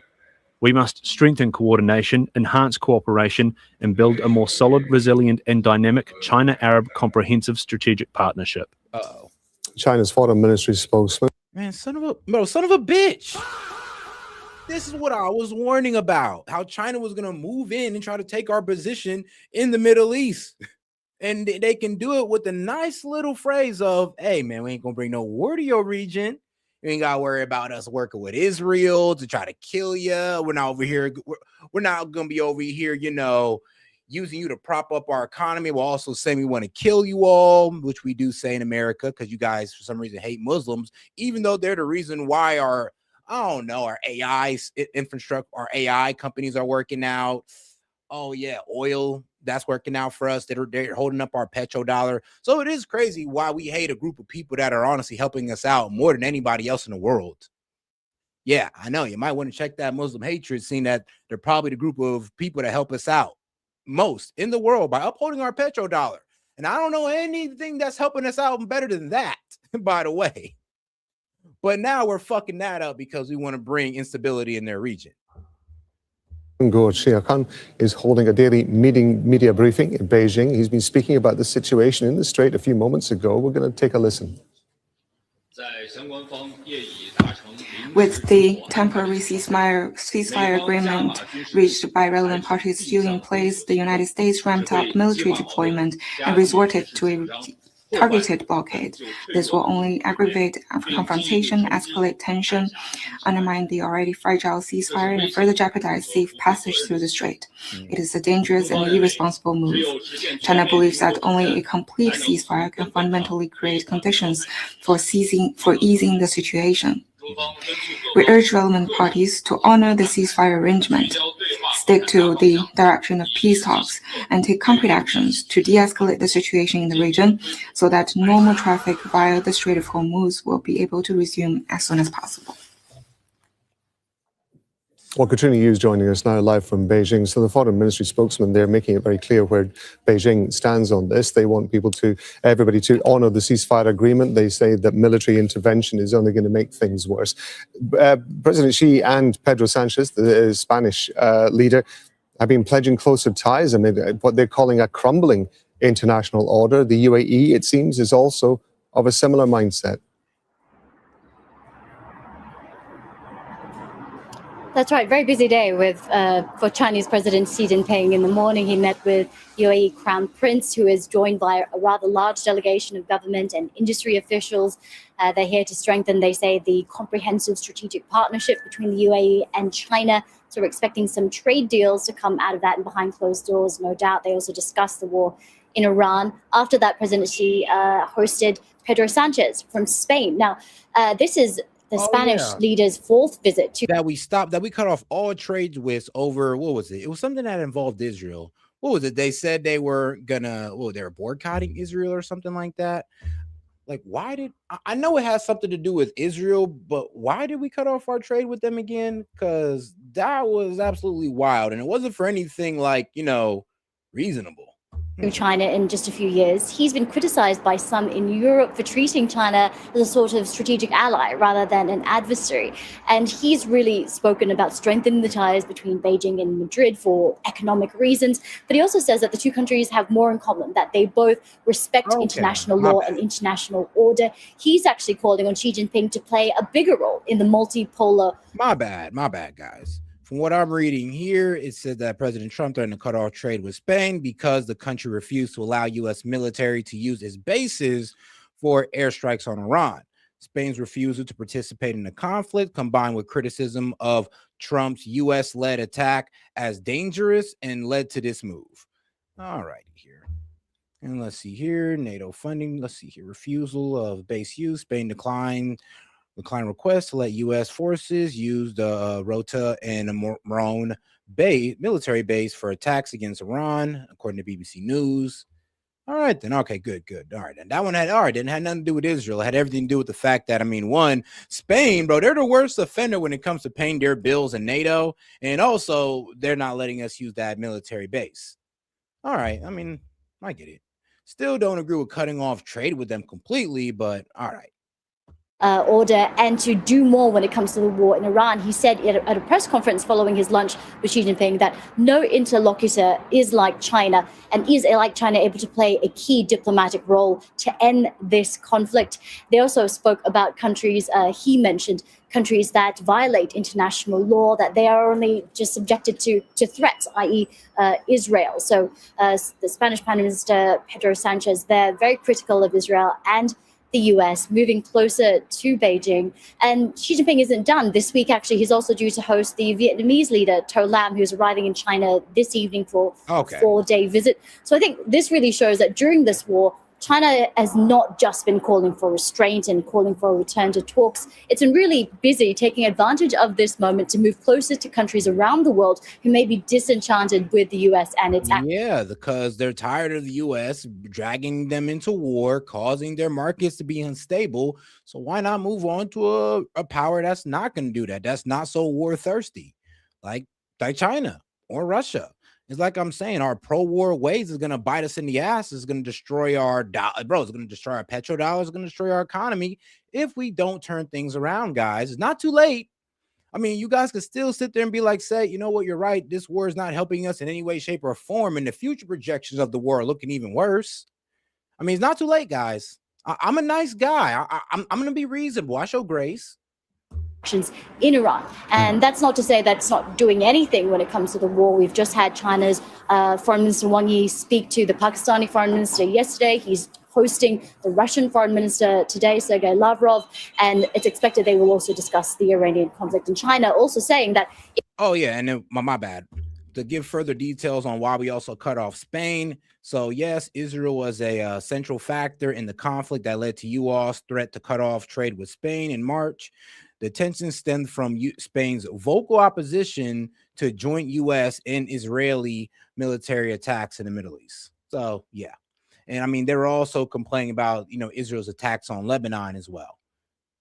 All right, that makes sense. It will do whatever it can to try to restore peace and stability in that region. Katrina, we understand that there is a Chinese ship that's been sanctioned by the U.S. Passing through the Strait of Hormuz. Are you hearing anything in Beijing? See? Told you ain't gonna attack nothing, or we're gonna sanction the ship. Like, bro, you think that's hurting China? Honestly, we're just gonna sanction the ship. It's like, oh my goodness, bro. Like I said, it's like it almost seems like this is a desperate move where we really can't show too much force. Like, it's not like we're gonna start blowing up any ship that goes through, ally or enemy. The only ship we know that we're gonna blow up is an Iranian ship, and they're not gonna be going through the passage of the Strait of Hormuz. They're over there busy blocking and charging fees to go through it. So if we're just saying that, oh, all we're going to do is put a 50% tariff on these guys, well, then a lot of countries are just going to say, fuck it. And they're going to test our gangster on it. So they're going to go ahead and transfer China, Japan. They need it. They're going to go ahead and do it. China's going to go ahead and do it. Russia's going to go ahead and do it. And if the only threat we got is a 50% tariff that we're not even sure we're truly committed to, then I'll be real with you. I'm not really sure what we're doing. It's not a real, honestly, it's not a real good move here. And like I said, the longer the strait stays closed, the better it is for Iran. Think about that. That's right. The Starry Rich, which is a mid-sized oil tanker. Interestingly, it's a Malawi-flagged ship, although it is quite clearly owned by China, and it also broadcasts its own signals as being affiliated with China. We know that it left Dubai yesterday on Monday and actually stopped before the U.S. trade blockade was announced, and it actually went to do a U-turn, and then it continued through the Strait of Hormuz, and we know it was the first vessel to pass through the strait since the blockade was imposed on Tuesday. Now, interestingly, as you mentioned, it was actually sanctioned in 2023 by the U.S. for evading its sanctions on Iran, and so really its passage through the strait raises more questions than it provides answers. First of all, was it allowed by the U.S. to pass through the strait because it was coming from Dubai and not from Iran? Or was its passage kind of missed by the US, maybe pointing to how difficult it is to enforce a blockade of that waterway? So I think we have to see how many more ships are able to pass. And Oh, guys, let's make sure we support the stream with any question, comments, jokes, or disagreements. Appreciate support, by the way. And oh, yeah, you can do that through a super chat, just $2 and up. But let's make sure we're double tapping that screen and liking the video, guys. Let's see if we can go ahead and get to, well, we're almost at 400. So we just need about 2 people to double tap that screen. And then let's see if we can make our way over to 500. Appreciate the support, guys. Let's keep it going. What their affiliations are. Bringing us up to speed there from Beijing, that's Katrina Yu. Thank you very much indeed. All right, though. But let's see what's going on over here with Russia, because this is kind of concerning. Let's see here. Name of the video: Israel now completely isolated as West rejects U.S. war. Putin issues dire warning after attack. Well, let's get into it. Well, Russian President Vladimir Putin just issued a warning to Israel: do it again, and there will be severe consequences. I don't think that Putin likes to bluff often. Israel struck Anzali, Iran's most important Caspian seaport, right here. Take a look at this map. It sits on the edge of Russia's strategic inland lake. And if you've been watching our show for any length of time, you know this area is basically a logistics hub for Russia. It connects north and south corridors. So now Israel is hitting essentially Russian infrastructure. Russia, currently a country that has more nukes than anyone else in the world, including the United States. So what exactly is the country that dropped the biggest nuke in history? Israel playing at here? This was not a mistake. They knew exactly what they were doing. And then there's the Europe-NATO question, of course, with Turkey in the crosshairs, and Australia. All of this coming together as President Trump. Oh, and if you don't know, an ex-Israeli prime minister pretty much said that Turkey is going to be the new Iran. So, this whole, getting out of NATO and all this good stuff might actually lean into Israel's greater overall plan, because we're out of NATO. That means when we attack Turkey, it's not like we're attacking an ally. And according to Iran, Turkey's going to be the next Iran. Tries to implement this Strait of Hormuz. Yeah. According to Israel, Turkey's going to be the next Iran. Blockade, calling on NATO partners, NATO allies, European leaders. And he's getting a lot of flack from a lot of those European leaders who are saying, sorry, we're not going to be a part of it. Keir Starmer says the UK will not join Trump's blockade of Iranian ports. And also Australia saying, sorry, we're not down for that. Well, Trump lashed out. Hey, yo, and shout out my man, Shaq. All right, well, let's go with Michelle. Yeah, shout out to Michelle. Sent 100 for 2 jewels. Appreciate the support. But that saying we don't need no. I could also see gifts as well, but for some reason it's a bit harder for me to catch those. They kind of blend in with the chat sometimes. NATO allies, and we certainly don't need Australia any help there over this Iran war.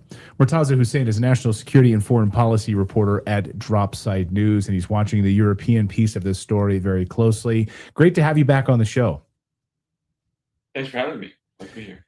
So there's quite a bit of backlash from Europe. There's quite a bit of backlash from Australia. Does this really mean, and now we enter in the Turkey piece of all of this, do you think that this is the end of NATO? Well, it's really astonishing, actually, the way that this entire war has been prosecuted has been almost calculated to blow up America's existing defense relationships and alliances. And those alliances are very important to the makeup of the post-war America-centered order. It seems that the U.S. under the Trump administration is taking a policy that the only country whose views matter vis-a-vis U.S. foreign policy is Israel. The European countries are all unanimously, to various degrees, opposed to the war in Iran. It's very bad for their energy security. It's very bad for their strategic picture. It strengthens Russia, whom they're at war with, and also raises the possibility of not just energy disruptions, but even future refugee flows if the Israeli plan for causing state collapse in Iran comes to pass. So they're all really against it, and they're protesting in various ways. But the U.S. is almost single-mindedly focused on the Israeli perspective here. And, I think it's very important that this war has actually changed everything. It's been a complete 180 in many different political trends that are going on before, because the European strategy for ending the war in Ukraine was pretty much economic. They were planning on using economic pressure on Russia effectively to make the war so difficult to prosecute, it had to stop and agree to a peace deal. But because of the disruption of oil and energy export from the Strait of Hormuz and from the Persian Gulf, Oil is extremely expensive now. Gas is very expensive, and Russian oil and gas has also been unsanctioned to try to deal with the global economic fallout. So the whole European strategy of pressuring their pocketbook has gone out the window. So I think that this is happening in the context of pre-existing tensions with NATO, the Greenland conflict, and other disputes that were taking place. And now it seems that the stresses have become so great that if it does not lead to a breaking point in the short term, certainly it's done tremendous damage, such that these countries are already trying to plan for a post-American future outside of NATO. And I think that'd be very injurious, not just to those countries, but also to the United States, which enjoyed tremendous influence as a vehicle using NATO.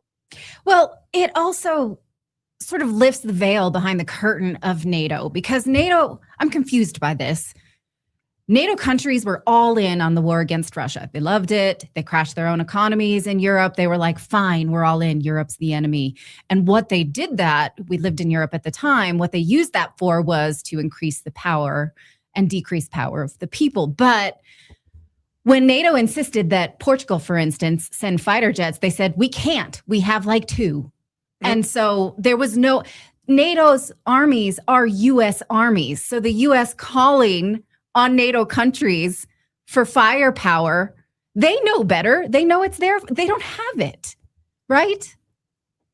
This is all that's right. And remember, NATO was originally formed to fight the Soviet Union. So the idea of using it to fight Russia in some way has some sort of historical parallel. And the funny thing is, you're absolutely right. NATO does not really have tremendous military capacity on its own without the United States. The United States is the biggest NATO army, and the second biggest NATO army. I know, that's what I'm saying. We are NATO. That's when NATO was kind of saying, oh, well, we're positioning ourselves against you in Greenland. Like, bro, I'm sorry, but we are your military force. What are you doing? Like, well, come on now. It's cute that you're trying it, but come on now. You know that we're actually NATO's real military force. And us pulling out of NATO is the end of NATO. It is what it is. Turkey, and then you can kind of keep going down the list from there. The one benefit that NATO offered in the political sense, which is why the U.S. asked for its involvement in many of these conflicts, is that it kind of provided political cover.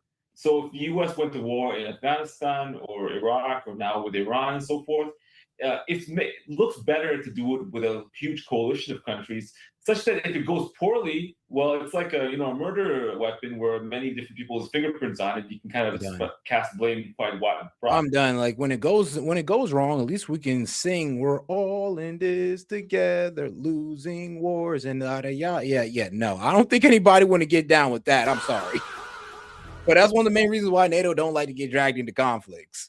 Because let's be real, hashing out who's going to take the blame of it or who might have to pay reparations in the end if NATO was to get all in on a war, nobody want to get into that. That's why it's used as a deterrent. Like, if you attack us, we'll jump you. If you attack America, NATO countries will jump you. If some country takes upon themselves to attack a NATO country, America and other NATO countries will jump that country. I mean, it's just how it works.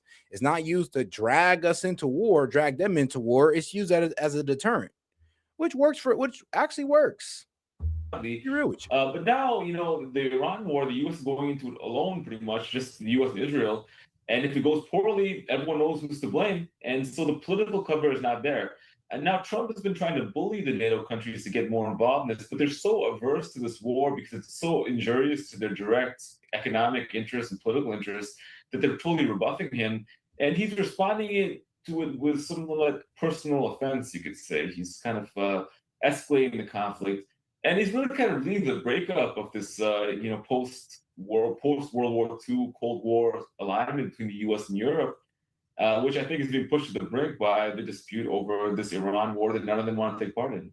Yeah. What about the Russian piece of this? As I mentioned at the top, Israel struck Anzali, very important Caspian seaport. They knew exactly what they were doing when they struck this. It was a direct attack, really, on Russia. Vladimir Putin responded, warned Israel about. They said, bro, when Vladimir Putin steps out and be like, bro, do that again, bro. Please do that again. We will attack you. And if Russia starts attacking Israel, that's where I throw my hands and I'm just like, you know what, guys, we should just stop being friends with Israel. Because at this point, if they're willing to overhear and poke at the Russian bear, I mean, then we just need to go ahead and cut them off as allies because they don't care no more. They just don't care. And they're expecting us to back them up on everything. About this.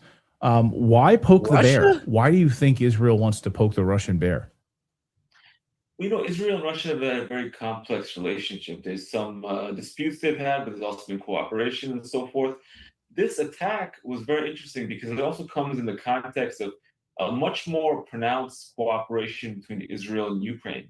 At the start of the Ukraine war, Israel took a very equivocal position towards the conflict and tried to remain neutral. But that's kind of changed now. They're becoming very, very overtly pro-Ukraine, helping the Ukrainian war effort. And I do believe that a kind of a system of blocks is emerging now because prior, Iran and Russia had a relationship, but it wasn't that close. You could say they were actually historically Russia and Iran had a very bad relationship, but they've gotten closer recently, and also China has become closer with Iran as well. So I think that if you look back at what Cold War planners' greatest fear was. Oh, guys, make sure to double tap that screen and like the video, guys. If you've got any questions, comments, jokes, or disagreements, I'll be happy to read it out loud. Just $2 and up. I believe we're still like $73 away from our goal. So if we can hit that, we can go ahead and get these calling lines open.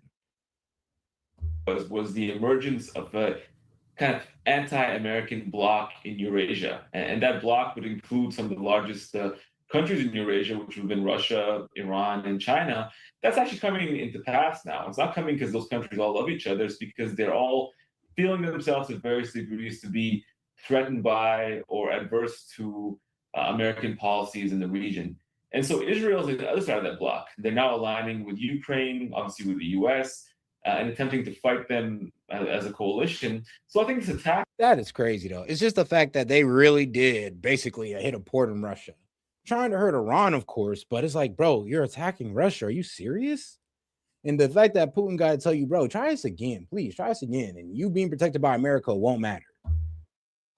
But all right, though, let's go ahead and get into two Army guys. We got I think his name was Colonel Daniel Davis, and then ex-Marine Scott Ritter. Let's get into it. We hear the president and Pete Hegseth speak of destruction. There's been a lot of physical destruction, but there's been almost zero destruction of meaningful strategic capabilities of Iran. Iran always went into this conflict knowing that its ballistic missile and drone capabilities would serve as the foundation of their military response. So for Pete Hegseth, the president, to redefine this war as, based upon Iran's naval prowess, as if the Iranian Navy ever,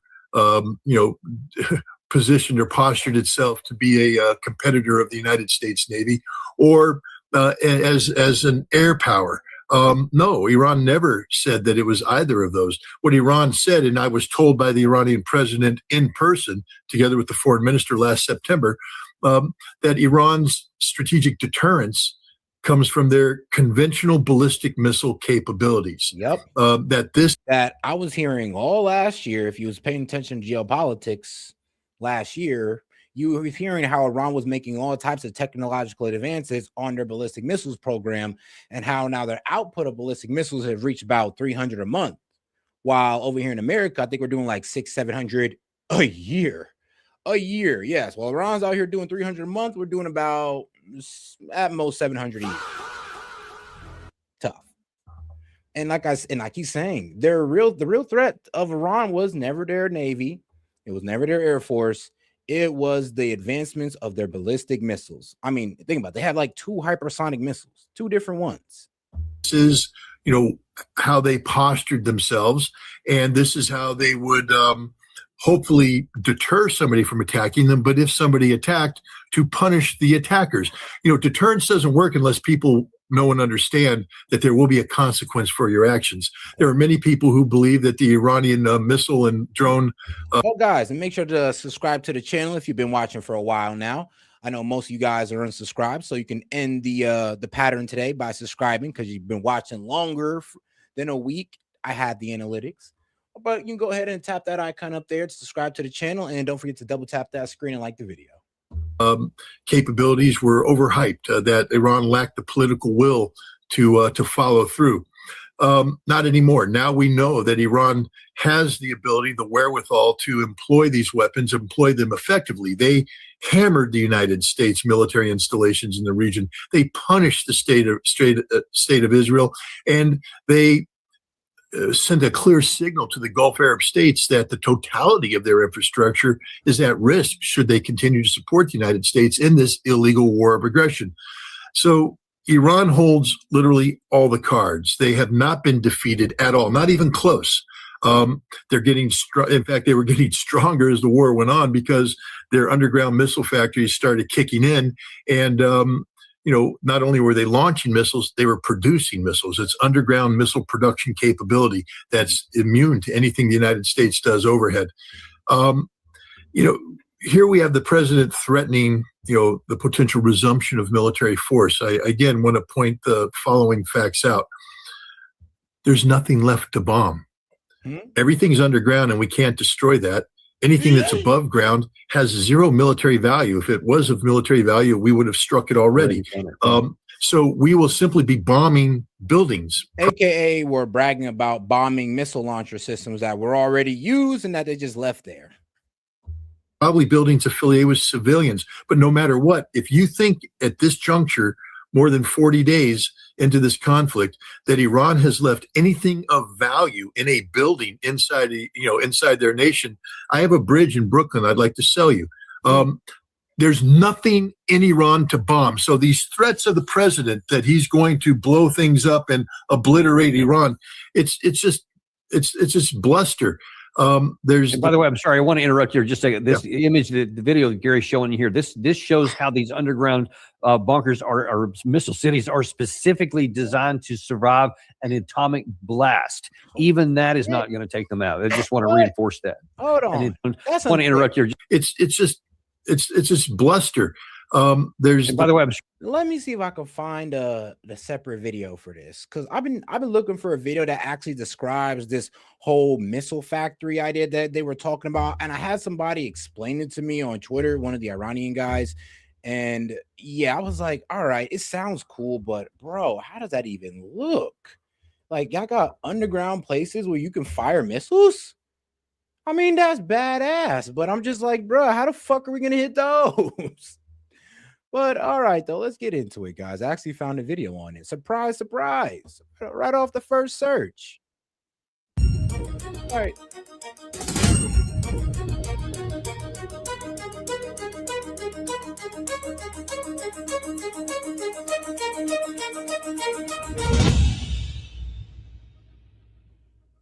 Hello, friends. Ever wondered what is hiding beneath Iran's Rocky Mountains? Strange and formidable cities dug 500 meters deep into the earth, a place where thousands of ballistic missiles are ready to fire at enemies.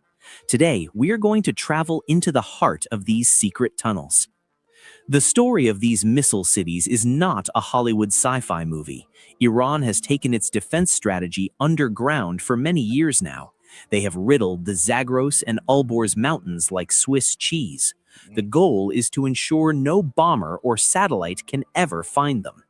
The world was first shocked by these images back in... Oh, guys, if you want to help get the calling line open sooner, you can go ahead and send a Venmo in. Anything you send through Venmo doubles the support. So if you send $2, it equals $4, $5 equals 10, and so on. So if you want to go ahead and help towards the call in, go ahead and support on Venmo as well. 2015, General Hajizadeh appeared on TV and unveiled the depths of the earth. Images showed long concrete tunnels filled with giant missiles standing ready. This unveiling sent a clear message: we are armed even underground. These tunnels are not simple storage units, but complete military garrisons.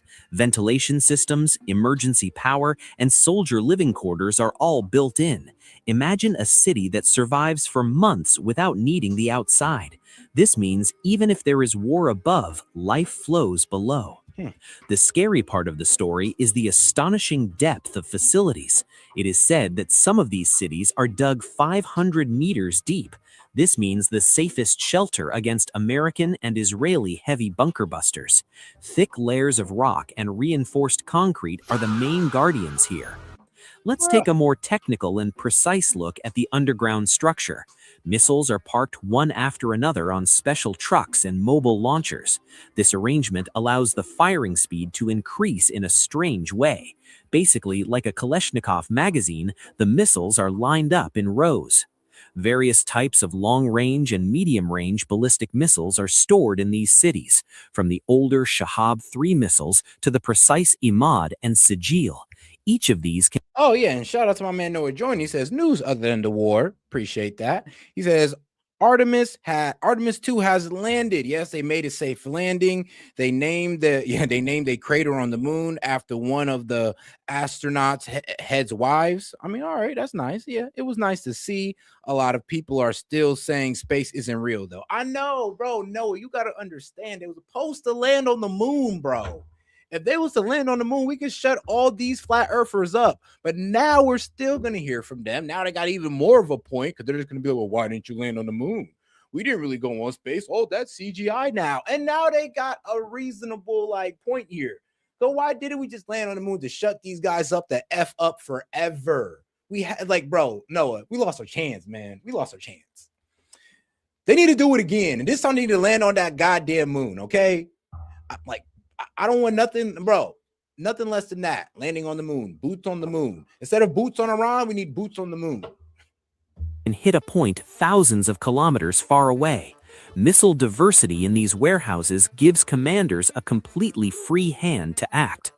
One of the IRGC engineering masterpieces here is the missile rail system. They have mounted missiles like train wagons on special underground tracks. This missile train allows the movement of munitions to happen very quickly. There is no need for hard trailer maneuvers in tight tunnel spaces. But the big question is, how are missiles fired from the mountain? There are launch silos with huge hatches opening right on the peaks. The missile is placed vertically under the hatch and fires suddenly. After firing, the hatch closes quickly so the location is not exposed.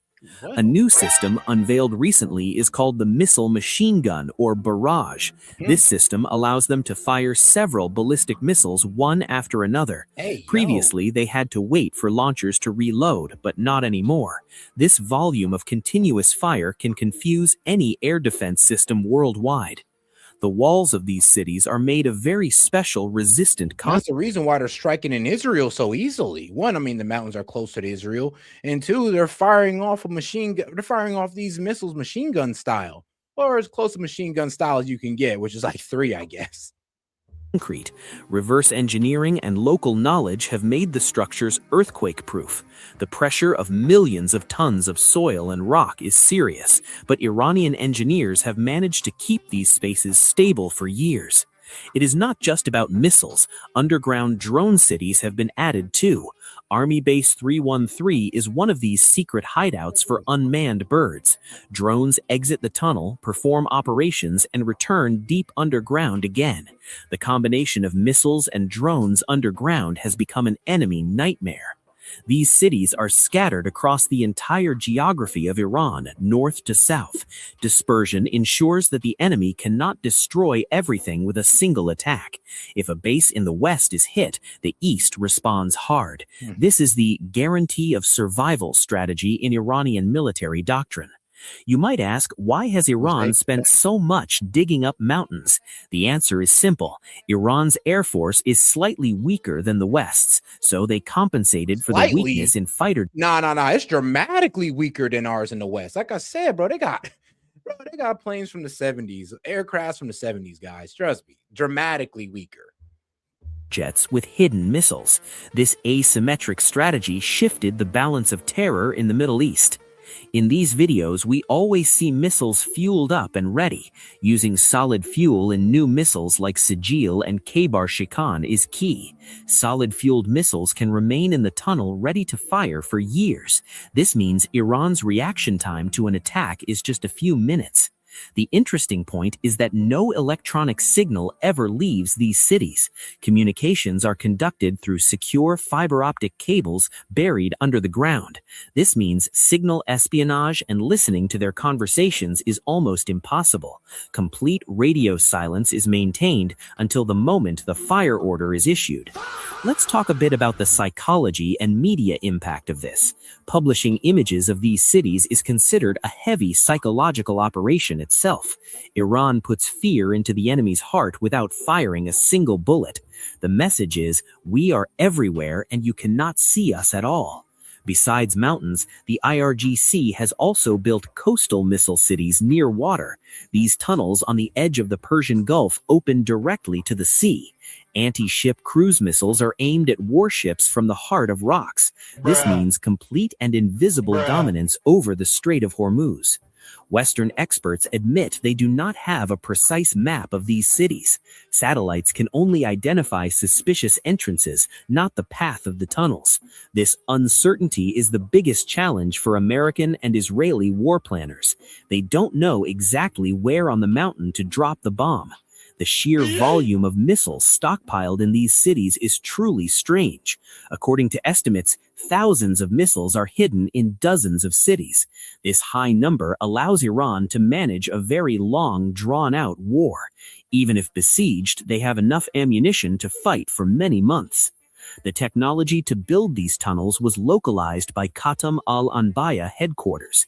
They use massive TBM drilling machines to speed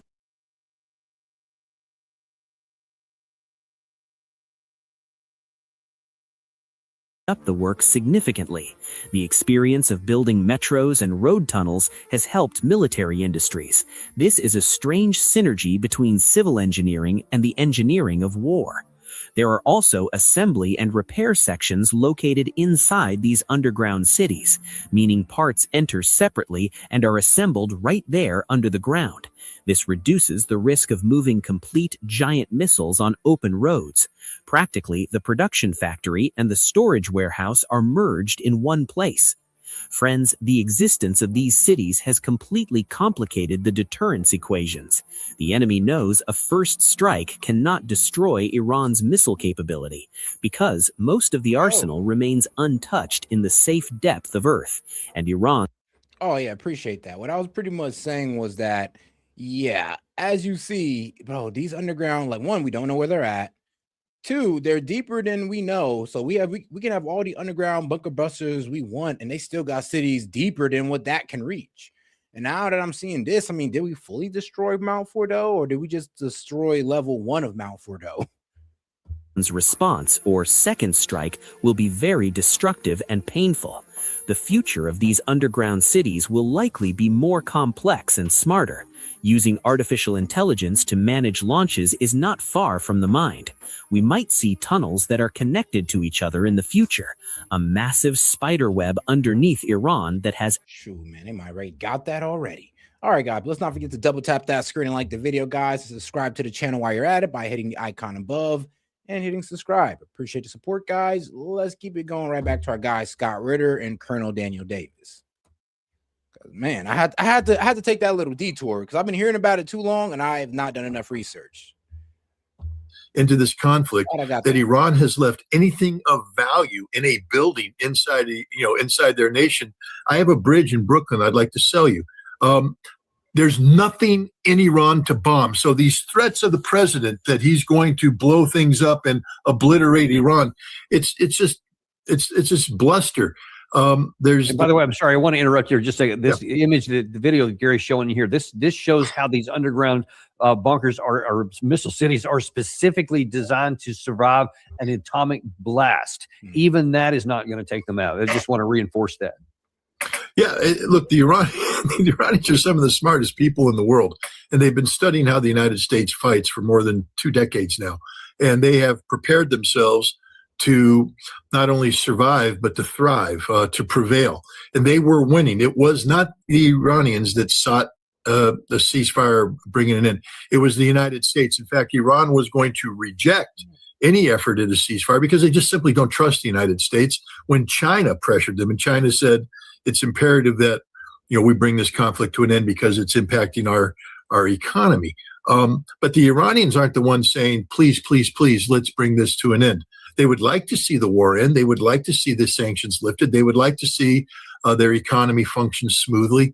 But they're willing to see this to the bitter end. They believe in what they're doing. They, the people of Iran were actually quite angry when the ceasefire happened and the negotiating team went to Islamabad. They were in the streets saying, no peace with America, no peace with Israel.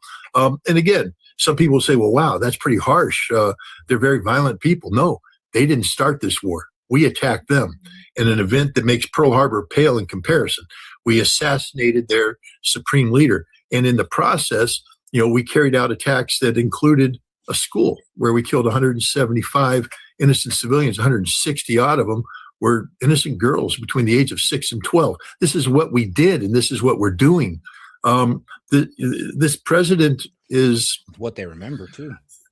I mean, I have trouble coming up with words that I can say in civil company. But this president. Let me ask you something, Scott, on that point you just raised up here, because I wonder if you can draw some analogies maybe to help our audience understand the impact of this. You mentioned that issue with the schoolgirls getting killed. When the negotiating team flew to Islamabad, they had some artifacts from that time. They had some photographs and some backpacks and shoes and other stuff on board one of the aircraft that were going on there. How important is this? Is this something like it used to be in the U.S., the Remember the Alamo and all that? There's something, this rallying cry. Is anything similar to that going on with the Iranian side? Oh, this has become one of the defining moments of this conflict. The murder, the assassination of Ali Khamenei is one. The supreme leader who was at home. I mean, it doesn't take an intelligence, specialist to track him down. He was at home with his 14-month-old granddaughter when he was murdered in a surprise attack, an act of perfidy. That same morning, a cruise missile struck a school in Manab in Iran along the southern coast. That the missile that struck, didn't kill everybody, but it caused some damage. The principal and the surviving teachers rallied the surviving children, and brought them in and took them to the safest place they knew. You know how when you have a tornado in the Midwest, there's the basement or there's someplace, the gymnasium that's deemed to be a safe place.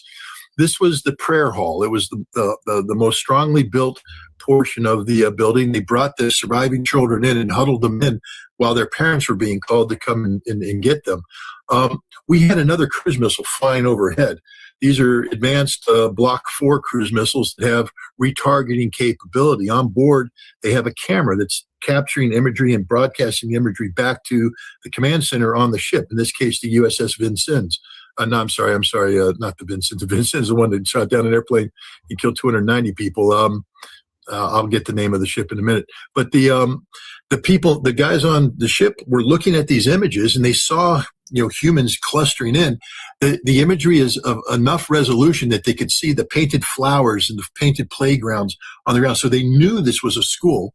And yet, as the people congregated in, that missile was sent out, redirected, and reattacked, and killed everybody in that building. All the women, the principal died holding children in her arms. Teachers were killed shielding their students from the harm brought by the United States. This was a deliberate act of murder, and the Iranians have identified the commanding officer and the executive officer of the ship involved, and they're calling them out as war criminals, saying these are the guys responsible for murder. This is a big deal. This is a huge deal. This is Remember the Alamo. This is, any rallying cry you have. And these are the most innocent. When you go and look at the stories, I mean, the Iranians aren't playing propaganda here. I mean, there's a lot of Americans, and they disgust me, but every one of those girls there had a backstory. Every one of the children killed there. These were kids with a life. And Iran is a modern nation state. This is not, we hear these people talking about these savages. The president of the United States calls them savages. These girls had more culture and more education than the president would ever have. They have more in their pinky. These are girls who are training to be gymnasts, training to be doctors. They had visions of being lawyers to help their families. One of the girls was in a contest where she would memorize passages from the Quran, and she was 2 weeks away from going to Tehran, the capital city, to enter into a major competition where if she won, it would get her on a pathway where she could be a journalist and do broadcast television. These are the people we killed. We, America, killed them. Our weapons, directed by our officers, taking orders from our leadership. And the Iranians have made this a rallying cry. It disgusts them. It enrages them. And yet they sit there and they have they're just poo-pooed by American negotiators who, frankly speaking, J.D. Vance wasn't there to negotiate a successful. I'm gonna be real with you. When we bombed that little girl's school, I swear to God, it was sick, because instead of people having that pause there'd be people that was either one trying to say it was Iran, which it was proven that it wasn't. Two, try to say, oh, casualty of war. And I'm like, you're right. But I mean, this is why we need to take that type of pause. We just bombed a whole bunch of little girls who had nothing to do with this. And we got people over here either trying to make excuses for it or trying to just lie about it. And like, come on now, that was wrong. And those people who was lying about it has not came out and changed their narrative. They still sit there and believe that it was Iran who bombed that school when it was proven to be us. Yes, even CENTCOM came out and said it was us. Outcome. J.D. Vance was there to prolong a deliberate attempt by the United States. Here's the thing, though. You can't pretend to care about Epstein when you sat there and said, gave the thumbs up to a whole bunch of little girls being blown up. I'm sorry, but you just can no longer claim you care. You can't claim you care about little girls when you're okay with little girls being bombed. I'm sorry. You just lost that. It's to reframe what was going on. Guess what? It was most likely a mistake. It was mainly bad intelligence. But here's the problem. There was some people like who was literally one in support of the school being bombed. Two, didn't want to accept that it was America that bombed the school. They was trying to put it on Iran, saying that they would kill little girls, they would kill their own. And y'all were completely wrong and did not walk that back, not one bit. On is Iranian desperation. The Iranians weren't desperate. They came very well prepared to have an agreement. They had done their research. They had experts. They had the research papers. They had the facts. They had everything. We came with Jared Kushner and Steve Witkoff and J.D. Vance and nothing. Yeah, 300 people showed up with nothing, zero. We didn't come in and say, here's our position. Here's what we want. This is how we think. They said, hey, we'll see what you got. No, we reject it, and they walked away. Why? Why are we doing this? I think it's a game being played by the president because remember, let me make this point too. If we're evaluating what's going on right now from a geopolitical perspective, from a military analytical perspective, from an economic perspective, you're doing it all wrong. Ladies and gentlemen, the only perspective that matters when talking about this conflict is the perspective of Donald Trump's ego. Yep. That's all this is about. This is about Donald. I mean, bro, if you're not talking about it within that lens, people attack you. If you're not over here saying that, well, we're winning this war because we destroyed their Navy and their Air Force, which is old and is not their main weapon, then, oh, you're seeing as being pro-Iranian. When no, you're just telling the truth of what's going on in the Middle East with this war. And the funny thing is, people are doubting two guys who served in the military. An ex-colonel and an ex-Marine. Yes, Scott Ritter is an ex-Marine and ex-UN weapons inspector. Who the fuck are you? Thought so. Donald Trump very concerned that his brand, his legacy is being tarnished, perhaps irreparably and fatally if he can't survive the midterm elections. That's the end of his political legacy. And for a narcissist. Oh, man, shout out to my man Chad. He says, reason to resist. All right, most likely a YouTuber or something. Went to Menard school after the attack. You should watch his vid sometimes. All right, most definitely will. Because, like I said, and the thing is, you know what's crazy? I called it out on the first day that, it's looking like we bombed this school just on the common sense of it. Because remember, like when this war popped off, I was live. And I was giving y'all the full report. And when that school got bombed, I was like, this is looking like us. And I remember everybody was losing their shit going, how could you say it was us? It's so un-American, damn near crying over it. And when it get proven to be true, now what? Now what? Do y'all want to walk that back and say, said my bad for tripping on you? Or are you just going to double down and say that I'm un-American and I'm rooting for Iran? It's like, no, I'm not rooting for Iran. I'm just telling y'all what's going on that the news won't tell you. And so are these guys. For some reason, you don't appreciate that. You'd rather be lied to, which is fine. I mean, you can go to channels that'll do that for you, but you ain't going to find it here. Just like Trump, to see everything he has built collapse like this and failure is unacceptable. So he needs to deflect responsibility for the failure, his failure in this conflict, onto the shoulders of others. And I think J.D. Vance was thrown out there as a sacrificial lamb. J.D. Vance led the initial team with Witkoff and Kushner. And when the story's finally written, it's going to be Vance was unable to close the deal. Donald Trump, was able to come in and get a deal. I don't think we're going to go on to a next phase of bombing. I could be wrong. I mean, of course, anything can happen. It's a very dangerous situation right now. And as I said, a blockade is an act of war. But the military knows that. What are we going to do? Bomb what? What targets do you want bombed? Because from now on, it becomes a literal, without any debate, war crime, because we'll be bombing civilians, collective punishment, what we're doing. That is a war crime. There's no. And according to the Iran's Red Crescent, already like 81,000 to 100,000 civilian homes and infrastructure has already been bombed already. And then some has actually received shrapnel that's from bombings. Like we blew up a communication center across the street from a hospital, and the hospital sustained heavy damage. Luckily, the building didn't go down. But I guarantee you, though, every glass in that hospital broke. So, yeah, there was that. Legitimate military activity to attack. And we can't do it. We're out of weapons, out of precision strike weapons. We're out of ballistic missile defense. So the same situation, the deficiencies and failures that led us to seek a ceasefire are not going to be cured. Iran is stronger. Iran is better. We'll just repeat this scenario. So I don't believe we're going to move into the next phase. I think what we're seeing right now is a lot of political jockeying as Donald Trump seeks desperately to find the perfect sequence of events that allows him to slip in, be the one to negotiate a deal and declare victory and say, I'm the man that did it.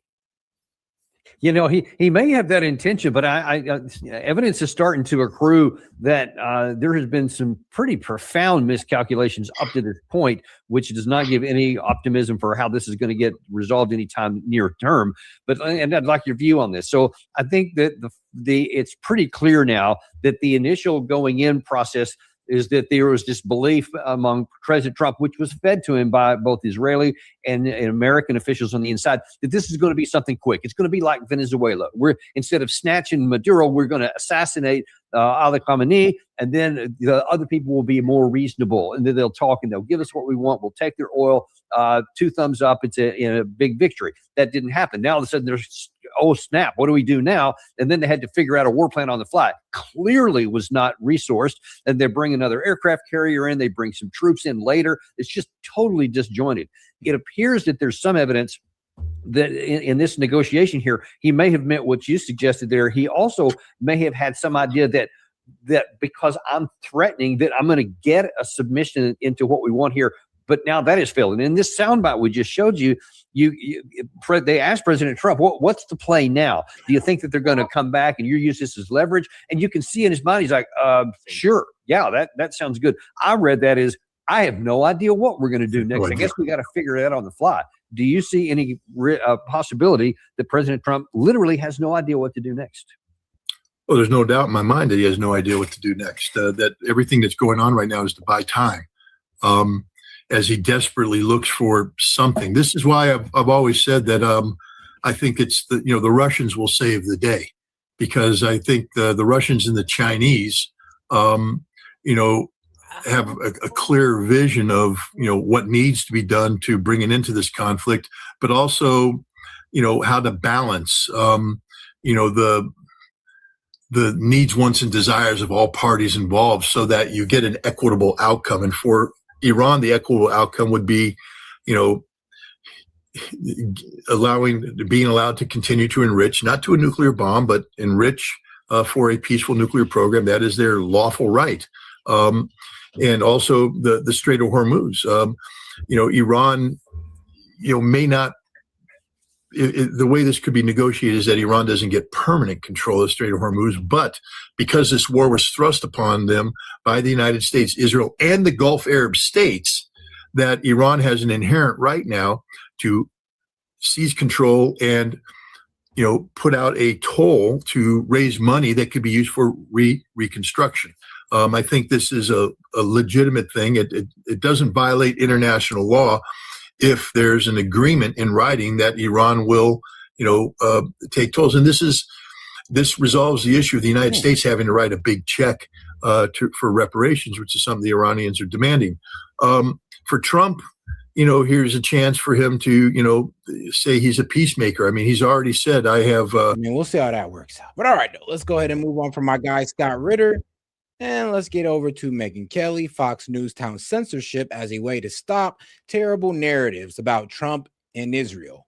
Yeah, I mean, Hunt, bro, even the whole freedom of speech Trump is walking back on, the whole First Amendment, freedom of religion, freedom of speech. Yeah, MAGA, Y'all don't really believe in, freedom of religion, do y'all? You don't. Y'all don't really believe in freedom of speech, do y'all? Not really. Because, or else, you guys wouldn't be getting mad at or asking for people to get taken down about what? Because you're not getting your favorable coverage on the war because it's not U.S. favorable. Like, I'm sorry, guys, but yeah, MAGA, you're turning into a bunch of liberals right now. I'll be honest with you. Like, that's exactly what you guys are turning into, a bunch of liberals, because because people are not telling you what you want to hear. Now you want them censored. Bro, look what y'all did in Florida. There's anti-Semitism laws in Florida. That's against freedom of speech, and y'all have said nothing. Right, the neocon right. Bro, the Pope walked through the mosque, the third biggest mosque, and you guys are losing y'all effing minds. Like, dog, the Pope said that Christian and Muslims should be friends, can live in unity. You guys lose y'all effing minds. Y'all don't care about freedom of speech, freedom of religion. You just care about y'all Christian theocracy that you want so damn bad. This is crazy.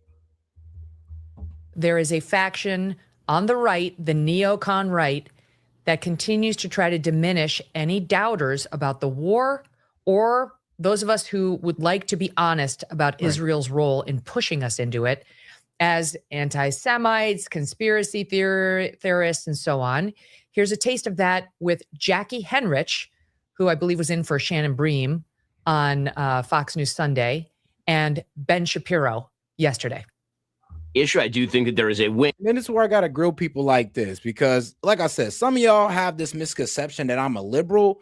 No, I'm just a conservative standing up for his values. And I realize that Donald Trump has went outside of my values. So I'm speaking out against Donald Trump, just like I did with Biden with the Democrats. I'm just being consistent here. You guys are honestly just going along because it's Trump. And that's the sad reality of it. And I get why you're mad, because I'm not like you, and I'm not just going along because it's Trump. I actually stood up for, oh, wait, I want low inflation. I want the economy better. I want no new wars. Same thing that you guys were, honestly, I see now MAGA's a bunch of fucking fakers now, because that's what you guys were saying. You were saying the same thing as me. Now y'all tone is completely different now that Trump did it. Well, lets me know that you never really stood for those values. You just stood for Donald Trump. Of the conservative base that has become essentially the grievance party, mirroring a lot of the concerns of the left, seeing politics through the same grievance-based conspiratorial lens, suggesting, for example, as Candace Owens did over the weekend, that the president is a slave to Israel, or that Israel is manipulating this president. The president, as anyone who has watched him for the last decade knows, makes his own decisions. And the conspiratorial horse crap that is being promoted by Tucker Carlson or Megyn Kelly or Candace Owens or Alex Jones, that the president is acting at the behest of a foreign nation, is nonsense. The president knows. When Marco Rubio comes out and tells us that, Israel pretty much saying that we're going to strike Iran, so he followed up with them. Yeah, I'm sorry. A lot of people are going to pretty much say that, it seems like Israel kind of drug us into this. Now, while we're committed to this war and Israel goes out there to try to annex southern Lebanon, it kind of sounds like Israel popped off this war so they can annex southern Lebanon while the world is worried about war with Iran. So I'm sorry if things just happen to work out for Israel a little bit too well. It's nonsense. So does the Republican base. So much of that, gains traction on social media. What do you do to stop terrible narratives like that from taking hold and changing people's minds and informing their thought about things? Obviously, I think that the algorithmic disconnect is quite real. You see it. That's fair. That's fair. Now, the reason why I supported Trump's tariffs, because what a lot of people don't know and they don't understand about tariffs is that it doesn't go straight to the consumer. Tariffs can either be absorbed by the company on the profit margin or their overhead costs. So it doesn't automatically go to the consumer. And what determines that if it goes to the consumer is the saturation of that market, or AKA the competition of the market, how many companies or firms you are competing in your industry or market. And that determines if you can pass your price down, like monopoly. The reason why we hate monopolies is because they control price, because they're the only guy in the game. Oligopolies, they control price because there's only a few of them that they got to compete with. But when you're in a heavily saturated market, like most of these tariffs, like most of these guys getting tariffs, they can't really push that price down without losing to a competitor. I'm sorry, but they can't push their price up without pushing it to a competitor. All right. And let's talk about the sector specific tariffs that he put on the pharmaceutical companies and the semiconductors. That got these guys to bring their manufacturing over here. AstraZeneca, a huge pharmaceutical company, move operations to Maryland. Yes, so now in Maryland you can work for a pharmaceutical manufacturer. And then of course you got the chips that are now being built in, well, I believe not Mexico, but I believe in Texas, and some are also going to be in North Carolina. So those work. The tariffs actually work, especially the sector Pacific ones. The across the board tariffs actually got us better deals with our allies. So this is one of the reasons I'm a big supporter of the tariff, because I didn't fall for the lie that is just a straight direct tax on the consumer. Only under certain industries that are a monopoly and oligopoly, aka no competition at all, or very few competition, where they can just easily increase their prices without losing any of their market capital. But all right. Hopefully I explained that good enough. Particularly on X, but you also see it on TikTok and other social media. People need to touch grass. What do you do to stop these terrible narratives that form in people's thoughts? That's a Fox News. And honestly, the CPI also reflected the increase of pricings due to tariff. And it didn't, because the baseline tariff was 10%. And if all the tariffs are being passed down to us, then the consumer price index would have reflected a 10% increase in pricing month over month, but it did not. So even then, the numbers don't reflect what you guys are saying as tariffs being passed down to the consumer. Now, I just explained to you how it could honestly be taken to the chin on profit margin, like Ford admitted to doing, or the overhead costs. So, like I said, you guys only see tariffs as a one-way pipeline to the tax, well, not to the taxpayer, but to the consumer, and that's just false. It's not the only way a tariff can land or can be consumed or eaten. Anchor's question. By the way, I was corrected by EP. That's her own show. That's, I guess, what gets you your own individual show these days at Fox News. The questions of how do you stop terrible narratives like this war was done at the behest of Israel that gets into people's thoughts as they're forming, something that Ben Shapiro had no problem with. He didn't recoil. That is a real problem thanks to the internet algorithm. No, we don't have to pay the corporations back on the tariffs because that wasn't decided in the Supreme Court case, and they'll leave that to lower courts. So it's up for the companies to try to sue, the United States to get back their tariff. But the problem is, how are they going to sue the United States when the tariffs are still on? Remember, when they struck down Trump's tariff, they only struck down a route that he can invoke the tariffs through, which was the Economic Emergency Powers Act. They said you cannot invoke tariffs through that, but you're allowed to invoke embargoes through that. That doesn't mean that Trump can't put on tariffs at all. Now he just got to go to different sections of the Trade Act of what he's doing right now. Like he was still able to keep most of his his worldwide tariffs or his across the board tariffs with section, I believe, 110 of the Trade Act. So yeah, there's other ways he can put those tariffs on, which he's doing right now.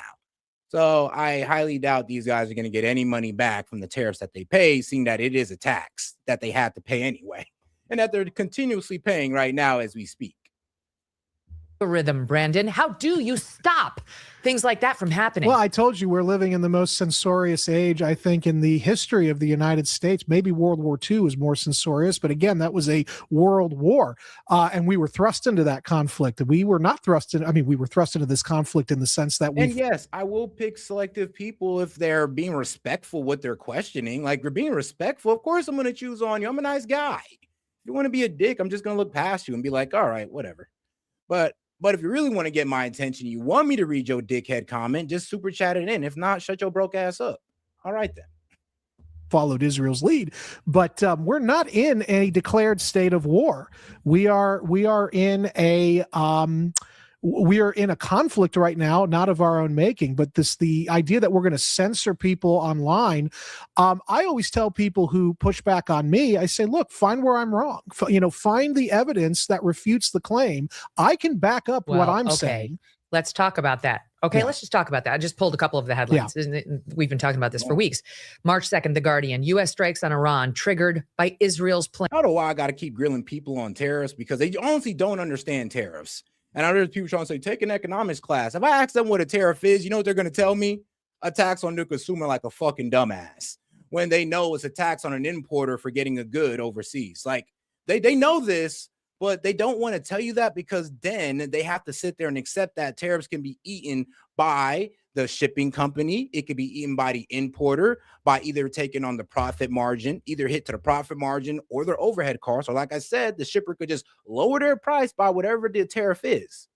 So those are already 2-3 ways that a tariff could be eaten without being passed on to the consumer. And y'all just don't want to acknowledge that for some reason because you don't know what a tariff is and you let the Dems convince you that it's a tax on the consumer.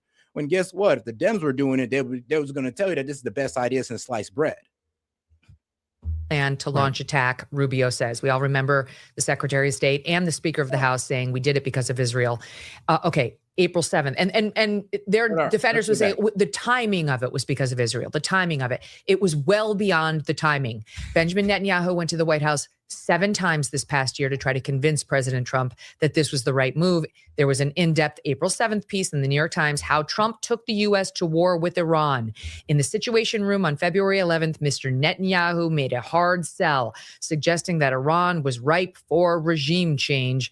Going on from there, March 3rd, Axios exclusive, the Trump-Netanyahu call that changed the Middle East. Last Monday, Israeli Prime Minister Benjamin Netanyahu called President Trump with a stunning tip.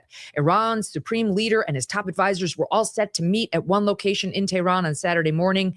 It answers the question that lawmakers, MAGA skeptics, and world leaders have all been asking since Saturday. Why now? They go on from there. March 20th, Washington Post, Netanyahu's months-long campaign to convince Trump to attack Iran, and so on and so forth. We could be here all day doing the headlines of how it was indeed at Israel's behest, and literally no one other than crazed neocons who are Israel firsters are even questioning that at this point. No, it's true. And again, you're right to point out Rubio's comments on Capitol Hill right after the war began. I mean, he said, that's what we did.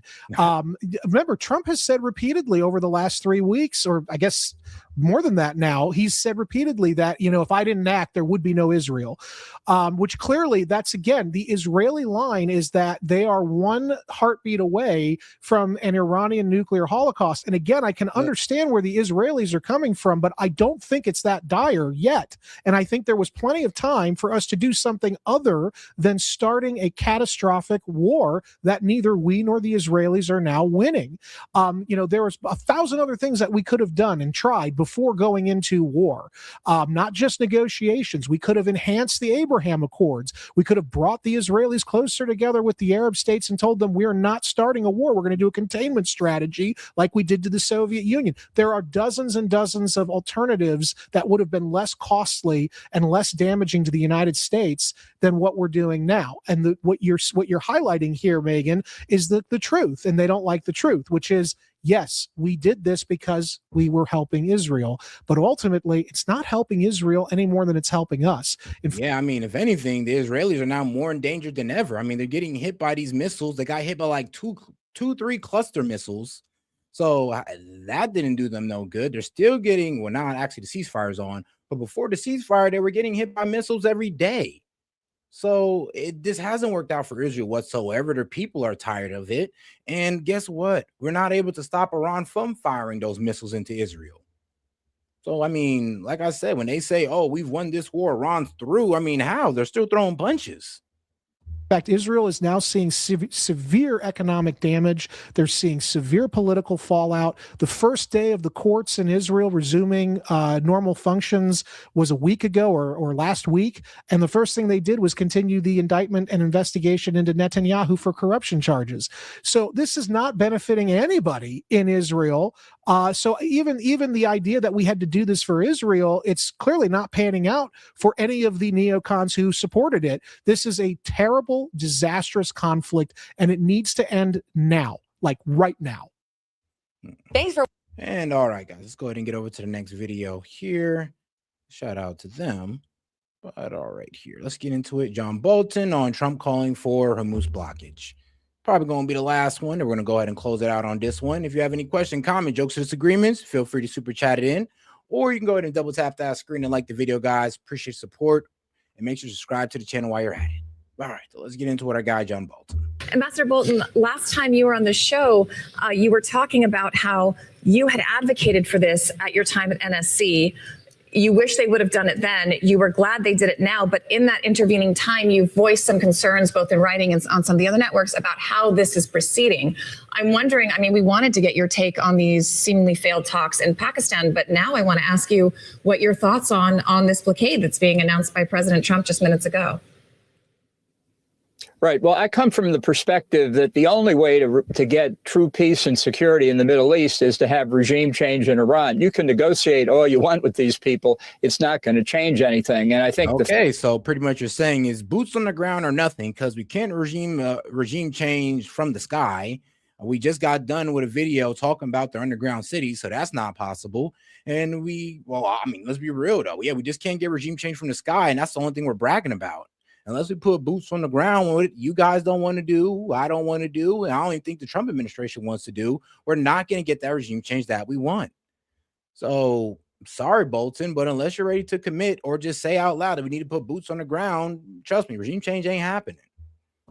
Failure of the Islamabad negotiations just makes the point as clearly as one can. I think the ceasefire was a mistake, but just dealing with where we are right now, part of the problem here was caused by Donald Trump a few weeks ago lifting American sanctions on the shipment of Iranian oil. Yep. And I think he was motivated by fear of rising international oil prices, and he thought a few tankers might get the price down. I don't think that's correct. I think it was insignificant. But what he was doing was allowing Iran to ship oil, not the Gulf Arabs, but Iran, presumably to get paid to gain resources to use in their military to kill Americans, financing the war against us. That never. I'm like, bro, they've been preparing to fight us for a while now. I mean, before the closure of the Strait of Hormuz, they was already making 300 missiles a month. Before the closure, before the war, they was already doing this. So trust me, us stopping the blockage of the Strait of Hormuz, us stopping the traffic through the strait for them isn't really going to do anything, because they've been doing this before they had control of it. Made any sense, and he should reimpose the sanctions. I think that may be. I haven't seen these tweets, but I think that may be what he's doing. And a blockade makes sense. You don't have to attack Karg Island. I don't think that was ever realistic. The point is, if no Gulf Arab oil gets out, no Iranian oil gets out. Let's see how they feel about that in Tehran. We're going to get back to the blockade. I mean, sure, they'll be just fine. Why? Because now a bunch of countries are going to test our gangster, because one, China needs their oil. I mean, Japan, Pakistan, they all need their oil. So what do you think they're going to do? You think they're going to just stand by and just get starved of oil? No, they're going to slip by there. They're going to take that 50% tariff. And honestly, they're going to call Trump on his gangster. Like, let's see. Let's see what happens. I mean, I'm just going to give a prediction here. I honestly think that this blockage is going to be short-lived, or people are just going to start violating it, and we're just going to start picking and choosing who we allow to get their oil through that buys from Iran, sadly. In a second, but you mentioned regime change. So I've got to ask you, this administration, the U.S. administration, seems to think that what has happened in Iran over the last 6 weeks constitutes as regime change. Do you agree? That's ridiculous.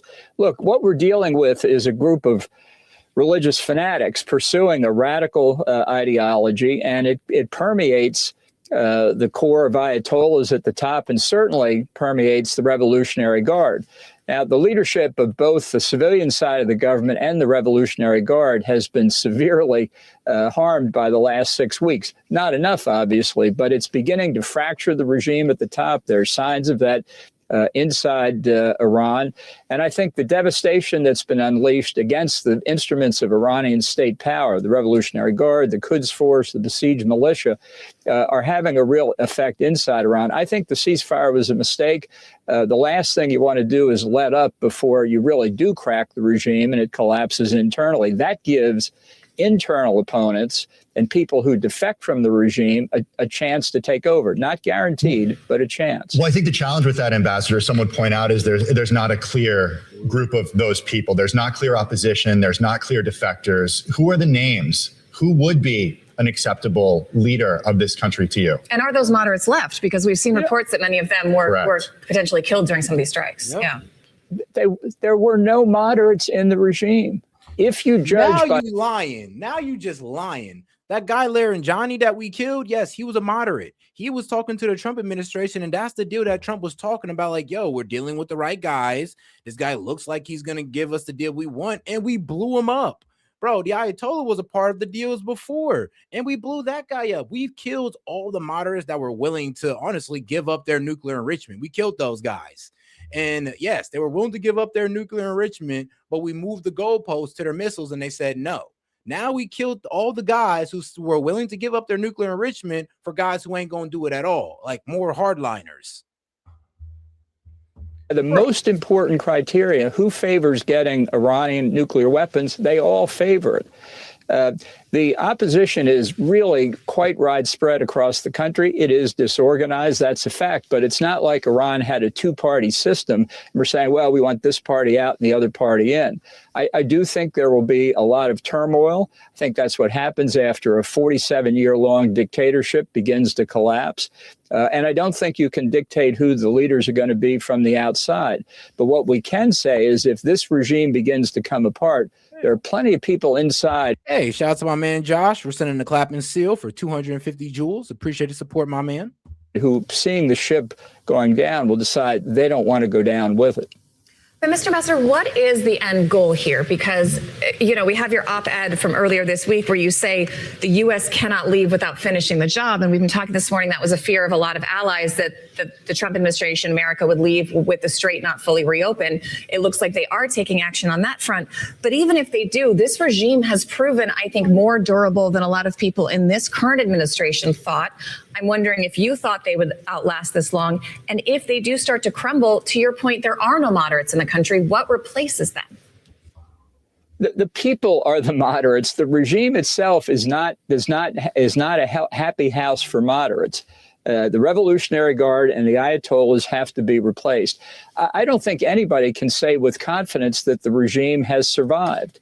You know, they've been building it for 47 years. We've attacked it for 6 weeks. A little patience is required here.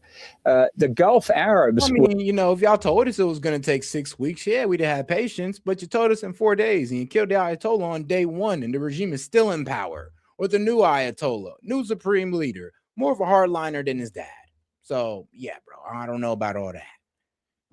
Like, patience. I mean, bro, really? Patience? We didn't even want this war to begin in the first place. Now you want to talk about patience.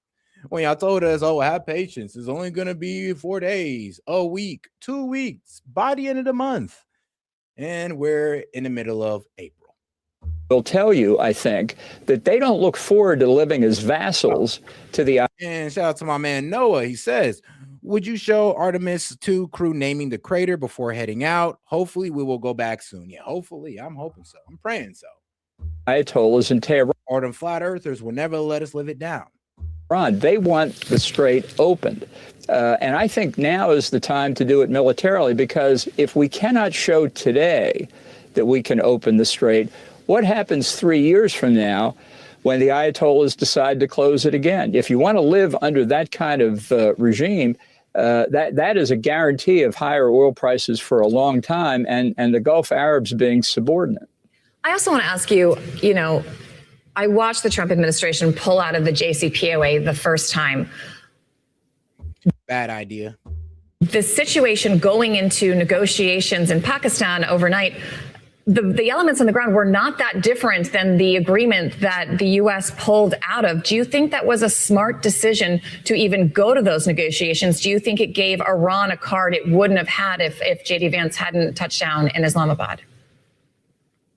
Well, I don't think the negotiations gave them a card. I think the ceasefire gave them a card. They'd been subjected to 6 weeks of constant bombardment. Now they've had at least some time to be able to regroup, to see if they can reconnect, establish communications. I think you need to put the pressure back on them. The immediate point is to open the strait. If we open the strait to Gulf Arab oil, but not to Iranian oil, that would be the ideal interim fix, I think.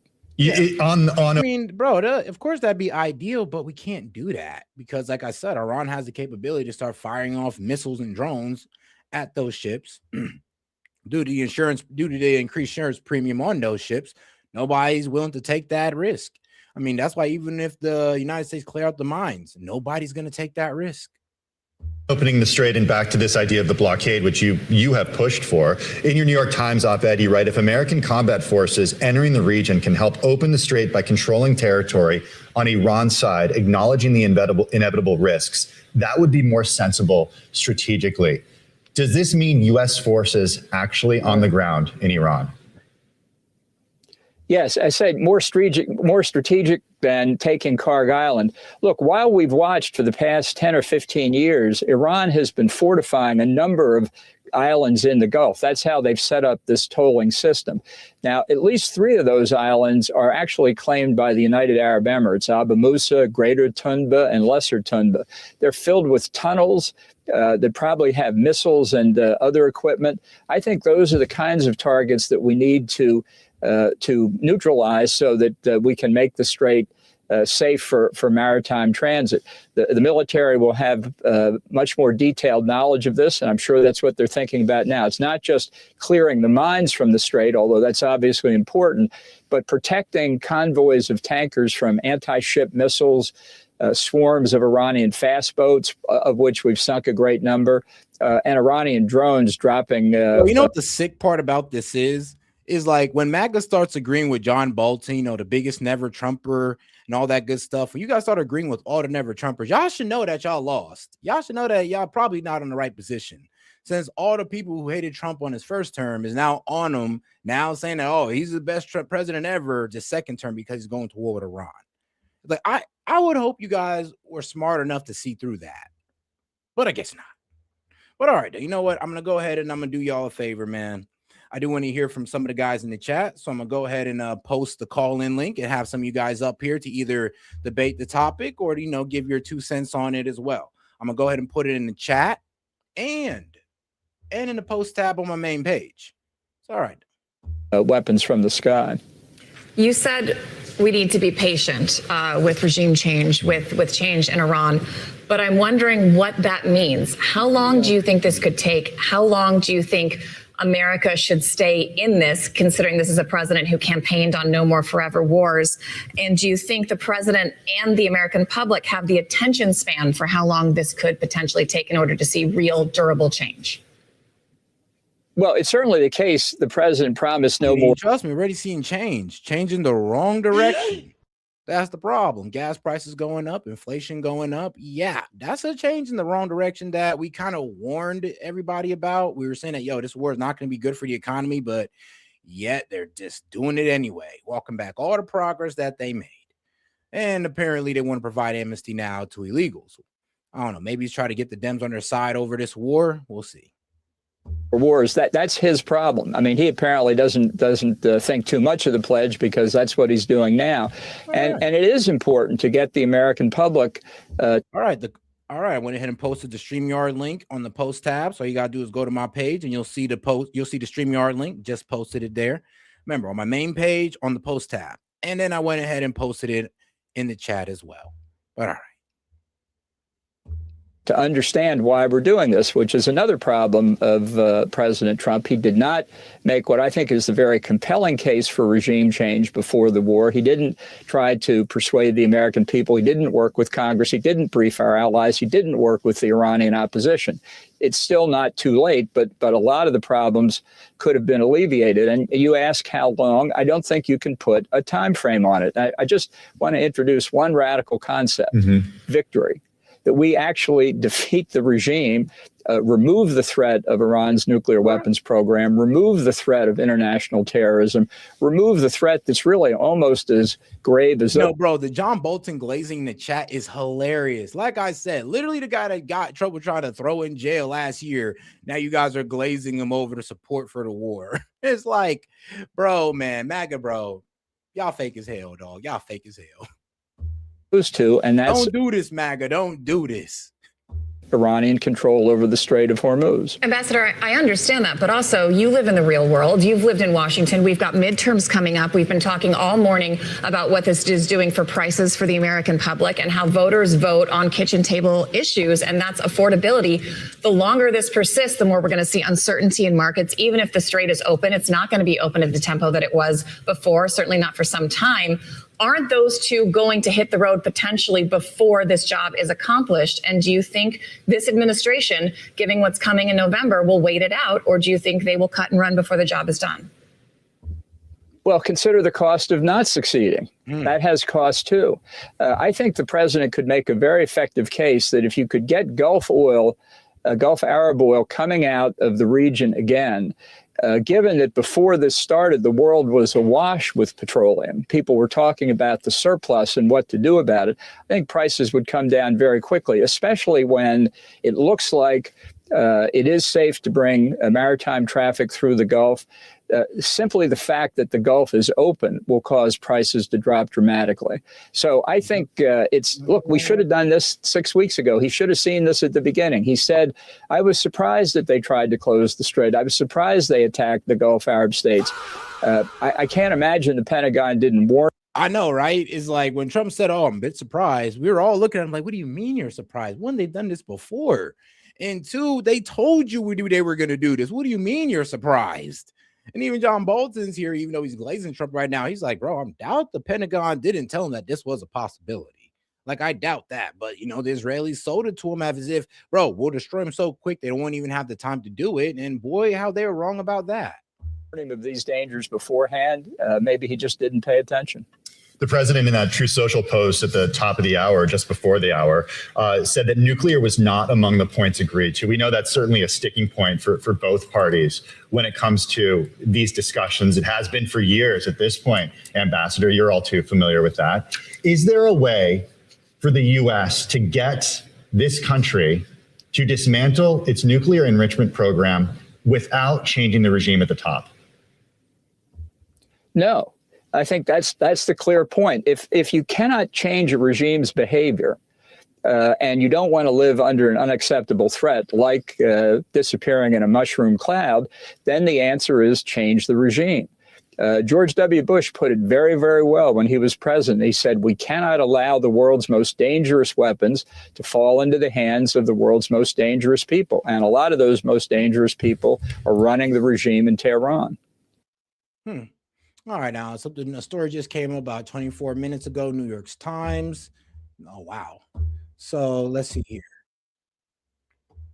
New York Times says, what U.S. Navy will do now? Two ships have broken Trump's blockade. Ooh. Let me make sure. All right, well, New York Times. Let's see what they got to say. In the meantime, let me track this down. The bigger question. Oh, guys, and like I said, the calling line's open. I'm going to give you guys at least 8 minutes to come on up, or I'll just, close down the stream, no problem. I got to head out anyway soon. But I do still want to give you guys your 20 minutes to come up here and give me your thoughts and opinions. So like I said, it's in the post tab on my main page. And you know what? I'll go ahead and post it again. Oh, shoot. You know what? My bad. I forgot my man Guest Dude right there. Guest Dude, what's going on? Not much. Pulling up the numbers right now.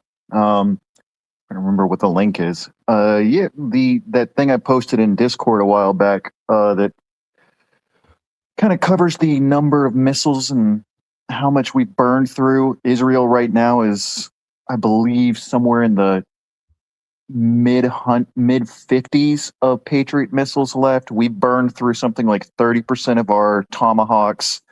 Like we're out of resources. This war can't be won. Damn, bro, and check this out. It will take 10 years for us to restock the amount of missiles we used. Jesus. And bro, we just don't have the manufacturing base at all. And that's if the time right now, I think it's this year. I'll have to look at the date. I think it's this year. The Nationalist Party in Taiwan is likely going to win. And they're already talking about opening up talks with China after this. Bro, and what I said, my prediction turned out to be true. Wow. So, yes, U.S. sanctioned Chinese tankers breaks Hormuz blockage. The tanker is the first known one to transit the strait since U.S. announced this blockage amid deceptive tracking tactics and cracks in efforts to choke off maritime oil flow. That's because we're not putting our actual Navy out there. We put like 1 or 2 ships. You could see them on the tracker. A Chinese-owned tanker under U.S. sanction has transited the Strait of Hormuz, making the first known passage through the Strait waterway since the current blockage took hold. The oil chemical carrier Rich Terry is owned by Shanghai. Yes, Seth, go to the ship tracker, because even U.S. Navy has to have their transponders on when they're in open water that has other ships transferring around. So you could see we don't have that much sitting there. And if God forbid the Iranians break the ceasefire and take down one of our ships, we don't have the political capital to deal with that. And we already know they can overpower a Patriot missile system. They could easily overpower a missile destroyer. Because a missile destroyer uses the exact same defense system, which is just a combination of the Navy's version of the CRAM and I think I can't remember what Bro, kind they of was missile blowing through the Golden Dome, so trust me, I believe you on that. Oh yeah, not the Golden, but the what was it? The Iron Dome in Israel.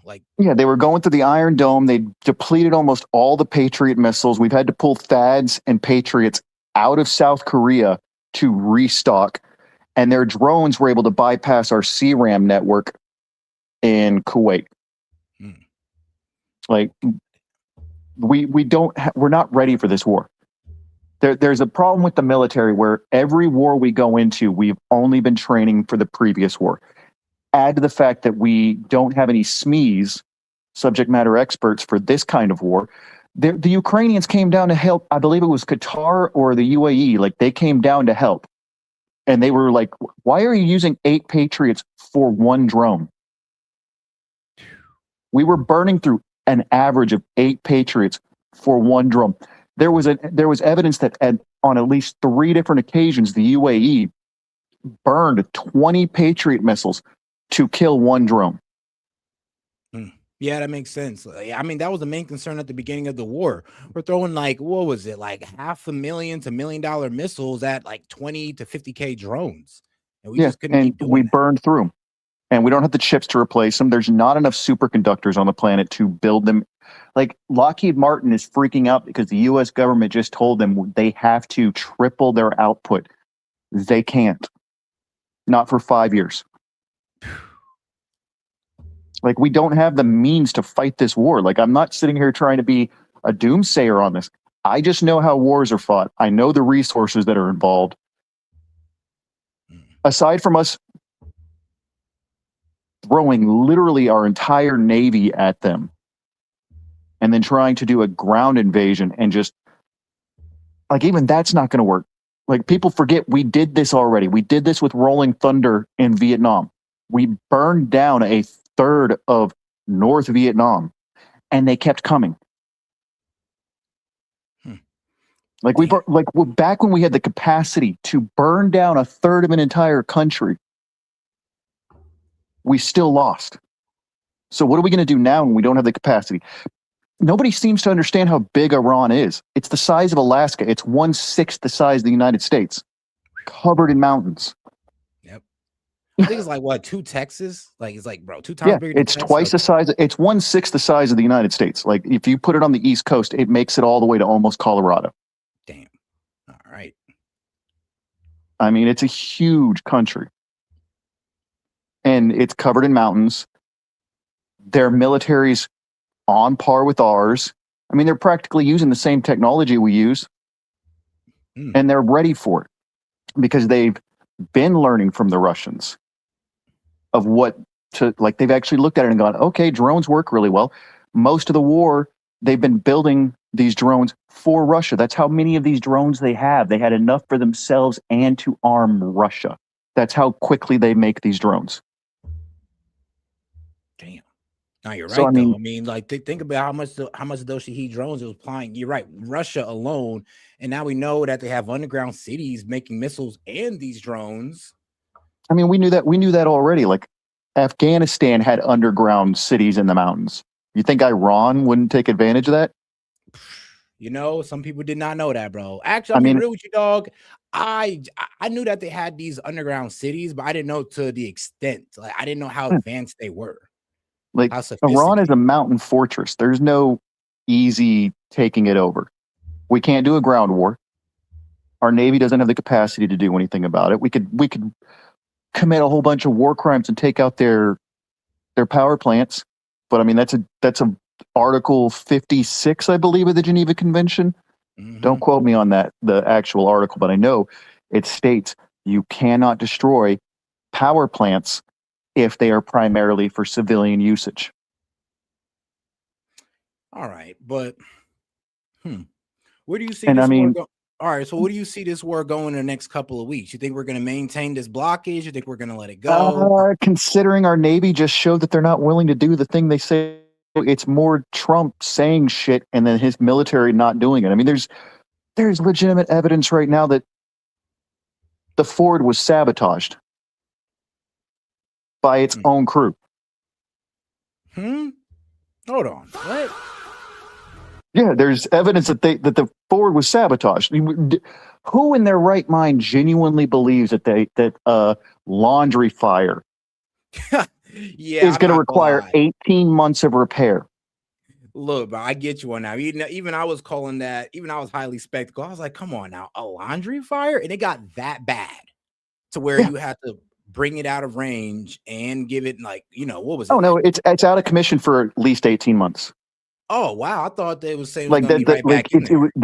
there's the not like the inside the military, they're trying to say it was sabotage now. Not just a laundry fire, but it was sabotage, which tells me it was likely hit by Iran.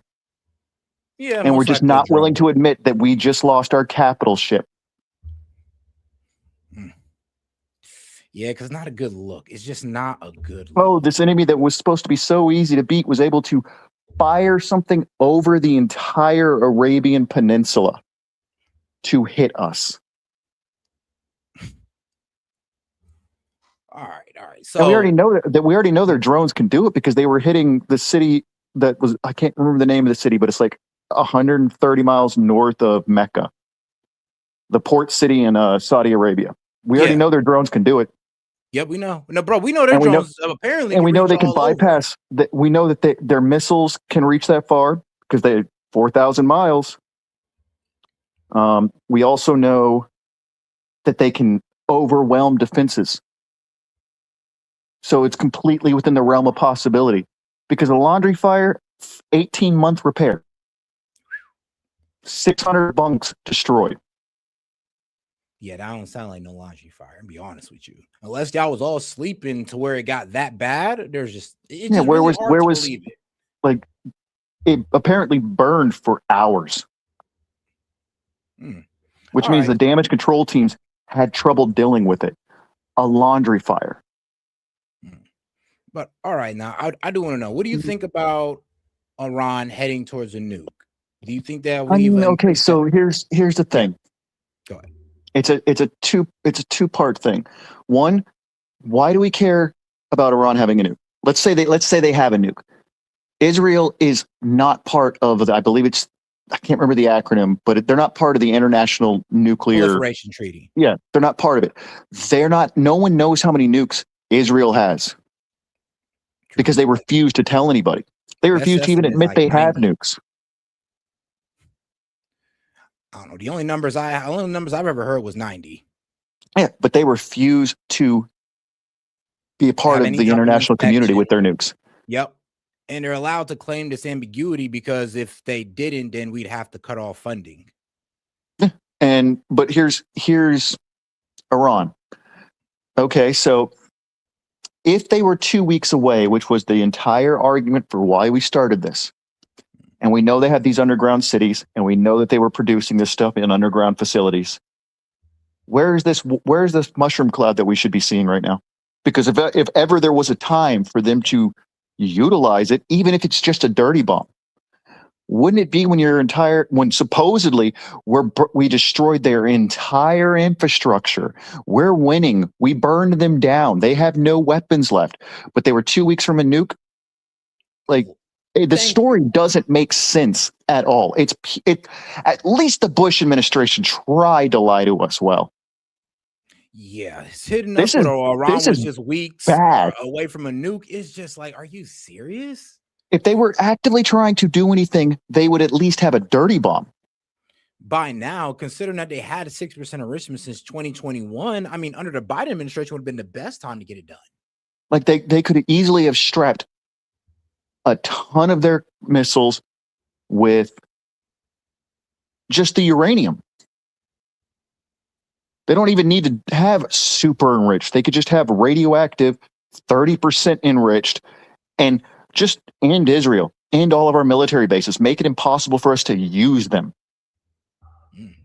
But no, they're not doing that. And we haven't seen any mushroom clouds. And who are they supposed to nuke? Like, who is it that Iran was supposed to nuke? Israel? No, because the Dome on the Rock is there. And they would piss off the entirety of the Muslim world. Thank you. That's why I said, I'm like, Israel kind of got like a spiritual protection just because the Alexa Mosque, which is the Dome on the Rock, is right there. It's the third holiest site in Islam. Like okay, so they're just bro, we're talking about over 1 billion Muslims are on your ass.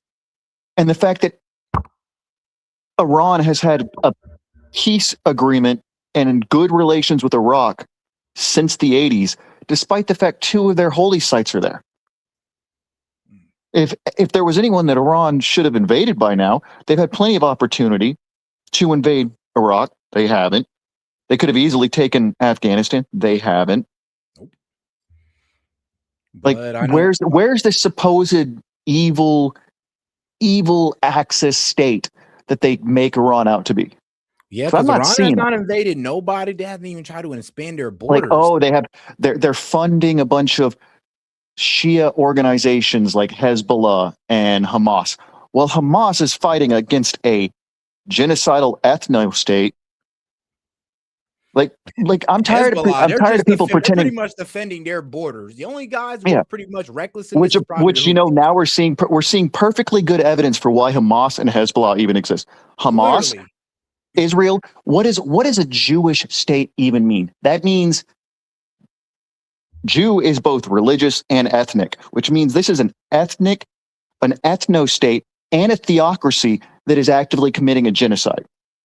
And now invading and taking huge territory from their neighbors. The 2 things that are like, yeah, this is what those 2 organizations existed for, to prevent these things. And I mean, that's the truth. Like I said, Hezbollah was created out of the pure fact that Israel took southern Lebanon one time and they got it back. And that's how, Lebanon got it back. And that's how Hezbollah was formed, through the resistance of Israeli aggression. Hamas was formed through the funding through Israel, actually. I mean, they actually funded Hamas. Do we have to continue to pretend that just because you talk about Israel negatively, you're somehow anti-Semitic, when something like 50 to 60% of all the Jews in America are anti-Zionist, anti-Israel right now? Yeah, they're really going to do us like that. Are we going to forget? They do me like that the most. And I'll be trying to tell or are we going to forget that? I hate talking about Israel all the time, but when Israel involves themselves in everything, you kind of got to call it out. And are we going to forget that the Palestinians are technically Semites? I'm pretty sure committing a genocide against a group of people that are Semitic is probably more anti-Semitic than being against a theocratic ethno state. Not the people, not Jews as a whole group across the entire planet. Of course not. Just the genocidal theocratic ethno state. I mean, but here's the problem, though. And I mean, what kills me about Israel? Israel tries to sell us this hatred of Muslims and Arabs, so we're on their side when it comes to the reckless killing of these people. We're on their side because they bought and paid for half of our government, if not more. Yeah, I'll tell you. Like you saw the shit I dumped in Discord. Bro. People like Pete Hegseth, they don't gotta buy those people out. Like, bro, the eschatology is real. Are you kidding me? Truly believe in the mission. Are you kidding me? He has the word Yeshua tattooed on his arm in Hebrew. Like, they're Zionists. They're all Zionist. Yeah, and this problem with this whole Zionist plan is that, bro, this is a plan, I'm gonna be real with you, of conquest and genocide, and nobody wants to call it out. The fact that we got Christian churches supporting it should be called out. What does Deus Vult mean? Oh, that's a Christian argument for stealing the Holy Land from Muslims. I mean, bro, it's like, and this is what kills me. Like these days, people be trying to like whitewash the Crusades and all that, making it sound like it was just this liberation. When I'm just like, look, what happened during the Crusades are the same things you guys get mad about the Muslims doing. Both sides were acting a damn fool. Both sides, literally. And I always do say, it's like, bro, killing in the name of religion is wrong no matter who does it. It's just At least the Saracens were willing to back down. My bad. Go ahead. The Saracens, at least they were willing to back down. Mamluks were a little bit different. They didn't want to back down for anything. Doc. They were a bit crazy. They were willing to go full ham. Man. And then you got the Moors. The Moors were really not fans of the whole Reconquista. Yeah, that's true. So, but I mean, this is something that's been boiling up for years, and then we like. If anyone actually takes the time to dig deep and study the foundational principles of Zionism and dispensationalism and Christian and Jewish Zionism as two separate entities that seem to work with each other, it's like people forget that, oh yeah, Christian Zionism's a thing. So when I'm criticizing Zionism, it's not just criticizing Jewish Zionism. Yeah. And people seem to forget that Israel was founded by a bunch of Trotskyists and communists. Bro. Supposedly, like they were full on, like communists from Eastern Europe, bro. Like a lot of them by a guy labeled the father of terrorism for bombing the King David Hotel. Yeah. Well, I mean, this is like you got so many of the founding members of Zionism and the colonial. I can't remember the full term, but if you look at like their bank, the first bank of Israel was the colonial bank. They were colonizing. Yeah. Like they didn't even try to pretend. They only play around with words and propaganda and all this stuff. I mean, it's all them trying to cover up what they're doing in Israel. Because they knew if they came out as communist or any of the things they really are, then they wouldn't survive. And that's now it's all coming out. Why do you think you have people like Larry Ellison, who is a devout Zionist, buying stuff like CBS, TikTok, Paramount? TikTok was the worst for the Zionists. What was it? The letter to America from Osama bin Laden. They did not want that to get around any more than it did. Yeah, TikTok blew up Israel.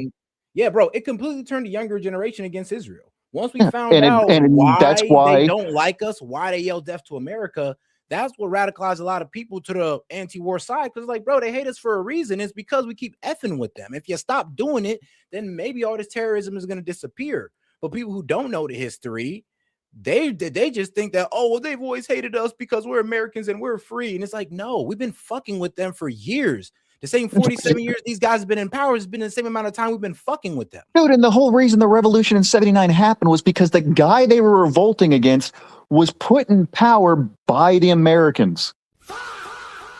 Bro, to pretty much use their resources in our favor. No, because we were fighting the Cold War. Yeah, that's true. But to also make sure that we continue to have their oil be used in our favor. Yeah, because that's the other thing I wanted to talk about. Everyone who keeps saying, oh, America's got so much oil, so much oil. We have 44 billion barrels of oil that are confirmed in the United States. The world uses 100 million a day. That's only 400 days. 400 days. We're already with the Strait being closed for 6 weeks now. Shoot. We're already closing in on a 1 billion barrel deficit. The COVID, we didn't hit this amount because it's an inverse. We had demand drop to about 700 million barrels drop. Oil got to negative 40. Now, if you flip that, we're looking at oil prices being 150 to $200 a barrel. Right now, it's already trading at about actual trading, not futures, which is just speculative market, which is a bunch of guys really hoping this doesn't turn into a shit show. Yep. Because right now we're at the 95 for, I think, let me go. Yeah, ahead and do a that's quick futures. The actual selling prices is reaching 140. Like, it's hard to find that. Like, you have to go digging. It's like at $140, $150 because the countries are running out. I think I actually know what you mean, because when I go into what was it? The oil futures, it kind of does show me something a little bit different here. Like, Yeah, and that's the futures. That's people speculating for what the prices are going to be in May and June. Man, bro, I just remember when, what was it? 3 And I months really ago. love the fact that they're being that stupid. That people are buying futures at that price right now, because if this doesn't end, they're putting in an option on futures at that price. If in May or June, when they have to buy it, it's $200, $300, you could be watching a bunch of hedge funds just get fucking wiped out. Jeez. Because they don't have that kind of liquidity. Look at my screen right now, and this is literally where we were trading at on the day of the war. Yeah. So, and I guarantee a bunch of people got wiped out. Back to normalcy in the economy. If we don't get back to this, we're kind of cooked. Yeah. And right now, Australia's out of oil. South Korea just threatened Israel over this. Like, South Korea is cutting themselves off from everything right now. Like, they're putting, like, the South Korean president said he's going to launch an investigation into war crimes and genocide against Israel and decide whether or not they're going to continue their relationship. Yep. Like, Japan is now debating whether or not they need to negotiate with China. I mean, at this point, we're losing our allies across the world right now. Because Hungary, this complete, but think about it like this: this complete blockage did screw Japan, because they was able to work something out with the Iranians to get their oil. Now we're not even allowing that. And bro, as I just reported, somehow I predicted this, but yeah, I told you somebody was going to test their gangster. Somebody was going to test their gangster, and it was China. And China, and there was no way we were going to. There was no way we were going to fire on those ships, because that's considered piracy. There's no declared war against these countries. That would be declared an interdiction on a flagged ship that is not actively at war with you is piracy. Oh, so that's where that claim was coming from. Okay, because like I was hearing about this whole piracy, like, oh, this would be piracy, but I didn't. It's illegal as hell. Okay, like even threatening it is illegal as hell. Ooh, like, and right now, Hungary was the only country in all of the EU that was standing between Israel and the United States being fucking sanctioned. And right now, the UN could easily sanction us, because do you think China and Russia aren't going to veto our veto? Look, I'll say it like this: whatever. Yeah, go ahead. Like, this is the issue. The EU's about to start sanctioning Israel and likely us. Bruh. The UN. Because we're facing 1 billion people starving to death this year. The world knows the math. 30%. Yeah, no, you're right, though. You're right. If this continues, like, the United States and Israel are about to commit the largest crime ever, and the world is going to start figuring out real damn soon whether or not it's time or not. Because at this point, we have a rogue president who's likely completely compromised because he couldn't keep his shit out of 13-year-olds. Okay, whoa. Let's wait till we have some proof on that one, my friend. The proof is pretty evident. Are we at war with Iran right now because of Israel? Explain that shit to me. Well, all of his advisors are saying, no, don't do this.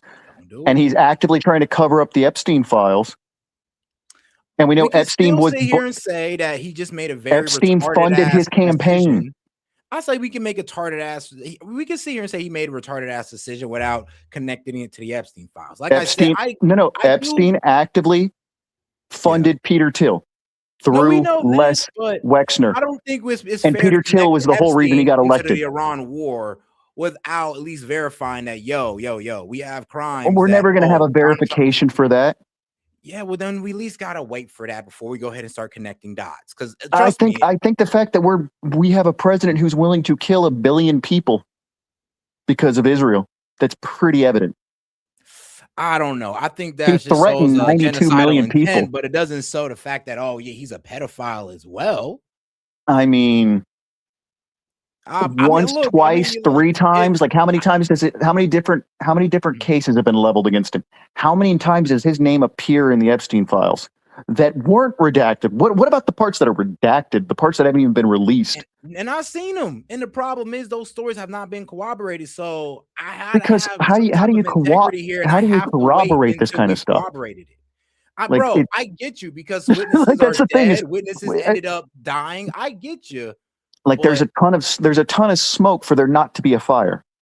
I mean, I get that, but I still have to wait on confirmation on anything. Yeah, and before I mean, say Trump is guilty. We know this. Here's the documents. Here's the proof. You know, that's me though. You can do that because you know. I'm just saying, at this point, the rest of the world is looking at that and estimating that and going, you know what? True. This is ugly. No, you're right. No, you're right. And they're going to sanction us. Americans need to get used to the idea that we are about to be sanctioned by the world. If this continues another week, we will be sanctioned. And I know I see some people in the chat saying 90% chance Trump is more guilty when we think. And hey, look, I'm not saying it's impossible. I'm not saying, oh, no way he's a pet. No, I'm just saying this.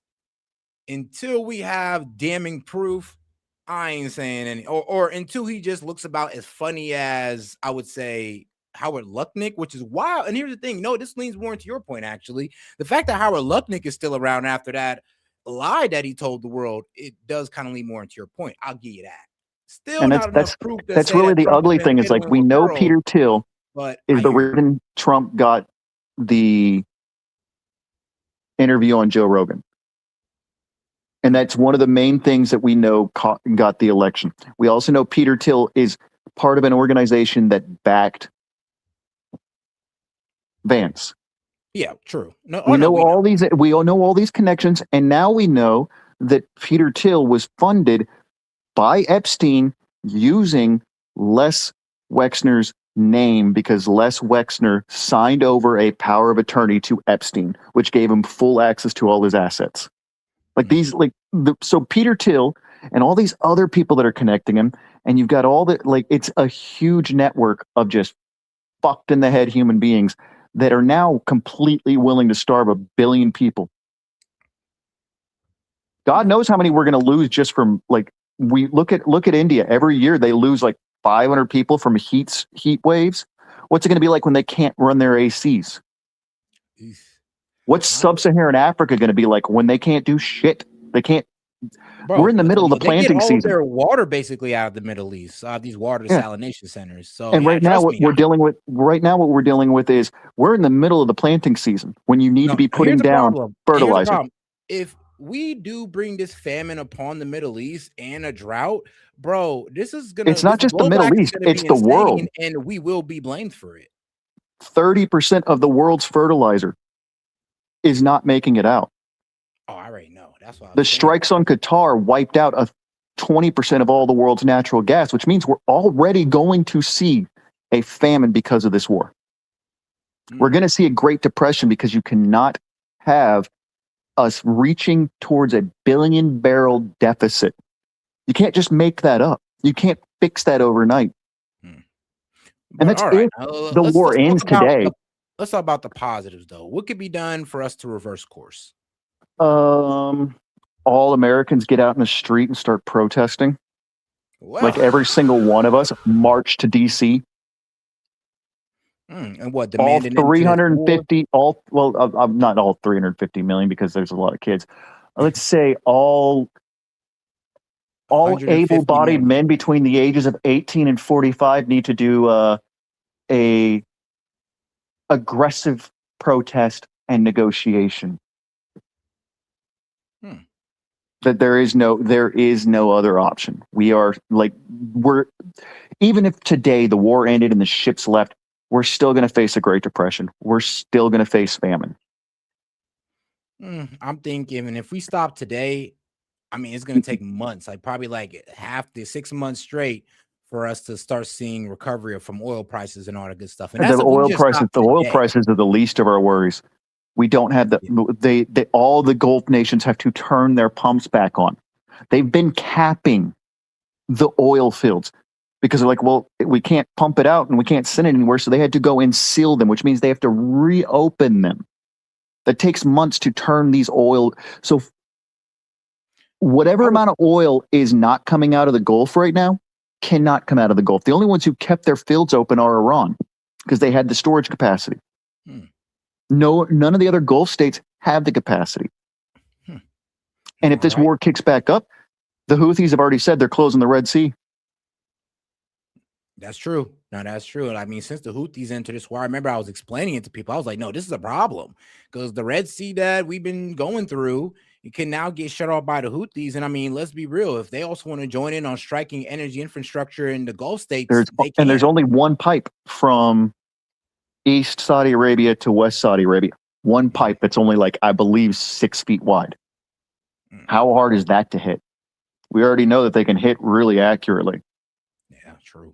But all right. So I mean, we're in a problem state. And like, I don't know positive to how to look at a positive right now, other than maybe it'll wake up Americans to do something before we get sanctioned into the dirt. We're not untouchable. We're losing all our allies. We have no allies except for Israel right now. Damn. But all right. Shout out to my man Guest Dude, guys. We're gonna go ahead and close it down on this one.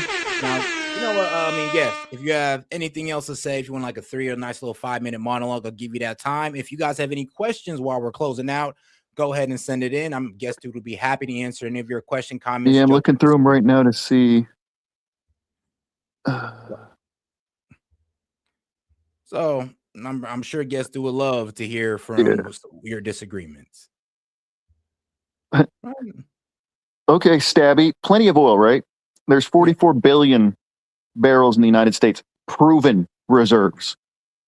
And we can only pump out and about 20 million a day to refineries and out of refineries. And here's the other thing that sucks. Most of that 44 billion barrels that we have in the United States is sweet crude. We haven't built a new refinery at scale since 1976 before we started pumping sweet crude. We can't even refine our own damn oil. We have to send it to the Middle East to be refined. They're opening more refineries with what fucking money and how long? They might, if they started building them today, it would take 5 years to get it up and running. Like, it's not like we just snap our fingers and suddenly there's a fucking refinery. Have you ever seen how big these things are? They take up huge territory. And you're still not going to be able to produce that much. The best oil producing countries get maybe 10 million barrels a day. You can go look it up, dude. Like, Stabby, this is all public knowledge. This is stuff that affects the futures markets. This is the United States publicly has to state so that their investors can do things. And because of our shitty energy policies all the way back to Carter, most of the guys who would have been investing in large scale refineries haven't. Because why would you invest in something during a Republican's term when you know when a Democrat comes in, he's going to be like, no, fuck this, shut it down. I'm canceling your leases. I'm canceling this. Like, that's the reality of it. And all right. We're going to go ahead and end it on that one. Like I said, shout out to my man Guest Dude. And don't worry, guys, we'll be back tomorrow with more, man. This is Set with Set Media. I'm going to go ahead and leave you out from a word from our guys from Kalshi. Make sure you sign up with Kalshi using the promo code Set Media to get in on the deal. You get $20 back when you put $20 in. Appreciate the support. Make sure you guys double tap that screen on your way out and make sure to subscribe to the channel if you haven't already. Yo, what's going on, Yes? Stabby's an Indian. He's either a Fed or is an Indian, man. Like, it's clear. We'll go ahead. The only people who are still supporting this are Indians or Feds. Bro. We're going to go ahead and end on that one, guys. Have a good one. Peace. Yo, this is Set with Set Media, man. I'm here to talk to you about our partner, Kalshi. Kalshi is the largest legal prediction market in the United States with over 1 million users. It's available in all 50 states. They are a real money market. People trading on what they think will happen. You can build a position and trade in and out of almost any prediction you think. Kalshi facilitates trade between people, kind of like the stock market. There's no limiting your trades just because you're winning. Kalshi will pay you interest on your position. So if you make a long-term trade, you can earn a return even before the market is resolved. If you want to try out Kalshi, go ahead and give them a try, guys, at my link, kalshi.com/setmedia. Get $20 when you trade 20, so it's 20 for 20, guys. Once again, that's kalshi.com/setmedia. Go ahead and use my code setmedia to get $20 when you trade 20. Let's go ahead and take a look here at Kalshi, because like I said, it is a trading market where you can put in your prediction and you can go ahead and earn interest on that. You can make money off the knowledge that you know, and if you put $20 in, you get $20 back. So all right, guys, make sure to go check out my guy at Kalshi, because you can get in on good trades like who will Trump nominate as Fed chair? Will Ali Khamenei be outed as the supreme leader? And will the U.S. confirm that aliens exist before 2027? So if you want to get in on this action, once again, go ahead and go to my partners at Kalshi. Go ahead and use the link, or you can hit the QR code above and use Set Media to go ahead and get $20 when you trade 20. This is Set from Set Media, and shout out to Kalshi.